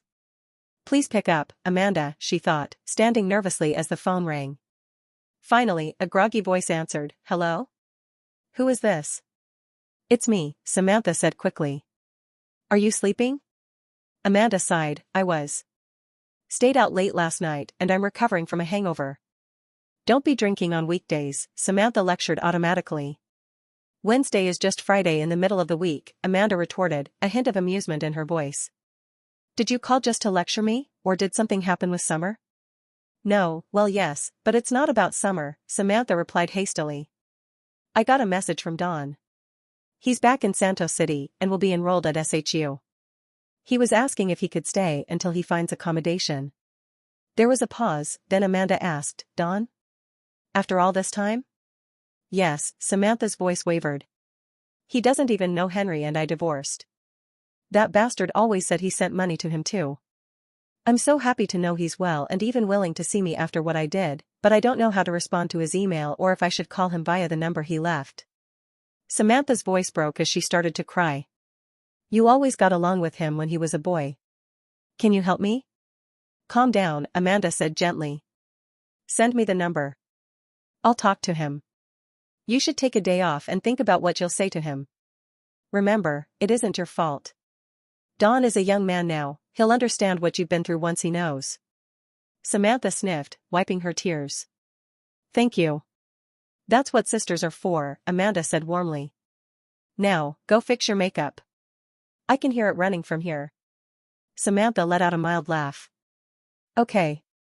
The call ended, and Samantha clutched the phone, taking a deep breath. She hoped with all her heart that Don could forgive her. Square root, right angle epsilon upsilon dot. Returning to the living room, she stood for a moment, collecting her thoughts. The sun was streaming through the windows, casting a warm glow on the family photos that lined the walls. Samantha's gaze lingered on a picture of Don as a child, smiling brightly. Unaware of the emotional turmoil his mother was experiencing, Don stepped out of the airbase building, relieved to have passed customs without any issues. He let out a sigh, feeling the procedures in this world were just as bothersome as those of his former life. No wonder Trixie vanished, he thought. She said she'd meet me outside. Where is she? As if on cue, Trixie appeared by his side in a puff of pink smoke. Did you miss me? She asked playfully. Dawn did a double take. Her appearance had changed dramatically. Her once pink skin was now a light tanned brown, and her horns and tail were gone, making her look like an ordinary human. Can you shapeshift? He asked curiously with a brow raised. I wish, Trixie pouted. This is my only human form. The only things I can change at will are my body proportions. Speaking of, she continued with a teasing glint in her eye, what's your type? Don chose not to answer, instead pulling out his phone to check a map that showed a vehicle approaching his location. The Uber ride I ordered is almost here, he said. Trixie leaned against the suitcase by his side, tilting her head. Where do you plan to leave the luggage? You don't have accommodation yet. Don sighed, realizing she had a point. He couldn't lug around a big suitcase and bag all through orientation, that was just asking for negative aura. Quickly thinking of a solution, he said, I'll head straight to the school. You can drop off at the nearest hotel and book a room for a day. I'll find you once I'm done. Trixie pouted again. That's boring. Nobody said conquering a city would be all fun and games, Don replied with a small smile. Fine, Trixie rolled her eyes, just as the Uber ride pulled up. The car arrived with loud music blaring from its speakers. The driver stepped out, a man with dark, curly hair, a thick mustache, and wearing a brightly colored red shirt. He spoke in broken English, Hello, friends. You need help with bags? Yes, please, Don nodded. The driver began loading their luggage into the trunk. Once they were settled in the car, he turned down the music and asked, Where to? Santos Hero University, Don answered. The driver nodded enthusiastically, Santos Hero University. Very good place. I take you there quick. As the car pulled away from the airbase, Don glanced at Trixie, whom he simply hoped wouldn't cause much trouble. As the car sped along the highway, leaving the airbase behind, Don settled into his seat, trying to relax. Trixie, beside him, looked out the window, her fingers tapping her thigh. The driver, glancing at them in the rearview mirror, decided to strike up a conversation. So, you two on a trip together? You a couple or siblings? Don was quick to respond, not wanting to give Trixie a chance to answer first. No, we're not. The driver raised an eyebrow, his smile growing a little wider. I see. Both, huh? No judgment here. Me and my cousin, we're real close too. Trixie raised her brow at the driver's words, while Don, a bit surprised, stammered for a moment. No, it's not like that. Trixie is just a close friend. The driver nodded knowingly, winking at them afterward. I get it. Close friend, huh? Say no more. He continued driving, occasionally glancing back at them as if expecting more juicy details. Don couldn't help but think, foreign drivers always have the strangest personalities. He wondered whether this was a cultural difference or just his own perception from his former life. Meanwhile, Trixie, feeling bored, decided to stir the pot. She leaned over the seat while showing a mischievous smile. Actually, we're porn stars on our way to shoot a university orgy movie. The driver's eyes widened in shock. Eh? Oh really? He laughed awkwardly, trying to process the information. Wow, that's interesting. Have you done many other films? I'd love to, show my support. You seem like a nice person. Don inwardly sighed. Wow, he broke down quicker than a simp in front of a goth girl looking for a pet, he thought. Trixie, enjoying the reaction, smiled sweetly. Thanks. You seem like a nice person too. So nice, I think I could ask a favor. She paused for effect. The first part of the movie requires some raw, back-arching rough sex in a taxi, but I don't know any kind taxi driver who'd allow such a mess in their car. The driver, distracted by the words, almost collided with another vehicle. He swerved just in time, hitting the horn and cursing out the window. Watch where you're going, idiot, he yelled before turning his attention back to Trixie, his face expression one of excitement. Well, I don't know many kind drivers, but I'm certainly one of them. I have some of the highest 5-star reviews for Uber drivers. And I'm well known at my church, you can ask any of my friends, he boasted, clearly trying to put across a point. Don, who knew Trixie was just teasing, couldn't believe what he was hearing. This guy just put together a quick CV to have a chance at a scene in his taxi. Trixie, maintaining her playful demeanor, leaned in closer. That's great to hear. You must be a very respected and kind person. She fluttered her eyelashes, making the driver squirm with happiness. So, how about that favor? The driver gulped, his hands gripping the steering wheel tighter. Well, I mean, if it's for your movie. I guess I could make an exception. But, you know, just this once. For you. Don, watching the exchange, shook his head slightly. Trixie's ability to manipulate emotions was something else. He remained silent, deciding to see how far she'd take the fake story. Trixie clapped her hands together. Wonderful. You're a lifesaver. You really are the best driver. She leaned back in her seat with a satisfied grin on her face. The driver, clearly flustered but proud, kept glancing at her in the mirror. Anything for a nice person like you, he said, his voice a bit shaky.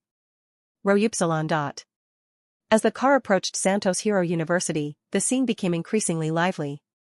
Students of various ages, dressed mostly in casual clothes, filled the grand entrance. The entrance itself was a sight to behold, an expansive, steel gate with intricate designs that seemed to shine in the sunlight. Above it, the university's name was emblazoned in bold, glowing letters, visible even from a distance. The university was situated on the outskirts of town, covering a vast area. The campus was an impressive demonstration of modern architecture. Large, sleek buildings rose up, their glass and steel structures reflecting the surrounding greenery. Pathways crisscrossed the campus, leading to various departments and facilities. The driver pulled up near a pathway leading into the university. I can only stop here, my friends. It's hard to get out if I go any further. Don nodded. No problem. I'll register here while Trixie goes to the nearest hotel to book a room. The driver's eyes lit up. To prepare for the scene, right?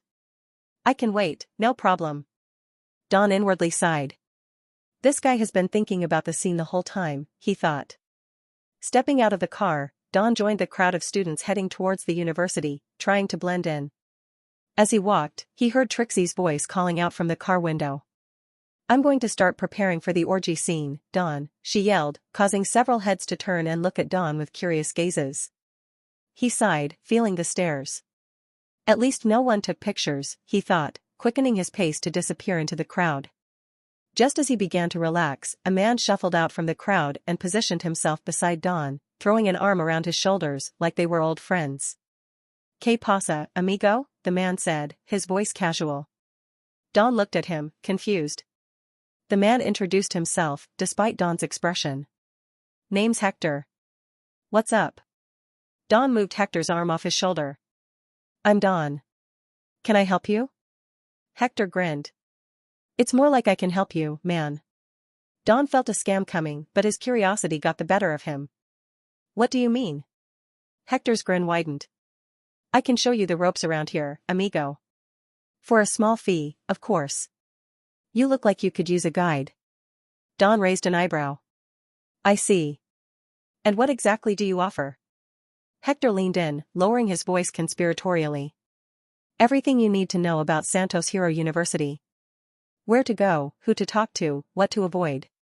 Trust me, I'm a third year. It'll save you a lot of time and trouble. Don thought for a moment. This guy could be useful, but he could also be trouble. Deciding to play along for now, he said, all right, Hector. And the price? Hector clapped him on the back. Smart choice, amigo, it will only cost you 10 credits. Follow me, and I'll get you sorted out. Hector moved through the busy crowd with ease, pushing between parents and their soon-to-be university children. He kept muttering, perdón, disculpe, and excuse me, sorry, as they moved forward. Don followed closely behind, clutching his papers tightly. As they approached the gates and guard posts, Don noticed that new students had to show their papers before being allowed entry, a process Hector proceeded to explain. Since you haven't got your university ID yet, you'll need to show your papers to get in, he said, pointing towards the booths where students were being verified by guards. Once they reached the front, Hector led Don into a booth together. The guard inside looked up and immediately sighed upon seeing Hector. Is this another one of your cousins, Hector? The guard asked. Hector grinned sheepishly. You know I have a big family, man. Mi familia es grande, he said while shrugging his shoulders. The guard nodded sarcastically. Yeah, I bet. Go through, but remember, this year all students are limited to 2 relatives each, and this counts as number 2 for you. Hector showed surprise. De verdad? That's new. I have a big family who mean a lot to me, you know. My mother and father aren't here either, or my sister with cancer and little brother with depression, he said, his tone as pleading as he could make it. The guard rolled his eyes and pointed out, "You have different mothers, brothers, sisters, and fathers every semester, Hector." Hector shrugged nonchalantly. "What can I say? That's just how loco my family is," he replied while showing a wide smile. The guard sighed and waved them through. "Go on, but I better not see you come with anyone else again." Hector groaned as they walked out, the guard turning to Don. "Welcome to SHU." "Thanks," Don replied, stepping through. He thought, who knew university navigation skills would come in handy in this world. Once past the booth, Don took in the inside of the university campus. It was large and beautifully designed, with wide pathways lined with greenery and flowers. Tall buildings with modern architecture rose up on either side, their glass facades reflecting the morning sun. The air was filled with the sounds of excited chatter, birds singing, and the distant hum of campus life. "This beats any university I've ever seen in my past life," Don thought, feeling a sense of awe. He put his hands in his pockets and smiled, genuinely curious about what life in a hero university would be like. Hector stood beside him, shoulders slouched. "If I knew it was only 2 people per student, I would have charged more. Now I have to come up with weird outfits and borrow other seniors' IDs," he muttered, clearly frustrated. Then he looked at Don and forced a smile. "But don't worry, amigo. I'm a stand-up businessman, and I'll give you a full tour regardless." Don nodded, appreciating Hector's attempt to honor their agreement despite the setback. "Lead the way, Hector." Hector straightened up, regaining some of his usual swagger. "All right, first stop, the registration office. You're gonna love it here, Don. Let's get you settled in." Hector led Don through the maze of paths and buildings toward the registration office. "SHU could either give you the best or worst years of your life, amigo. You have to be careful how you carry yourself here," Hector warned. Don raised an eyebrow. "What do you mean?" Hector smirked. "To survive at SHU, flashy superpowers aren't enough. They're a great bonus, but not enough. The best way is to offer a service in this competitive university market, like me. I supply a variety of goods. You need something, just ask. But it doesn't even need to be a business. You could join VRFPS and Battle Royale leagues or get into hero economics. The main goal is not to be isolated. To survive, you'll often need favors." Although Don wasn't sure what those leagues or Battle Royale entailed, he got a rough understanding of what was needed. "This is a lot like university in my former life, hierarchy and operation-wise at least," he thought. With Hector being so knowledgeable as a senior, Don felt he was perfect to learn about the school from, hence the good investment. Corruption and back-end deals really make the world go round. They soon arrived at the registration office, a grand building with wide steps leading up to large wooden double doors. The inside was full of activity as new students formed lines to register. Hector pointed to one of the shorter lines. "Join that line and register for Gender Studies and Hero 101. As for bonus courses, it's best to choose after seeing the lecturers for this year. You've got 2 months to decide on which courses you'll be examined in, so don't stress. Grades for the first year are useless anyway. It looks better on your resume when you show steady growth rather than perfection from the start." Don nodded, thinking that was actually very good advice. "Thanks, Hector." Hector grinned. "And don't forget to chat up a few girls. A key NSHU, if you don't shoot your shot, Alguin Maslow Hara," he said, giving Don a playful wink before running off. Don watched Hector disappear into the crowd, then turned and joined the line Hector had pointed out. The registration office had students and staff moving about constantly. The sound of chatter filled the air, mingling with the clacking of keyboards and the occasional announcement over the intercom. As Don waited in line, he took in his surroundings. The registration area was spacious, with high ceilings and large windows letting in plenty of natural light. There were several booths set up, each manned by staff members who were assisting students with their registration process. When it was finally Don's turn, he stepped up to the registration booth. The staff member, a middle-aged woman with a kind smile, greeted him. "Welcome to Santos Hero University. Can I have your papers, please?" Don handed over his documents, and the woman quickly scanned them. "All right, Mr. Don. You'll be registering for Gender Studies and Hero 101. Do you have any other courses in mind at the moment?" "Not yet," Don replied. "I'll decide on the bonus courses after seeing the lecturers." The woman nodded approvingly. That's a good strategy. You have 2 months to finalize your courses, so take your time. Here's your temporary ID. Your permanent one will be issued after registration is complete in a week. Dawn took the temporary ID and thanked the woman and stepped away from the booth and turned to leave. Having gotten his temporary ID, Dawn walked away from the registration booth and hoped to wait outside for a bit until Hector returned. He did entertain fleeting thoughts of Hector just running away, but that seemed unlikely since he had some credibility and the fact Dawn hadn't paid anything yet. As he was walking to the door to leave, he encountered another new student doing the same. This particular student stood out because, at first glance, he looked almost like a child, no taller than 155 centimeters. He had a clean outfit composed of a green polo shirt with the university's insignia on it, tucked into light brown khaki pants with a brown belt holding them in place. He had neat short blonde hair, deep green eyes, and wore spectacles, which he was currently holding and wiping with a cloth by the door. As Dawn approached, the student looked at him and quickly apologized.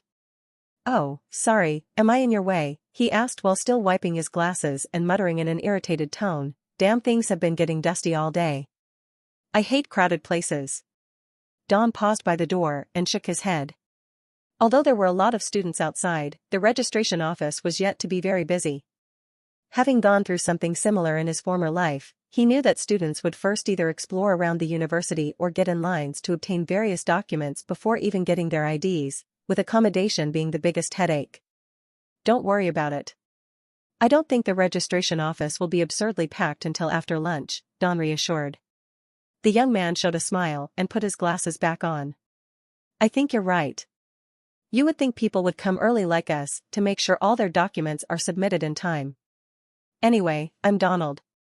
The young man introduced himself while extending a hand for Dawn to shake. Dawn ignored the part about coming early and instead just stretched out his hand to shake, replying, "Dawn," while giving a nod. For men, establishing friendships in schools always started with something this simple, the common greeting. Unlike with girls, who often chose their friends carefully on the first day, guys were less picky, and any company was good company so long as they weren't absurdly weird, political, or oddly dressed. With introductions over, Donald turned to the door and muttered, "I still have to fill out the accommodation slip and get given a room. Since each room will be handed in pairs, I don't know if you want for us to go together.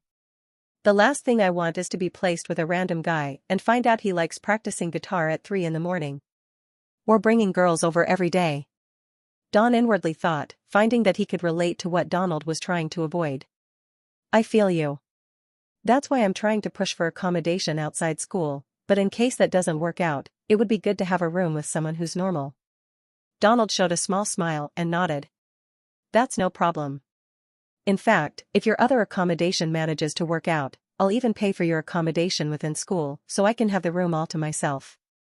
We better hurry though. After a certain time, the custodian becomes very irritable and doesn't even allow you to come in pairs and just places you randomly." Dawn was curious and asked, "Where did you learn that?" Donald reached into his pocket to take out a small folded booklet, which he handed to Dawn. A senior was selling these in campus for about 5 credits. It's like an unofficial guide. I got the original one too, but that can only tell you so much about the university's dynamics. You might want to keep it hidden though. It's got some things in it that might get you in trouble if a member of staff were to see you with it. Zai. Dawn gave a nod but opened the book anyway to quickly skim through the pages. Within the book, he could see everything from the best spots to find a plug, to girls who'll suck your dick for under 30 credits, guys to visit during exams if you need a little assistance, and even teachers who would give higher grades to female and some male students willing to pay with their bodies, according to rumors. Dawn was a bit surprised by how blatant this was. Sure, in his former life, his university had similar things, though not in booklet form and instead only in rumors and student knowledge that you would only encounter if you spoke to the right person. Dawn quickly closed it and handed it back to Donald, who folded it and tucked it into his pants quickly like it was a drug deal. "See what I mean?" Donald asked. Dawn nodded.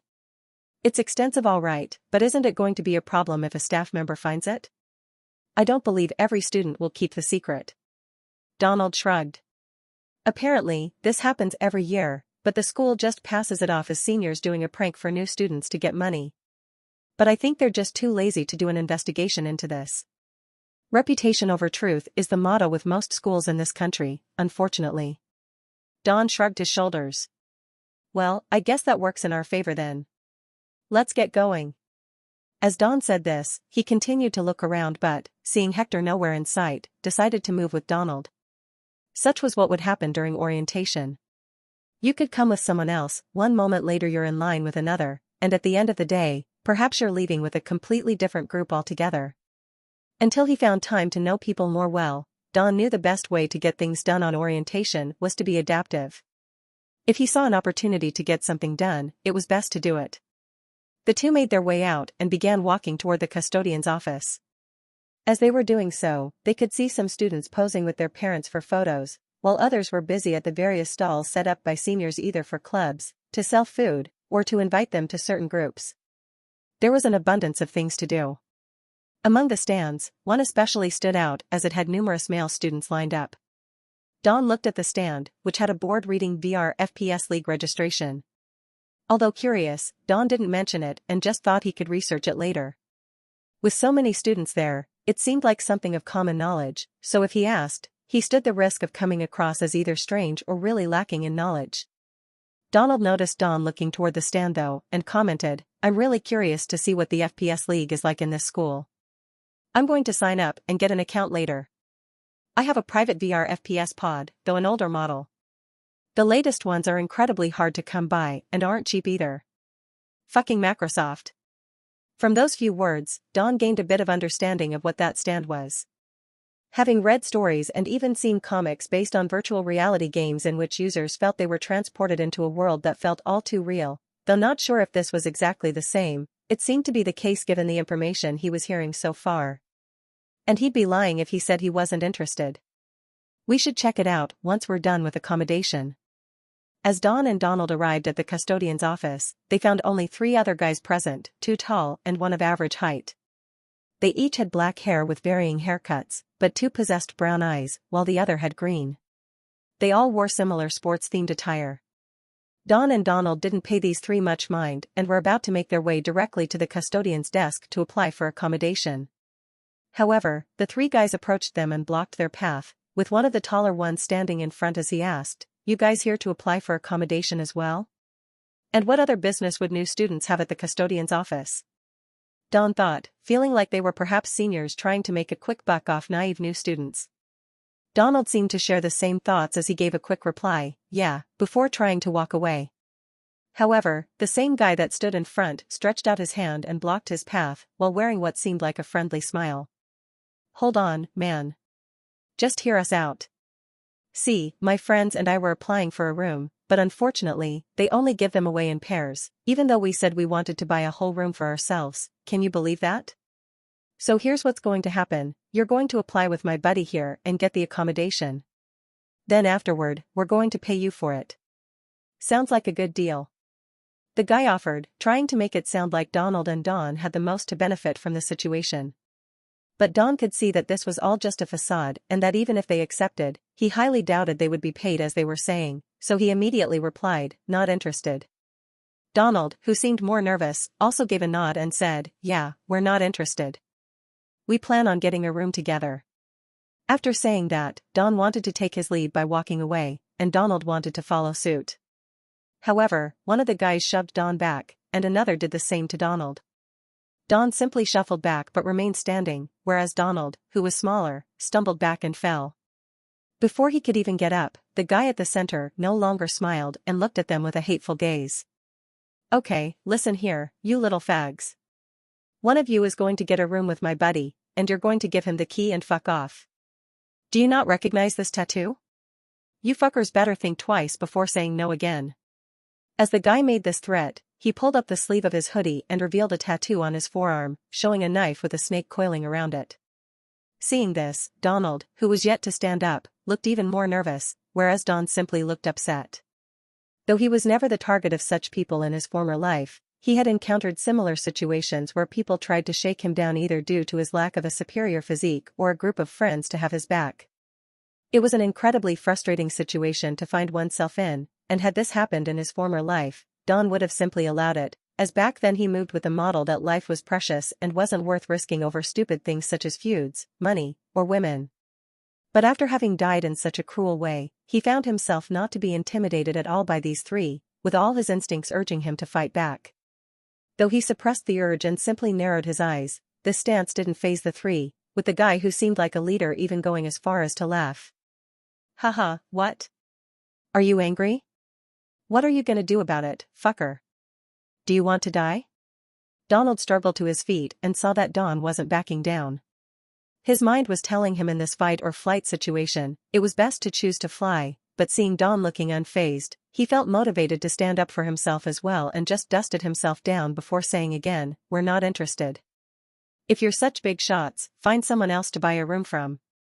This response seemed to especially anger the leading guy as he stepped forward with a raised fist, about to throw it at Donald.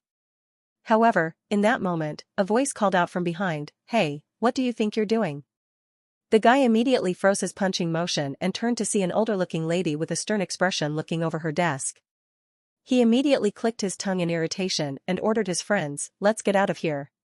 The trio began to make their way out, with the leader making sure to bump shoulders with Don while giving a warning, "You two better watch your back from now on." "Yeah, we'll be back," one of the friends barked. As they were making their way past Don, he suddenly placed his leg in front of one of them and caused them to trip and faceplant onto the dusty marble floor. Don then said to him, "Yeah, well, you might want to watch your step." Roupsilon. This caused the guy on the floor to immediately stand up in rage and try to attack Don, but the leading guy stopped him by grabbing onto his hoodie. "Not here, Tony. Don't worry, we'll see them around." The guy named Tony glared at Don and let out a dissatisfied huff as he angrily turned while saying, "Whatever you say, Dwight. You two better watch your backs." The man addressed as Dwight looked at Don and Donald one more time with a clear angry expression before turning and instructing the final guy, "Let's go."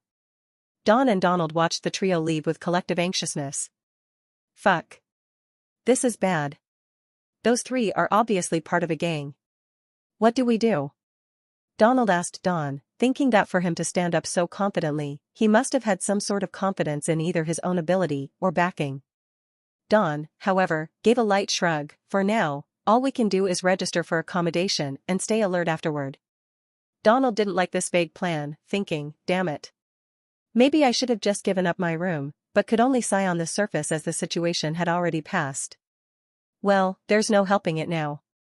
I guess you're right." Agreeing on this, the two made their way to the custodian's desk and quickly got the accommodation registration done without too much of a fuss. But as they were walking out, Donald seemed especially nervous to head back out into the campus. "Maybe we should stick together for the rest of orientation, just in case." Although more anxious than fearful, Don also thought this was a good idea and nodded, "That's probably for the best because if there's one thing guys like those are good at, it's never letting something go." Donald nodded, gulping down saliva out of fear. "Yeah, this is only made worse due to the fact that they're part of some gang. You don't seem nervous at all, though." Just as Donald asked this, a system prompt appeared in front of Don, first saying, +10 aura. Another prompt then appeared. Objective, revenge is sweet. Task, in true supervillain fashion, you shouldn't let things go. Get revenge by the end of the day ***. Rewards, dependent on the method of revenge. As Don read the contents of the prompt, Donald looked his way and thought, he must already be thinking of something that can get us out of this, I hope. Maybe I should ask what his powers are. But no, that would be too forward. Donald shook off the idea and just sighed. Only when he did this did Don finally look away from the prompt, having already begun thinking of how exactly he could get revenge. It was easier said than done. "Still thinking about those guys?" Don asked, pretty sure that it was the reason Donald was looking so nervous and tired. Donald sighed again and nodded, his posture a bit slumped though his gaze was alert as he kept looking side to side for anyone approaching. "I can't help it, I'm an overthinker. Hell, even just being late makes me anxious, damn it. What was I thinking? I should have just gone with it and saved us the trouble." Though he could understand Donald's sentiment, Don shook his head. "That's just setting yourself up to become their bitch. It always starts with small stuff like that, but once it's known that you can be walked all over, they'll either keep doing it themselves or introduce more people to do it to you." Donald sighed. "You have a point, but only in the case that they're not psychos. Those guys look like they could do far worse." Santos City homicide rates have been up every year for the past 5 years. Most of it gang-related. Don tilted his head at this information. You keep track of those statistics? Donald looked back at Don with an expression as if what he said was quite obvious. Why wouldn't I? I'm in the superhero course. Of course it's necessary for us to know weird statistics like those. Wait, you haven't even checked out the city's statistics on crime rate? You're one bold guy. You don't plan on being a hero in the city now, do you? When Donald replied with this, Don found that it was he who had said something quite wrong. This trend would follow for as long as he continued to learn more about the world, but it wasn't something he could avoid. At most, he would come across as simply being a bit weird or strange, and so long as he didn't overdo it, he wouldn't raise much suspicion. Like now, as he quickly replied by saying, I'm not sure which city I'll end up being a hero in. I'm just going with the flow. Though Donald couldn't relate to the mindset, he simply shrugged it off. Fair enough. I'm also not sure I want to be a full-time hero yet. If I can manage to reach the Legends bracket of the FPS League in this province, I'm definitely going pro. Who knows, I could become the next big league idol. It's always good to aim high, Don replied just as they arrived at the VR FPS League stand. The queue of students was quite long, but there was no helping it, so Don and Donald got in line. Thankfully, the line moved relatively quickly. While waiting, Donald shared stories of his FPS League experience at the high school level. When they were 44th and 45th in line, he was on a long rant about a particularly sour experience he had. So imagine this. We were playing Strongpoint, right? It was a random lobby. I went in alone, so surprise, surprise, I was given shit teammates. There was this especially audacious one from Mexico, but I don't want to get into that right now. Anyway, for the entire game, I kept running to the strong points and clearing out the guys, but my fucking teammates couldn't keep the fucking point, like not even for 1 second after I died because I kept dying a lot. Every time I cleared the point, I had to go into it because everyone else was posted up, which wouldn't have been bad if they were actually getting kills, but they were also just getting killed despite being behind cover and hiding. This all happened around the professional rank. I climbed it very slowly because of such shit teammates. It doesn't help that Microsoft's grading system at the high school level is bullshit. At university, you have real-life analysts and dedicated AI algorithms to take note of valuable data matches like that where I do a lot of work but my teammates are shit and get awarded accordingly. From the way Donald passionately talked about the VR FPS League, Don could see that this was a true passion of his. It wasn't at all strange to see this. In his former life, he had numerous friends who were passionate about certain careers that were idolized in his world, youth football, acting, and so on. For this particular world, VR FPS League seemed to be especially big. As Don reached this understanding, a system prompt appeared. Zai. Potential idol path found, FPS League Legend path. Perks *. Vanguard skill tree. Tactician skill tree. Ability upgrade, enhanced senses, superhuman senses. Accept path or reject path. Don showed an unsure expression as he looked at this prompt. Like anyone given a choice like this, he wondered if down the line he would be able to encounter other paths with maybe even better path perks. However, this would be a gamble. He needed to make a choice, as it was also possible that the more paths he encountered in the future wouldn't have path perks as good as this. Having learned his lesson numerous times in his former life about not pushing his luck, he chose to accept it, reassuring himself that the FPS League seemed like something anyone could learn. If it's anything like those VR MMO stories I read in my former life, then it should at least be moderately balanced. Even if it's not, Donald seems very knowledgeable and plays a lot of FPS games, so this isn't a bad gamble. Except, he thought. Shortly after, the prompt in front of him changed. Path accepted. Idle objective * sign up and successfully create a VR FPS avatar. Time limit * 1 week. Rewards * 5 idle points. As Don read this, he felt a bit of excitement. After carefully reading both prompts, Don turned his attention back to Donald, who thankfully was still ranting about his many experiences in high school VR FPS League. Donald continued to rant while they made their way through the line, and Don mostly gave brief responses that urged Donald to keep talking. This easily worked as Donald seemed especially eager to vent about all his grievances regarding the league. He was so invested in doing this that he didn't even realize when they had reached the front until Dawn gave him a tap on the shoulder and said, "Hey, it's your turn now." "Right. Anyway, that's why I camp with shields during strongpoint now and use light machine guns. I'll give you some of my best loadouts later." "Thanks, would appreciate that," Dawn replied back, feeling quite relieved that the rant was over. As interesting as it was to hear about the VR FPS League, Dawn got tired of hearing how unfair it was for Donald. It was easy to see that although Donald made himself sound like the complete victim, some of his losses were simply genuine, much like everyone else who played such a game, unless, of course, plagued by cheaters. Though so far, he didn't hear Donald mention any such aspect. As Donald went to the counter, a slouched man with his hand casually rested on the counter looked at Dawn and asked, "Your account, new or existing?" "Existing account user," Donald answered before the man asked, "Alright, fill out this form and slot it into that box over there." "New account or existing account user," the guy then looked over toward Dawn and asked him this. Dawn quickly replied, "New user," and the man reached out for another form and handed it over to Dawn. "Fill it out here and put it in this box here."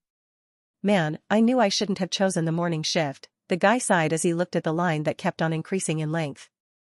Looking over some of the details, Dawn found himself a bit stuck on what to put in as he didn't recognize what they were asking. "You'd think registration for a new user would be straightforward," he muttered. Just in that moment, a familiar voice asked Dawn, "Do you need any help?" Hearing this voice, Dawn immediately lowered his head only to see Trixie crouching under him with a smirk, trying to peek over his form. "Trixie," Dawn muttered before shuffling away to give her room. Trixie then popped up from her crouched position, causing the guy who was lazily slouched to look Dawn's way with confusion. The man's reaction also caused Donald to look Dawn's way. However, both their gazes quickly settled on Trixie, who greeted them with a smirk. "Hey there, boys." Donald wasn't sure how to reply, whereas the guy quickly stood upright from his slouched posture and quickly tried to fix his hair. "Hey, you shouldn't be cutting in line, you know," the guy pretended to reprimand after noticing that the other guys in line were now also staring at Trixie. Although she looked attractive in her own right, there were numerous other attractive girls walking around campus. Rather, the reason for her attention was because she was the only girl so far within the line, plus her choice of outfit did appeal to some fantasies of some of the guys. Dawn held Trixie by the wrist and pulled her in to ask, "I thought I told you to wait at the hotel." Trixie rolled her eyes playfully and put her hands on her hips while shrugging. "Well, it was really boring. The television sucks. The internet was crappy, so I thought I might just pop in here and help you go through orientation."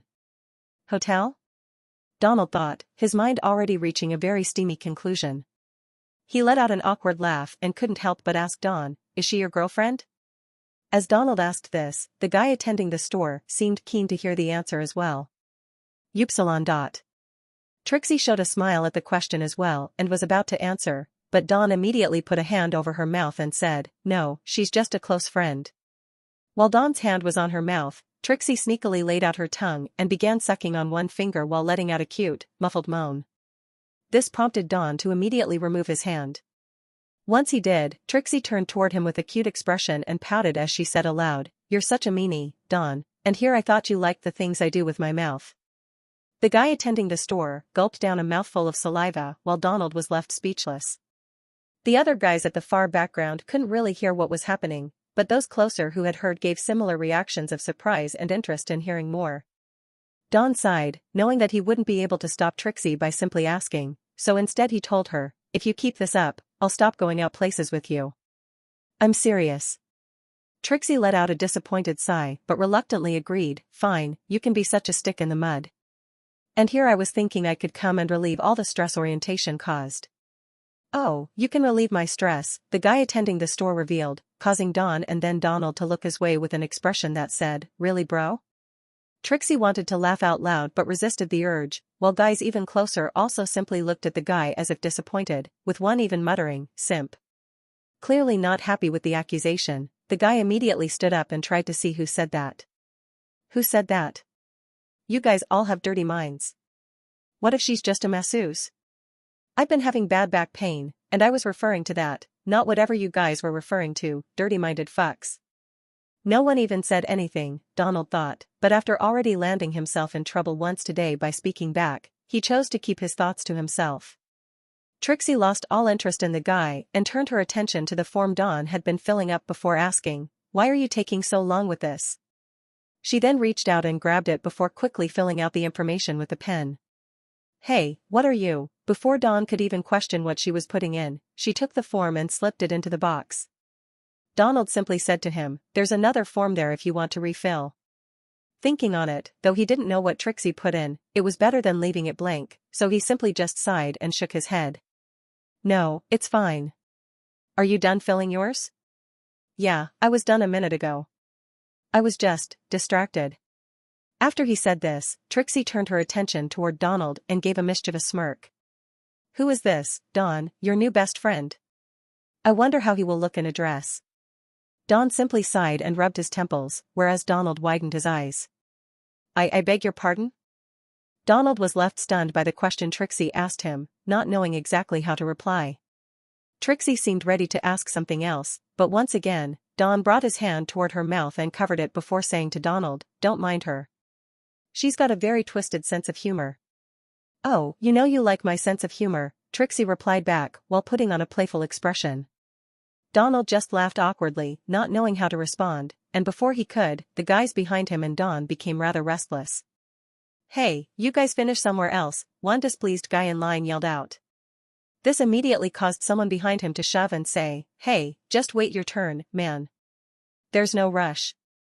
As this particular guy said this, his eyes were practically glued to Trixie. The guy who shoved him looked at him with disgust. "Oh, shut up, you fucking simp. You're just like that guy in front of the line." The guy attending the stall felt attacked by the statement and immediately barked back, "Hey, I already told you, I thought she was a masseuse, not whatever you degenerates are thinking about. If anyone tries to call me a simp again, you can forget signing up." Sadly for the guy attending the stall, his statement had the opposite effect, as numerous guys began to groan in disagreement. "Can you believe this guy? Fucking simp. Can you even spell masseuse, my guy?" Seeing things were about to get heated, which was very easy to happen in most universities, Don decided to extricate himself from this situation and quickly said to Donald, "We better leave," while gesturing for them to quickly walk away. Donald gave a quick nod, and the two left with Trixie staying immensely close to Don as she asked, "So, what have you guys done so far? Did you find any nice campus sluts yet?" Trixie asked as if it were the most normal question to pose. Once again, Donald was left stuck on how to reply to this, while Don simply gave her a sigh and didn't reply directly. Instead, he said to Donald, "Why don't you give her the booklet? If she's so curious about learning more." Trixie immediately narrowed her eyes at this. "I don't want to look at some boring tour guide. I want the juicy stuff, you know what I mean." Don, annoyed by her antics, shook his head. Realizing that Trixie's character, although pleasant to be in the presence of when just the two of them, was incredibly troubling in public as she basically said everything and anything that came to her mind without fail. While she was occupied with the booklet, Don turned to Donald and asked, "Where to next?" Donald, who had been seemingly in a daze, quickly jerked his head in response to the question before nodding nervously. "Oh, we should go to the library and get our cards." "Yeah, are you okay?" Don asked, already pretty sure that he was reacting this way because of Trixie and her rather forward manner. "I hope he doesn't have a crush on her, because that would just end badly for him." Unaware that he was pretty much already seen through, Donald simply laughed it off and chose to direct the blame for his current behavior towards something else. "I'm fine, just can't stop thinking about those guys and their threat. I really think they might do something bad. The mayor may paint Central City to be this great budding metropolis, but we all know it's got some really dark sides to it." Trixie, who had been passively listening to the two, immediately drew interest in the topic and turned to ask, "Don, making enemies already?" Don just sighed. "It's more accurate to say we found enemies rather than looked. You see, what happened was..." Don quickly recounted the events that had transpired at the custodian's office, bringing Trixie up to speed. Trixie listened intently, and after Don was done, she couldn't help but express her outrage.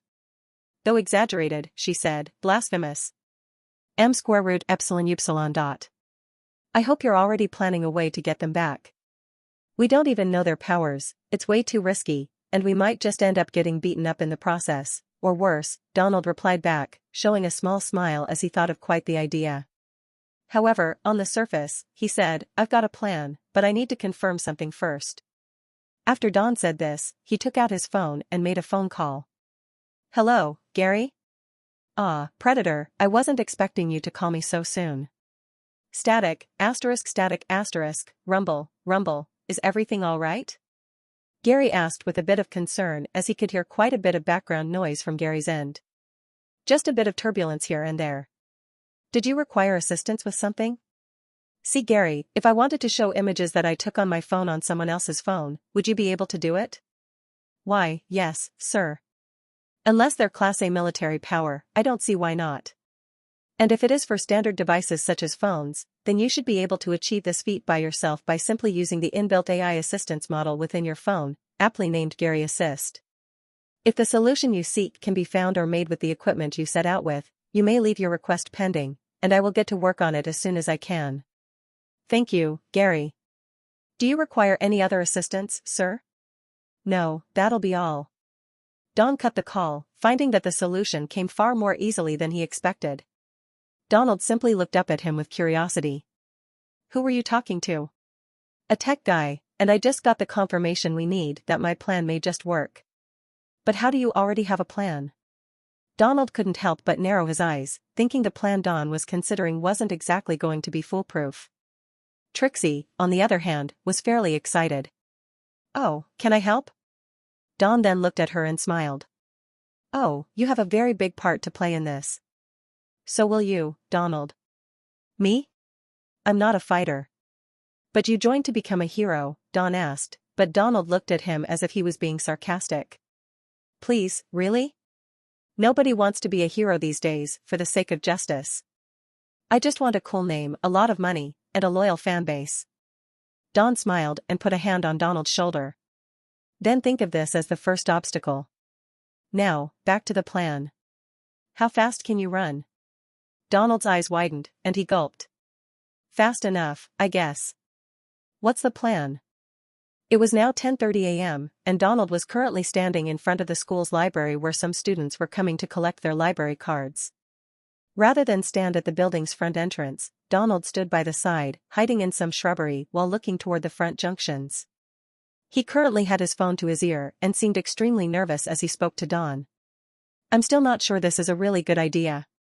What makes you think those guys are gonna pass through here anyway? I don't mean to sound like an asshole, but they don't look like the type to get library cards or hang near libraries for that matter. On the other side of the phone, Don's voice could be heard. They may not be the type to hang around libraries, but the people they're looking to exploit definitely are. It's a gamble, but I don't see anywhere else where we can find them and get a head start. You want to find another place? Donald sighed. They spend a lot of time in the school bathrooms, maybe. But if you meet up with them there, well. Oh shit. They're here, Donald replied hastily, trying to get his voice to stop trembling. He then ducked down so he could dive deeper into the shrubs. Don urgently asked, well, what are they doing? They're talking to someone. I'm hiding and can't see properly, Donald replied. Just peek over. Why would they be looking over at a bush on the side of the library? It's all in your head. Just peek out and get the concoction ready. I really have a bad feeling about this, Don. If they catch me after this, I'm the only child, you know. What am I going to tell my mom? Quit thinking so much about it and use the tactical advantage, Don urged, causing Donald to frown slightly as he turned his attention toward a plastic bag hidden in the shrubs right alongside him. Within the plastic bag were a bunch of water balloons, though they had a strong foul smell emanating from them as flies could even be seen hovering around. This stuff stinks. Remind me again, why am I the one doing this and not you, Mr. Planner? First of all, I'm the one who came up with the plan. Second of all, you did say you're fast. I'm not exactly confident in my speed skills. And lastly, if you're the one who does it, they might be more inclined to go after you as opposed to me. Donald frowned at this analysis of Don's plan. Are you trying to say I look more beatable? Don quickly avoided the question, would you just hurry up? I'm pretty sure Trixie is doing her part as well. Trust me, by the end of this, you're going to be thanking me. Donald sighed, well, that's only on the condition your plan works. Damn it, why did I ever agree to this? Oh well, here goes. Donald took a deep breath and yelled out from the bush, Tony's a bitch. His voice was so loud it drew the attention of the trio of bullies, who were indeed looking for someone else to harass into getting a room with them. What the fuck was that? Tony came to an immediate halt and looked toward the library, and the buddy beside him, Dwight, pointed toward it. I think it came from over there. It could be those fuckers, the other guy suggested as the trio began walking over. Tony didn't seem worried. Or it could be some punk we know from the neighborhood who's trying to act tough on campus. As the trio drew closer to the library's entrance, Donald crouched lower and reached for the plastic bag, opening it. The foul smell hit his face. Seriously, Don, how did you get your hands on this stuff? What even is this stuff? I paid the janitor 30 credits and told him to fill the balloons I bought at one of the stalls with the most disgusting mix he could think of. He didn't ask any questions and just said not to use it indoors, but outside is fair game. Isn't that counterproductive since he has to clean it? No, he says he hates the guy who's in charge of cleaning the outside and said if we need his help again, just to ask, square root upsilon dot. How convenient, Donald sarcastically muttered before reaching for one of the balloons and getting ready. When he heard the footsteps were close, he emerged out of the shrubs with one balloon in hand and quickly threw it at the closest target, Tony. The balloon exploded right in front of his face, catching him off guard and with his mouth open. What the fuck? Tony yelled out while his buddies were immediately confused. Donald used that moment to get more balloons from the plastic bag and just toss them haphazardly at the group. However, with them being so close, they all hit, landing on their chests and neck areas. What the fuck? Dwight exclaimed as the foul stench entered their noses and the smelly, sticky liquid drenched their clothes. Not waiting for them to make sense of the situation, Donald broke into a sprint and ran away after saying, "Payback's a bitch." Donald began running quickly. That felt amazing, he thought. Then, as he looked behind, he could see Tony's face contorted in anger as he yelled, "I'm going to fucking kill you." Tony then broke into an angry sprint, jumping over the shrubs and immediately pursuing Donald. Shit, shit, shit, shit, shit. Donald exclaimed. They're after me. They're after me. Donald was in a panic but still remembered the plan, whose first step involved luring them into the gym building complex. A security guard who roamed the area nearby saw Donald run by and yelled in his direction, "Hey, no running on the grass." "Sorry." Donald yelled back before quickly entering the building. The guard simply shook his head. Moments later, he saw the angry trio also running into the same building. "Hey, you three," he yelled out to them, but he got no reaction, so he had to pursue them. Just as he got close, he could already smell the foul stench that caused him to contort his face in disgust. What the fuck is that smell? He paused in momentary disgust, but then quickly resumed his pursuit. Inside the gym building, Donald was making a beeline toward the showering areas. Without hesitation, he paused in front of the women's showers before saying, "You better be right about this, Don, because beyond these showers." Just then, the trio was quickly making their way toward him. "Stop right there, you fucker!" Tony yelled out, causing Donald to gulp. Feeling it was better to take the risk, he proceeded to immediately enter the women's showers. It was a bit foggy, and he became slightly worried as he began to whisper, "Trixie, Trixie, are you sure?"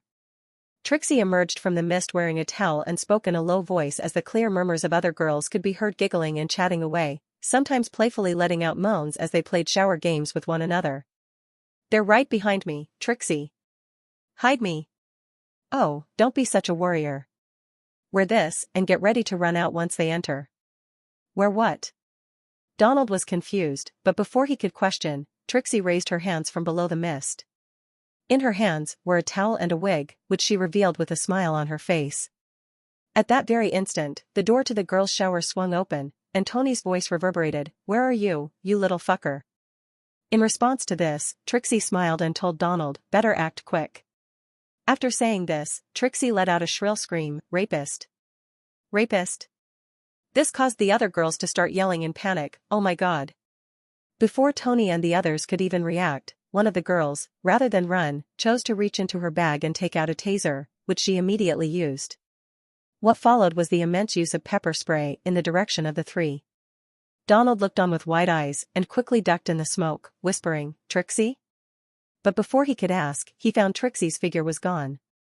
Shit, shit, shit. Left with no choice, he simply looked at the floor, saw the towel and the wig, and let out a sigh. Shit. Seeing no better way out, Donald reluctantly reached out for the wig and towel, grabbing both items. He quickly began to undress, remaining only in his boxers before he wrapped the towel around himself in the same manner a girl would, and put the wig over his head.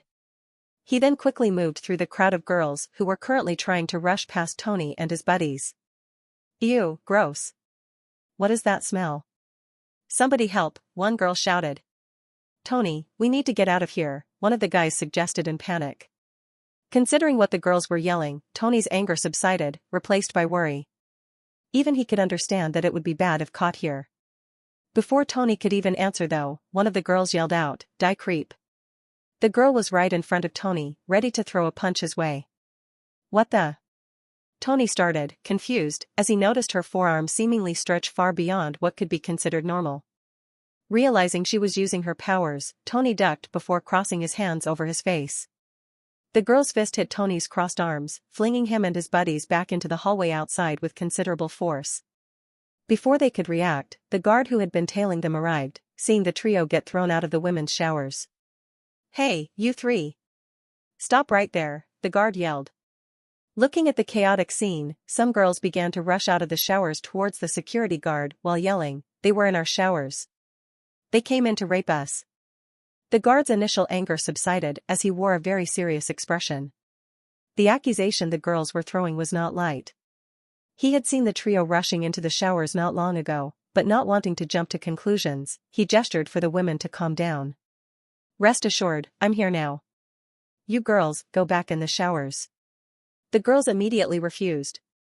"No, what if there's more of them?" "Yeah, where's your backup?" another girl asked. Hearing this conversation, Tony immediately stood up and began to defend himself. "We weren't here to rape you ugly thoughts. We were just after some guy who ran in. He's the real pervert." Just as Tony was saying this, he noticed one girl sneaking behind the security guard and making her way down the hallway. When he narrowed his eyes and looked at her face, his eyes immediately widened. "You," he yelled, recognizing the girl as Donald. Donald immediately made a quick run out of the hallway. Tony tried to run after him, but the guard got in his way. "Move out of my way," he yelled at the guard, but unfortunately for Tony, this caused the guard to react as his eyes glowed ominously and he tackled Tony with incredible force, pinning him to the ground. Immediately after, the guard clicked on a walkie-talkie on his belt and spoke, "This is Patrol 14, requesting backup at the women's gymnasium. Repeat, requesting backup." After that, he spoke down to Tony, "Now, you better not do anything stupid. Your situation is looking very bad right now. The more you choose to act out, the worse it's going to get." The trio, slack-jawed, realized the severity of their situation. "You're not only going to be looking at an expulsion on your first day. I guarantee it. So don't try anything foolish. Guys like you won't survive 1 week in jail." The guard further added. Tony, though very angry, didn't act out and instead simply used his words, "I'm telling you, there's a fucker we were chasing, he's the one who ran in. We didn't touch any of these thoughts." Speaking in this manner didn't help Tony's case. At this time, his friends had gone quiet, like mute mice, not daring to speak out, simply looking around at the situation which had turned sour far quicker than they could have imagined. Meanwhile, Donald rushed out of the entrance, bewildering a few other people who were making their way into the gymnasium. He made a beeline for the nearest bush and then jumped into it, walking out with nothing but the towel, wig, and phone in his hand. After crouching in the bush, his phone began to ring. "Hello, Don?" "Hey, Donald. Did everything work out?" "What do you mean, did everything work out?" "Nothing went according to plan. You said when I go in there, Trixie would hide me in the locker and that those guys would get in trouble for following me into the women's shower. What happened was 100% not the plan. I almost got caught." "But you didn't," Don replied, trying to lessen Donald's clear frustration. "Yeah, but by my teeth and skin. The situation's really bad. They were yelling rape and everything. If I was caught with those guys, it wouldn't just be expulsion. Do you know what they do to guys like me in jail, Don? Do you?" Just as Donald was complaining, Trixie suddenly appeared behind him and tapped him on the shoulder, causing him to yelp, "No, sorry, I'm not with them. I swear. I'm just a girl. If you touch me, I'll scream." Only when Donald turned fully around did he see that it was Trixie standing behind him, wearing the clothes he had first met her in, while also carrying the ones he had left in the showers. Surprised, he asked, "How did you?" Before he could finish, embarrassment washed over him as he realized Trixie had heard everything he said. She was now smiling mischievously while looking down at him and saying, "Well, well, well." Donald quickly explained, "I thought you were the guard," before reaching for the clothes Trixie was carrying and grabbing them. He wore the pants from under the towel and then removed the towel to wear his shirt and shoes, not even bothering to put on his socks as he was in a hurry to leave. "Quickly, the guard might be coming out soon," he urged. Not even waiting to hear Trixie's response, Donald broke into a sprint and ran away. Trixie simply sighed and vanished from her position. Meanwhile, Dawn was currently seated in one of the campus's many outdoor cafes that fed the many caffeine-addicted students. So this is what it feels like when a plan goes right, for most part.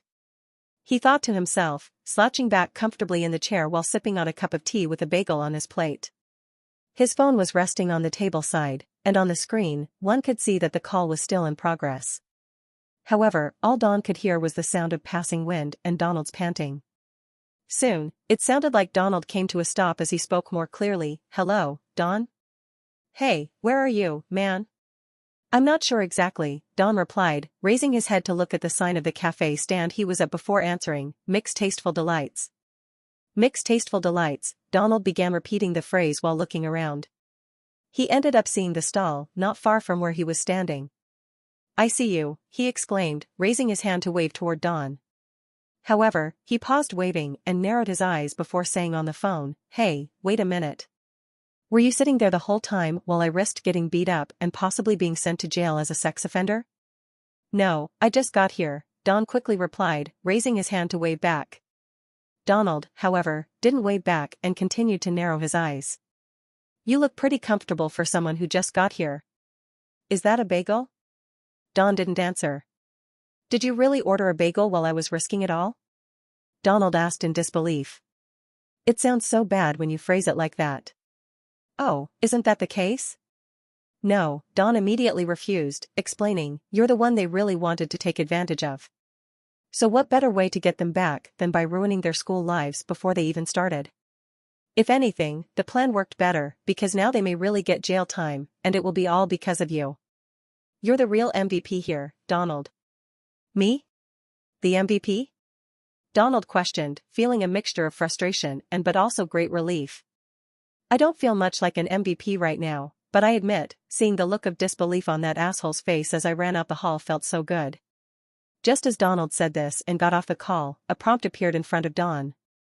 "Special trait unlocked. Manipulator. Why do things when others can do it for you? You now have a 10% chance of convincing others to follow mildly unethical plans and/or ideas. Plus 5 supervillain points. Objective revenge is sweet, complete. Plus 20 supervillain points.